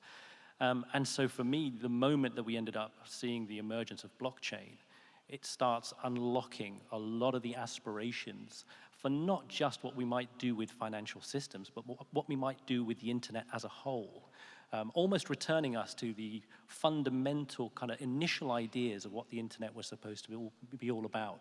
And so this is really a powerful technology for me. So I'm a technologist and a scientist, and I come from it from that perspective. And I would say my colleagues at Imperial, Imperial is a science and technology dominated school with a great business school as well. And we're fascinated by how the science and technology can then translate to real world impacts in businesses and in societies, and how we can change people's, I guess, the conditions of prosperity around the world. And really, that's the key for me as to why this is such an exciting space to be in at the moment. That's wonderful. Last but not least, Frederick, Simplon. Before Simplon, I was a geek from now 25 years, so I'm really curious about technology. I tried to deep dive on blockchain in 2018, and in Simplon, I say, we have to have a certification on blockchain to certificate some developers who are dedicated to blockchain. So we get this certification from the state, but we didn't train so much people because there wasn't the traction there is now for blockchain developers. So now it's really like huge and increasing. And I have to say that I'm very honored because there is INSEAD, there is ESSEC, there is Imperial College, and Simplon. You see? Comparing Simplon to your school, you know, it's really like incredible. But it's very important that everyone has access to this kind of technology. And as Simplon is really focused on underserved, we really have to focus on democratizing, demystifying this technology. And this is the thing I'm more passionate with. The use cases are great, but non-profit use case, empowering people use case are really something that make me get up in the morning. Yeah. Fantastic. My next round of question is about reality check of what's the future. The reason I'm asking that, because you are actually dealing with students. What they are most passionate about is very important. So I do want to share with you, from the various leading institutions you are leading, what you are hearing from the student. How do you see they can impact? Maybe one of the things also maybe start with Peter. Another curiosity I've got with INSEAD, today, if we look at all the leading financial institutions, I would say majority of the executives in Europe, they probably all actually graduated from INSEAD. They are a product of INSEAD. And now, Peter is teaching blockchain to really innovate. Your student has been actually the empire they have been building. What's your view, and how do you see the new generation of the student? What's their passion? All right, so briefly, like the others, when we tried to get started in 2017, 2018, there were a few faculty that were interested, but it was really work. We wrote, you get them to write cases on Binance, which is exciting, or Beef Chain, which didn't go anywhere. But bit by bit, it built up so that by 2021, like our most successful elective launch anywhere at time was crypto entrepreneurship. And again, one of the things I'm watching, is it coming down? Not yet. I think, again, remember, business schools are counter-cyclical, so when the market turns down, people step out and they come back. So we still have a lot of people interested in like our NFT projects on campus and those kind of things. On the financial services, again, I have a strong view, which is, again, the role of schools is to bring diverse people together, diverse perspectives. So for me, it's really important that we have people from the crypto, the DeFi space in debating, interacting with these senior executives as well, and we bring all that together. And as one often says, it's good to keep the cannibals in the family, and you might as well disrupt your own alumni. Amazing. How about you, Chris? When you are teaching on those courses since 2018, what's the trend you are seeing from the students so far?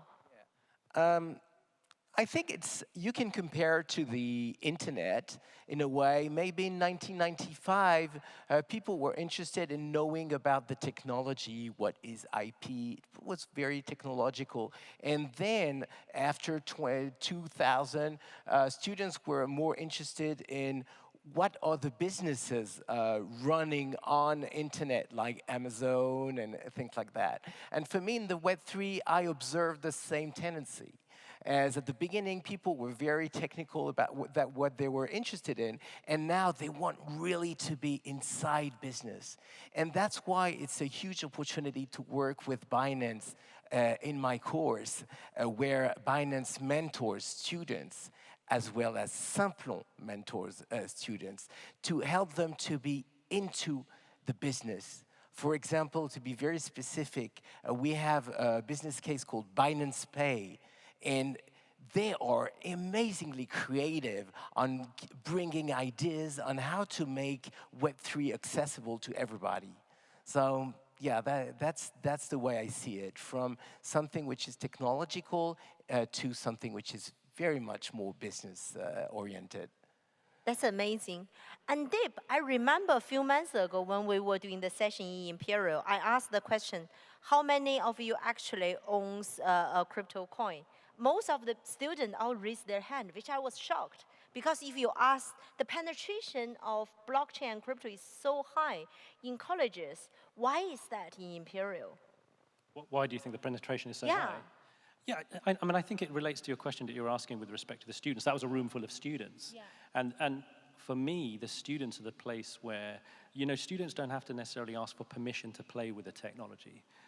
to investigate it, to create it. I mean, the comment around the internet in the early 90s, I was around that. You've reminded me of being a student now. And actually, I could just quietly get on and do stuff and play with things and invent things. And then maybe through that process of investigation, something practical would come out of it. So I think a lot of people hold crypto and are involved just to be involved, just to know how the mechanics works and exactly how the system operates and to play around with it. So that's why you had so many hands raise up. And really, I think what we're seeing is the power of kind of inventiveness, if you like, bubbling up from the students, making faculty and making the university stand up and take notice of this stuff and engage with it. And that's very exciting for me, because it also disrupts the way institutions like universities structure themselves, where they think knowledge and intellect comes from. And it should come from students. I mean, they should be an equal partner in developing the cutting edge. Fantastic. And how about you, Frederick?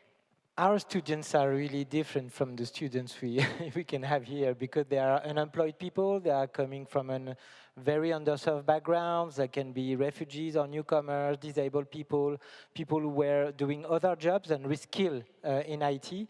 And their financial background is really poor for the most of the time. So when you ask who has crypto in a room, no one raised their hand, or very few, because there is something that is really difficult for adoption in this time of social class. So we have to make the blockchain user more diverse. And this is the sense of the partnership we announced this morning, because the idea is to raise awareness, not around only crypto, but also Web3 and other use cases. It's really interesting. And we ran a workshop in Aulnay-sous-Bois in Seine-Saint-Denis a few days ago with people who are know a very low level of qualification, and we made them code on Solidity and create their own blockchain test on Ethereum, and it was really, they were completely amazed about the possibilities. They never heard about something other than Bitcoin, and the empowerment effect is really huge. So we have to foster adoption to really spread the love of Web3 application. They were aware of Bitcoin, but there is so much things to discover and so much things. And in this room, there are many men, and we have to open also to women and to really different background, because you cannot make metaverse or crypto things without any competency. But there is nothing that will happen good things if there are no diverse people. If the Web3 application don't look like the population and the general public. So that's why we are going to spread the love of blockchain for SMEs, for unemployed people, and also some executives who are really not aware of anything, like zero. This is truly the beauty, the diversity, the decentralized, and the inclusion part of it.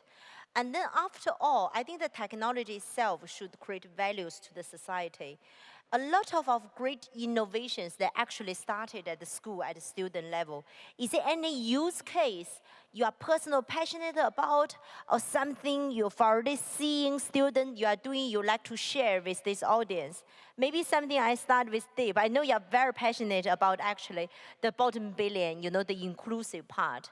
Do you want to talk about some use case along those sides? Yeah, thanks. Yeah, absolutely right. I mean, if you just look at financial services and financial inclusion around the world, we're not in a good shape, actually, if you really be very honest with it. We've not architected a system globally that empowers huge parts of the global population, and it doesn't look like anything much was going to change until something like blockchain and Web3 and all this sort of stuff has come along. So there's a really serious reason for why or there's a really serious kind of pathway that you can see for causing a very positive disruption globally to something which is really bred in a lot of inequity. So for me, looking at things like the Sustainable Development Goals as aspirations that we're trying to solve, technologies that can help us get towards solving those problems, this is one of those areas where we can really get after that stuff. And we should be brave enough to say that and to go after it. And I think the point you've made here on inclusivity and inclusion is so important, because whilst the technology can help us to get to those really big aims, it's down to us what we choose to do. And actually, the same technology can just multiply the current infrastructure and systems that we have. So we can choose to make it just as kind of non-diverse and problematic as it is now and amplify it with this technology, or we can choose to use this technology to do something very different. And that's the human aspect that we have to get right in this whole game.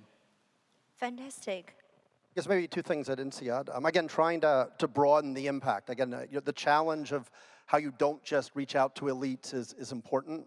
One thing we did launch a big MOOC specialization with Don Tapscott, again, trying to reach a wider audience.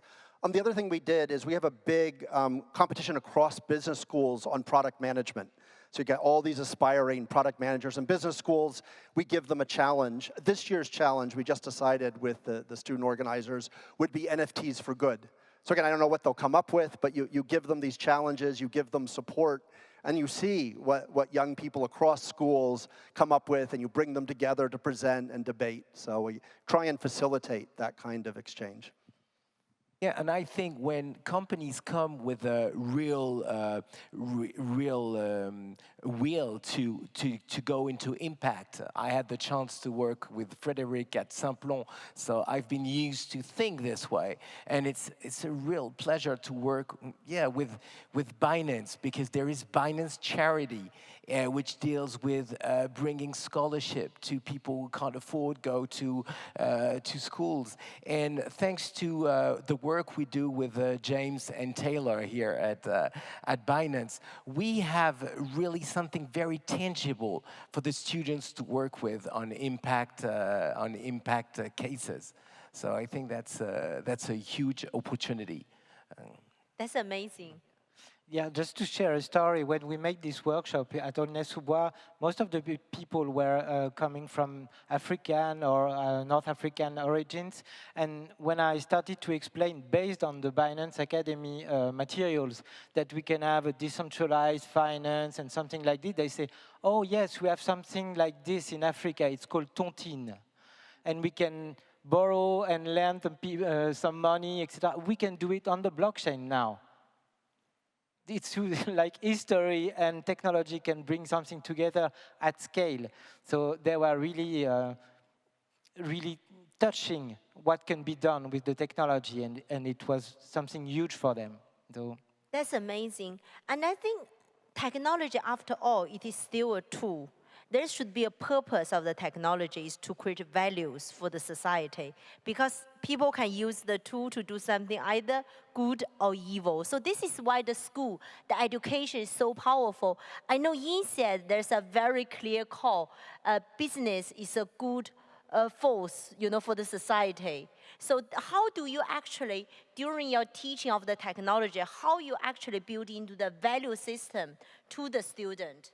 Yeah, well, clearly the conversation is shifting. I think, in the past, there was somehow this assumption that technology would be for good, and clearly, when you look at some of the negative effects of social media, there's no excuse anymore when you're building the metaverse. If you're not thinking it could go wrong, you're just not awake. And again, I think it's a bit pushing against an open door. I think that's been so beat into us. It's just around getting the faculty the support, connecting them with the right cases. The students are pushing for it. But again, I think the whole ecosystem has to really rise up and embrace this. But I feel like on this one, I feel like I'm pushing against an open door, and people have gotten the message. This is really amazing, because I think from Binance perspective, we do believe technology should actually empower, it should become the best complementary of human nature. It should empower empathy, innovation, and stewardship. This is why actually with the partnership with all of you, we want to drive that inclusive, collaboration to really empower everybody, in Essex and also Simplon at the same time. So how do you see, Chris and also Frederic, the unprivileged people, when they have this kind of education support, how do you think they can really use the tool to change the future? I think first, students are interested by impact, and they're also interested by the innovation. that enables the technology. And that's a very powerful direction I use in my teaching. Web3 will be an opportunity to really enhance the marketing tools for companies. And it's not necessarily an impact purpose, but it's also very interesting because it brings new tools. So I think it's both directions that you need to pursue during the course I do at ESSEC. Brilliant. I think Simplon students want to make the world a better place, but they want to change their own destiny. They want to get a job. They want to be included in the society. So when we are providing some frame to get some new skills, they want to get job. They have ideas to be entrepreneurs. They were, unemployed 2 or 3 months ago, and now they want to run business. The gap is really incredible. After we showcase the use case, non-profit, impact, but really they are starving to survive, they want jobs. So I'm not sure that this kind of audience is the best audience to generate some social impact entrepreneurs. I think that people more privileged, maybe in your schools, are better social impact, but the social impact they want is for them, and it's a good thing, I think, to empower themselves. To build on that, I think there's also the education to policymakers and also regulators and also the politicians.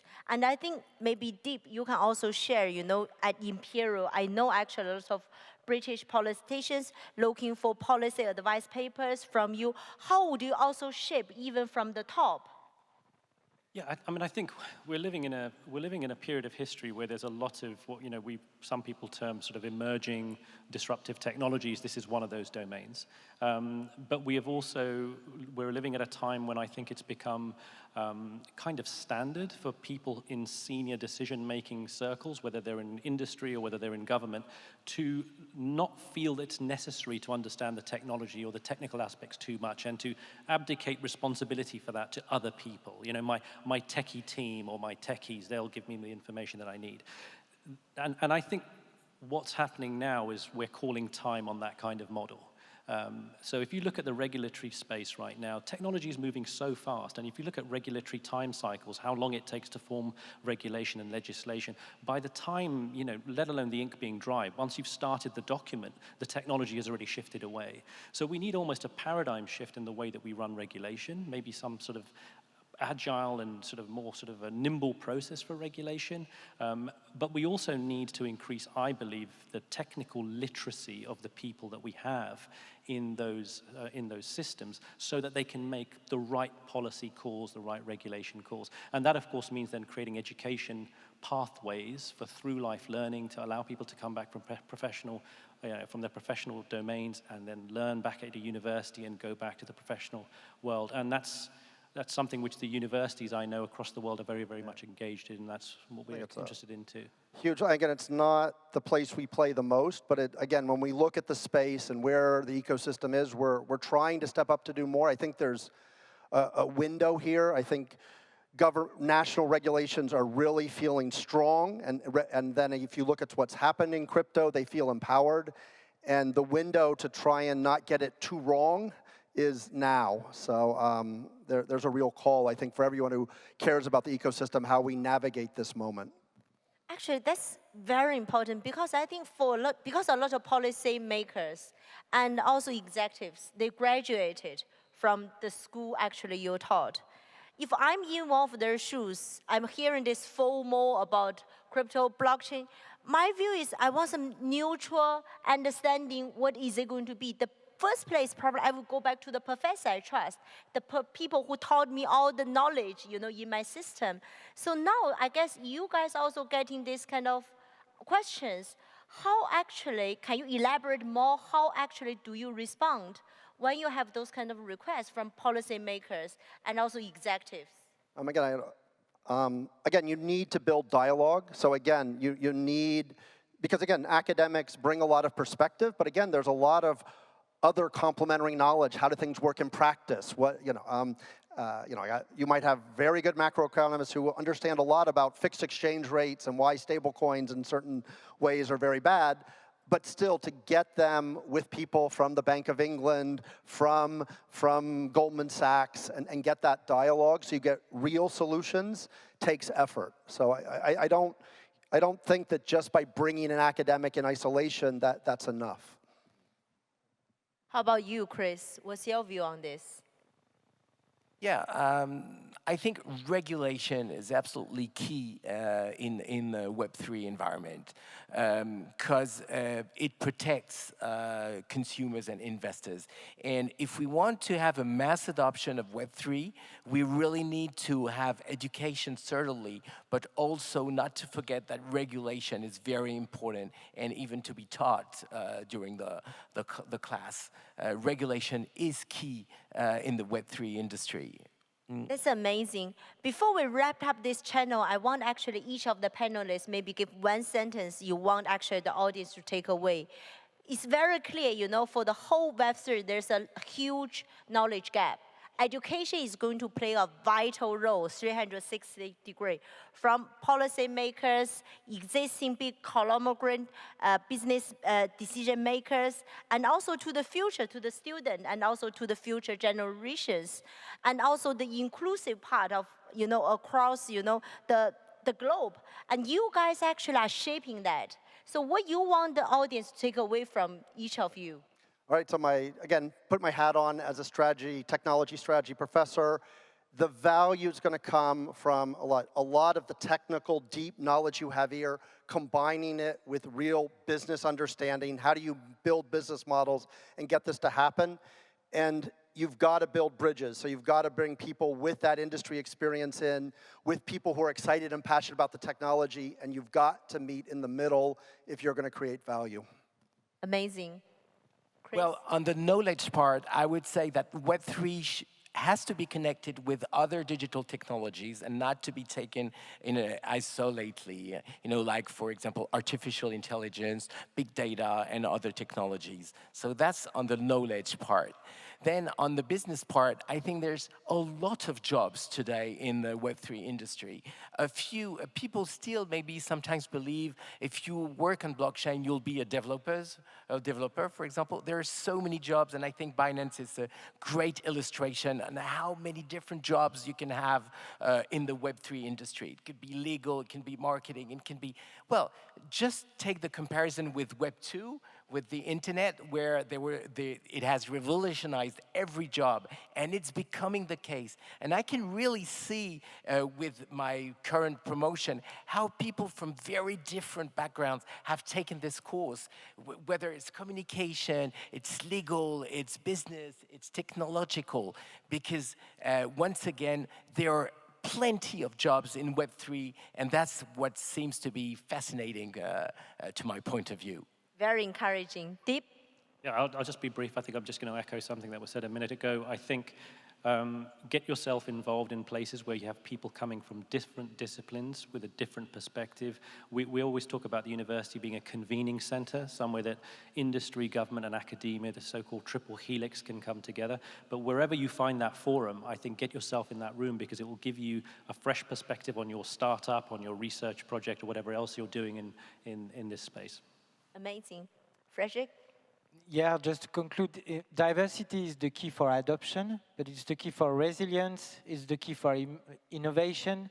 So really we have to invest on diversity, because it's the strong asset we have to make the Web3 thing that really is going to make the world a better place. That's amazing. Let me quote something to close, which is Nelson Mandela once said, education is the most powerful weapon to change the world. And actually, it's a great honor for Binance to partner with each of you, actually, to make a difference, for the future, for us, and also for the future generations. Thank you. Thank you. Thank you. Thank you.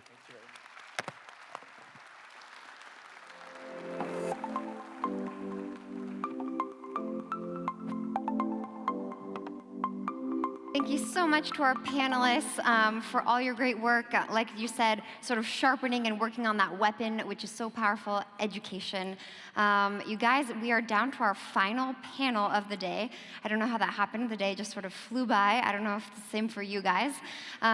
So allow me to welcome journalist, presenter, and my co-host, Haley Edmonds, to the stage. She will be leading a discussion on building Web3 communities. Haley, over to you.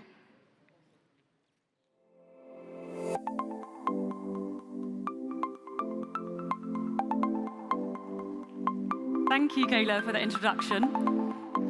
Thank you very much for being here. If you'd like to take a seat, we've got a couch each. Oh no, we can, perfect, fantastic.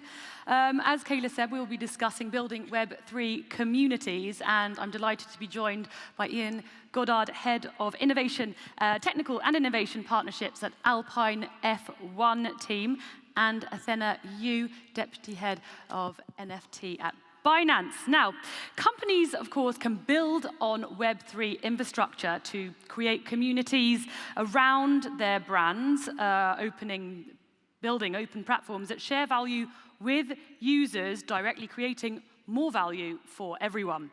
With Web3, users typically own whatever content they've created, as well as, of course, the digital tokens or NFTs that they've purchased. The tools are changing, the rules are changing, technology is changing, and now communities are changing, all thanks to Web3.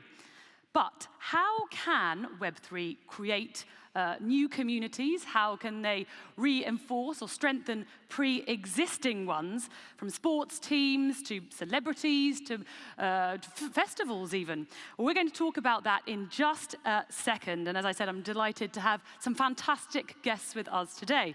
So my first question to both of you is, how would you define Web3 in your respective fields? Yeah, thank you so much for this question. So maybe let me take it first. So I think there are a lot of different terms around like Web2, Web3, like metaverse, NFT, etc. I think try to understand it. Let's go back to the fundamental part, like internet, blockchain, and then Web2 and Web3. So I would think about it like this. So I think internet, we're now using internet everywhere.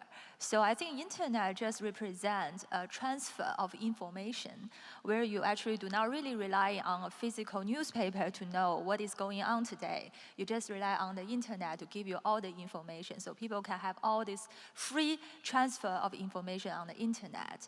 But I think what really makes blockchain really disruptive to the world is actually it introduced a new way of the free transfer of value instead of just the transfer of info. So I think that is the fundamental, like the revolution that blockchain technology can really bring, which is the fundamental of what we call Web3.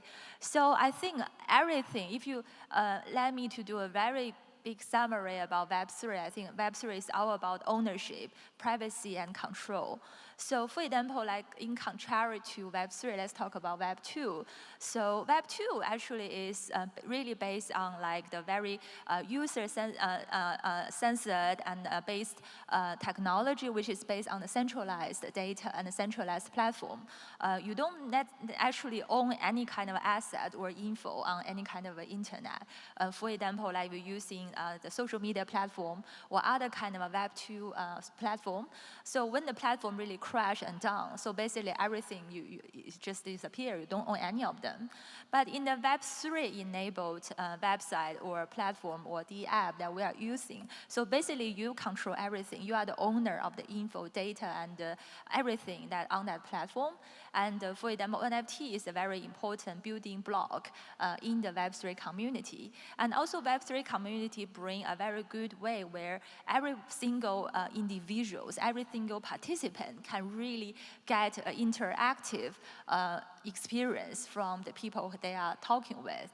In Web2 enabled platform, basically you can just interact with other people in just one way. But in the Web3 community, actually there are more engaged interactions with your community and even your idol that you are following, which is never possible in the Web2 community, and give you more power to voice out. I think that is the fundamental beauty of Web3 and how I see the differences between these two communities. But I think think Ian may be sharing more idea and experiences from like how you see, because my angle is really from blockchain and crypto native, but maybe I think the people from the mainstream and the sports and other like the industry can share more idea about how you see that differently. Yeah, thank you. I mean, for us, I think it's obviously Formula One is a huge global spectacle, but how do we make that more immersive for the fans? And I think that's really the big question, what we're starting to answer with Web3. How do we take that kind of, at the moment, the big tech companies control the social media, very engaging, very good ways to deliver content, but I think Web3 is just this question, how could we do it differently? What new ways we can discover to do things? People talk about the NFTs, the metaverse, fan tokens, we'll talk about those in a little more detail, but I think they're kind of the headlines that actually allow us to be really creative and do things differently. So lots of big subjects, but I think really it's that taking control, how do you make it more immersive, and how do we really just do something different so all of our F1 fans can just feel closer and more open to the things we're doing as a Formula One team. So you're really offering more immersive and exclusive content to their fans and getting them much closer to their idols. In February of this year, you launched a partnership with Binance Fan Token, and you launched your very own fan tokens. So 7 months down the line, how is it going? Has it met your expectations? Have you had any surprises along the way? Yeah, you know, it's a brilliant partnership, as you say, in kind of its early days. And, you know, for us as a Formula One team, people always think about technology and innovation. And I think, you know, this Binance partnership's nothing different to that. Really, we want to be early adopters of future tech. So really being part of this journey with Binance, working with Binance and Binance Labs, seeing how we can develop some of these key future technologies is a big part of that partnership. Crypto uptake is another big part of why Formula One. You know, Formula One's globally got over 1.5 billion regular fans.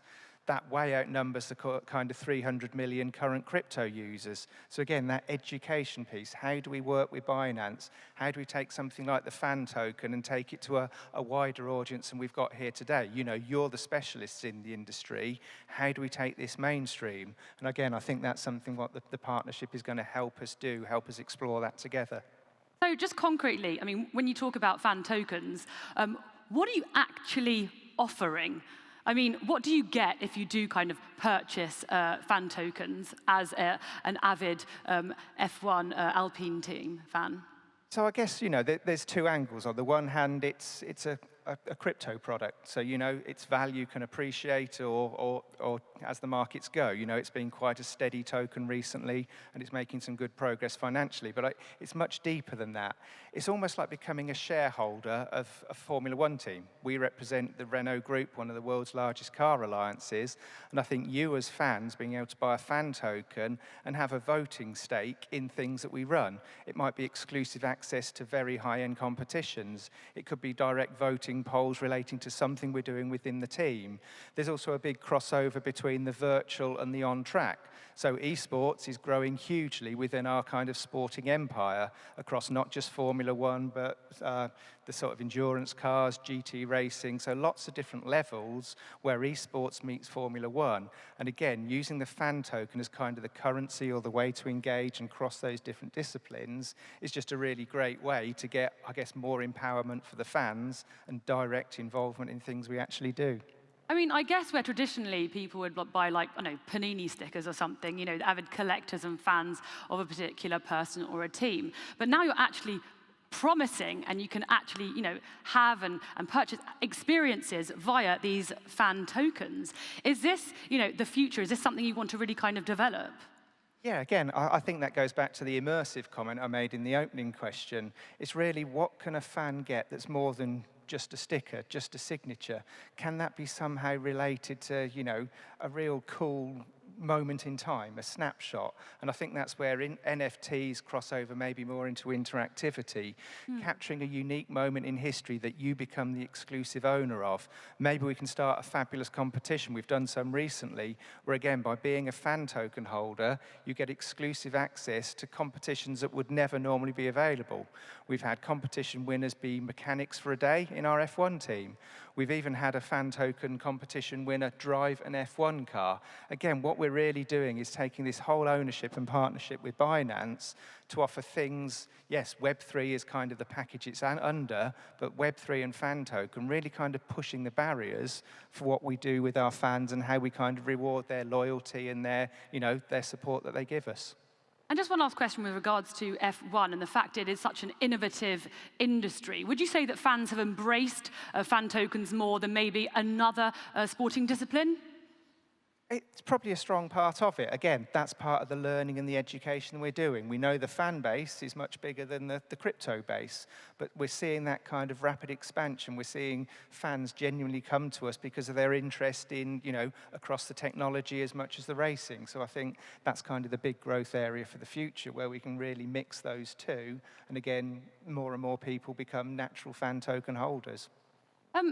Athena, when you do launch into these kind of fan tokens or the equivalent, there are, of course, a lot of risks for a team such as F1 or for a celebrity.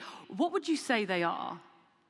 I should say there are a lot of challenges in a way, so it's not as promising as most of people think about. Of course, I think the future is very promising and very bright, but during the way of adoption, I should also say that the whole purpose of why Binance or other big giants are launching NFT platform or launching the fan token is really about to push the mass adoption. As you said, the fan base of F1 or of other sports clubs or other big celebrities is bigger than the crypto space.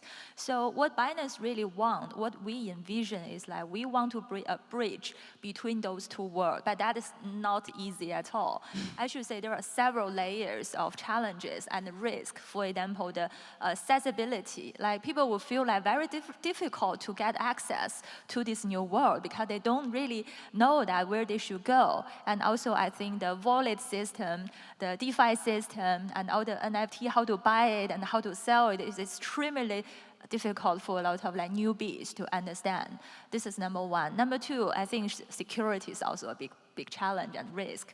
So there were a lot of unaudited projects on chain, and there were a lot of risks of using your own wallet. You are not properly educated or used that before. So you will easily get trapped or get a lot of rug pulls on chain. So basically there has been a lot of loss on that side. So that is why we also spend a lot of time on really helping people on that front. And I should say the third risk or challenges is really education, because people don't have a really proper understanding of what exactly fan token or NFT represent for. So people would just think maybe NFT is just like a picture of a monkey, or fan token is just like something you can buy and earn. But that is far more than that. Actually, that represents for the utilities and represent for the ownership of your own asset. And you should also do the own research of really identifying what are the good ones out of the bad ones. So I think those are the fundamental hurdles that people need to go through before that they can properly know and get into this new world, which is truly exciting.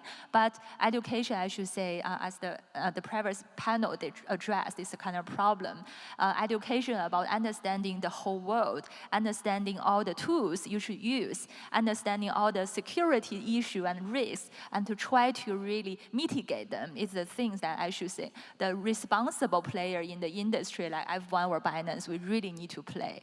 I know that Binance is, of course, very invested in educating people, but how do you work with teams such as Alpine to kind of reassure them, to educate them, not only them, but also the fans, to say, this is a great investment, we're promising great things here as well? I think the best education is always come along with the practice, and which we need to really lower the barrier for people to understand. I think blockchain and NFT and DeFi token should be, it's like a black jungle. So there are plenty of risk. So if at the very beginning people feel like this is really very hard to get access, or very difficult to understand the terms, or very difficult to get the first engagement, and that they will never want to touch that that phase. So I think what we did together with like F1 or other fan token partners or NFT partners, like we make the whole process very easy to onboard. For example, like we have our account system which we can enable very easy onboard and also use fiat to buy the NFTs or buy fan token directly. And also we have a very fun and rewarding mechanism, for example, mystery box, where people can easily, very understandable by the normal people. And also, I think the most important thing is the utility. So for the majority of the people, they should be understanding what exactly the utility behind the NFT or token they hold. For example, like what Ian has been saying is about your exclusive right that you can hold on meeting some of the idol or meeting some exclusive experiences with the F1 team that you can never experience before. So those kind of utility really can build the true value of the NFT and token you are buying, so that be understandable to lower the risk of people getting involved in an investment project. So I think those are the things I should say should be very important before that what we are doing. So for example, we're also doing ticketing together with one of the partner that we're, because ticketing is a very easily understandable business model in the 99% of the world, of the people in the world, they understand what ticket represent for. So they can basically use the ticketing in the form of NFT, which is immutable and it should not be faked. And people can also use it as a commemorative ticket, NFTs afterwards, so they can remember those special moments they've been to the F1 match or other experiences. So those are the things that people can understand, so that they can gradually be, educated and be converted to the world in a very natural way. One user case that does come to mind, coming off what you just said, is a Primavera Sound Festival, in which you were implicated in several kind of areas. What can you tell us about that and the outcome of that, and how are you intending to follow that up next year? So that is one of the very many other trials we had this year with truly try the utility. Because in order to say that, like, we are not using those kind of experiences or this kind of a partnership as an advertisement or sponsorship. So that is far more than just a sponsorship. Rather than that, we are using that as a tool of engagement with our fans and also the new user acquisition. So we also work with other celebrities like The Weeknd in the US, and also like we also have signed Cristiano Ronaldo. Obviously, a lot of people know about that breaking news. So musical festival is that we use the ticket, NFT as a ticket for people to enter that musical festival. And more than the ordinary ticket that we offer, so the NFT ticket can really, because it's immutable on blockchain, you can forever store it in your wallet. And also you can enjoy a lot of exclusive backstage experiences with the idols. And also you can experience subsequent benefit from holding that NFTs. So that is actually a very successful trial we did. And because what we want to do is really to shape the new model in the NFT world, which I always stress about the utility. Because currently, if we look at the NFT space, I think it's really heavily speculation dominated rather than just utility or consumption dominated. So we want to make the whole world better by bringing the more self-sustainable model into that, so as the better creators or better IPs or the better brand, they can be like they can feel like this is a trustful space that they can come in. And I think NFT and the fan token could play a role as a accelerator of the to change the relations of the production and also to increase the efficiency. But fundamentally, utility is always the core, so that the musical festival and other celebrity-based NFT is the best trial and the best experiences that we have been doing in this year, bringing the people. I think on the festival, there are a lot of non-Binance users or non-crypto users start to know about NFT. Their NFT may be their first digital asset they hold in the whole blockchain world, which is a very, very good education tool for them as well. Absolutely. I think it's all about also employing the right approach to kind of convince people as well. Would you say that your community has changed since implementing a Web3 environment, Ian? And if so, how? I think for us, it's that how can we do things differently? That, you know, there's always the core motorsport fans, but I think like what we've been doing to promote the fan token, maybe for people who are just unfamiliar, they don't understand the whole digital wallet, how you become a customer. I think in those cases, we've been doing some token drops. You know, enter this competition, get your first token kind of on us with Binance's backing. It's a way to just make it more accessible. It's an incentivizer to actually go and set up that account, go through the verification process, but with no overhead. So it's not like you've got to heavily invest in crypto. It's kind of a soft entry. Our social media channels guide kind of the process, the competitions, the reasons why people want to do it. So what we're finding is that's kind of upping the engagement of F1 fans and helping our fans transfer into this kind of crypto Web3 based world. So it's just different things we can do to, again, transfer the work we're doing between us. How has and how can Web3 keep on positively disrupting industries like F1 that are followed by thousands of global fans, millions and millions of global fans even? I think, like we said at the start, you know, it's kind of the early days. So very much to start with, let's do some sensibly priced NFTs. You know, we've had the hype of the $1 million NFTs and that kind of thing.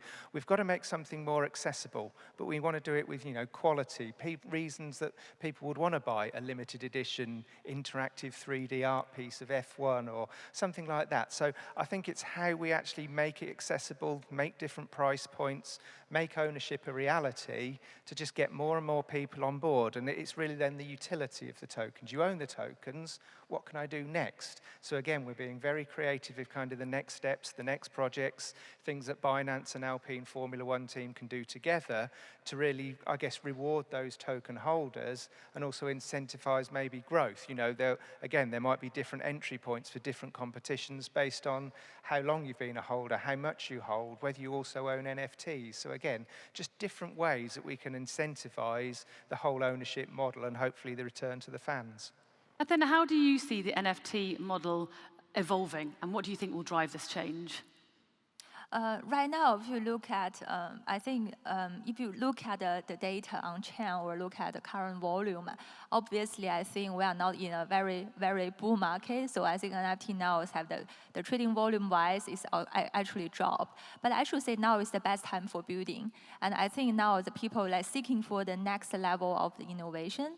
I should say right now, if you let me summarize what is the current challenge of NFT, still like, I think the user who really understand and be playing the NFT game is still very limited compared with the cryptocurrency players. So I think overall the vision of us is by joining hand with the big brand is actually to make the whole pie bigger.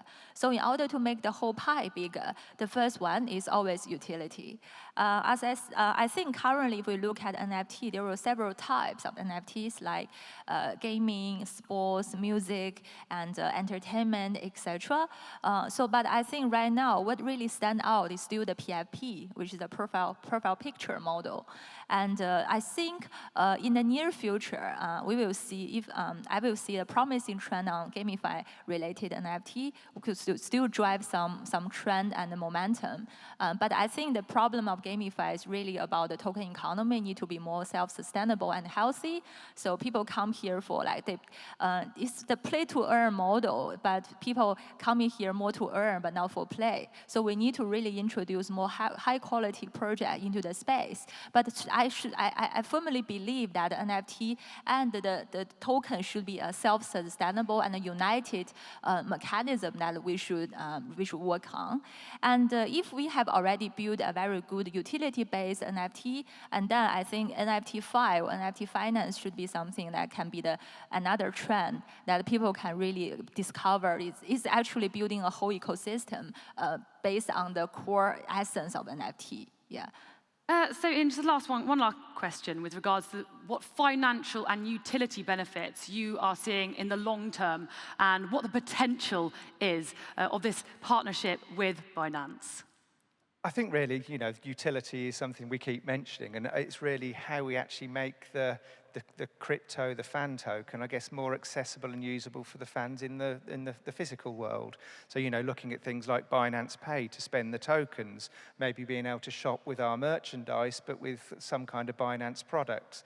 So using Binance cards to effectively buy merchandise. I think that's kind of a natural thing. Also, where we go with, okay, what can you do with ownership of the tokens? We mentioned the metaverse very briefly at the start. Logical things for us are kind of taking racing into the metaverse. Another way that we could do something very different, very immersive, to again reward the fan token holders and kind of create this, you know, Web3 space as far removed as what we think of Web2 as we can. And again, that's the exciting investments with Binance into things like the metaverse, working with us to define exactly what that could look like. So I think there's some big steps to come, but again, you know, very early in planning those out, but excitement for the future, I think. Absolutely. Big things lie ahead. Thank you so much for sharing your experience and, of course, your insights with us, Athena and Ian. Thank you very much on participating in this talk on building Web3 communities. Thank you. Thank you. Thank you very much.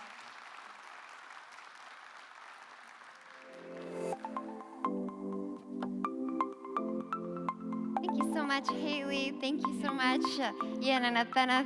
What a wonderful way to wrap up our first day here at the Binance Blockchain Week. We hope you have enjoyed today's programming as much as we have. Just a quick note about tomorrow that you won't want to miss. So we start here on the main stage at 9:45 a.m. with a fantastic opening fireside chat on pop art and Web3. Tony Parker will be here, former NBA star. He'll be accompanied by NFT artists Julian Derricks and Alan Terris. And James Rothwell will be moderating, Binance's VP of Global Marketing. So again, that's at 9:45. If you guys want to check out that awesome fireside chat. And other than that, I wish you a wonderful evening, and we'll see you back here tomorrow.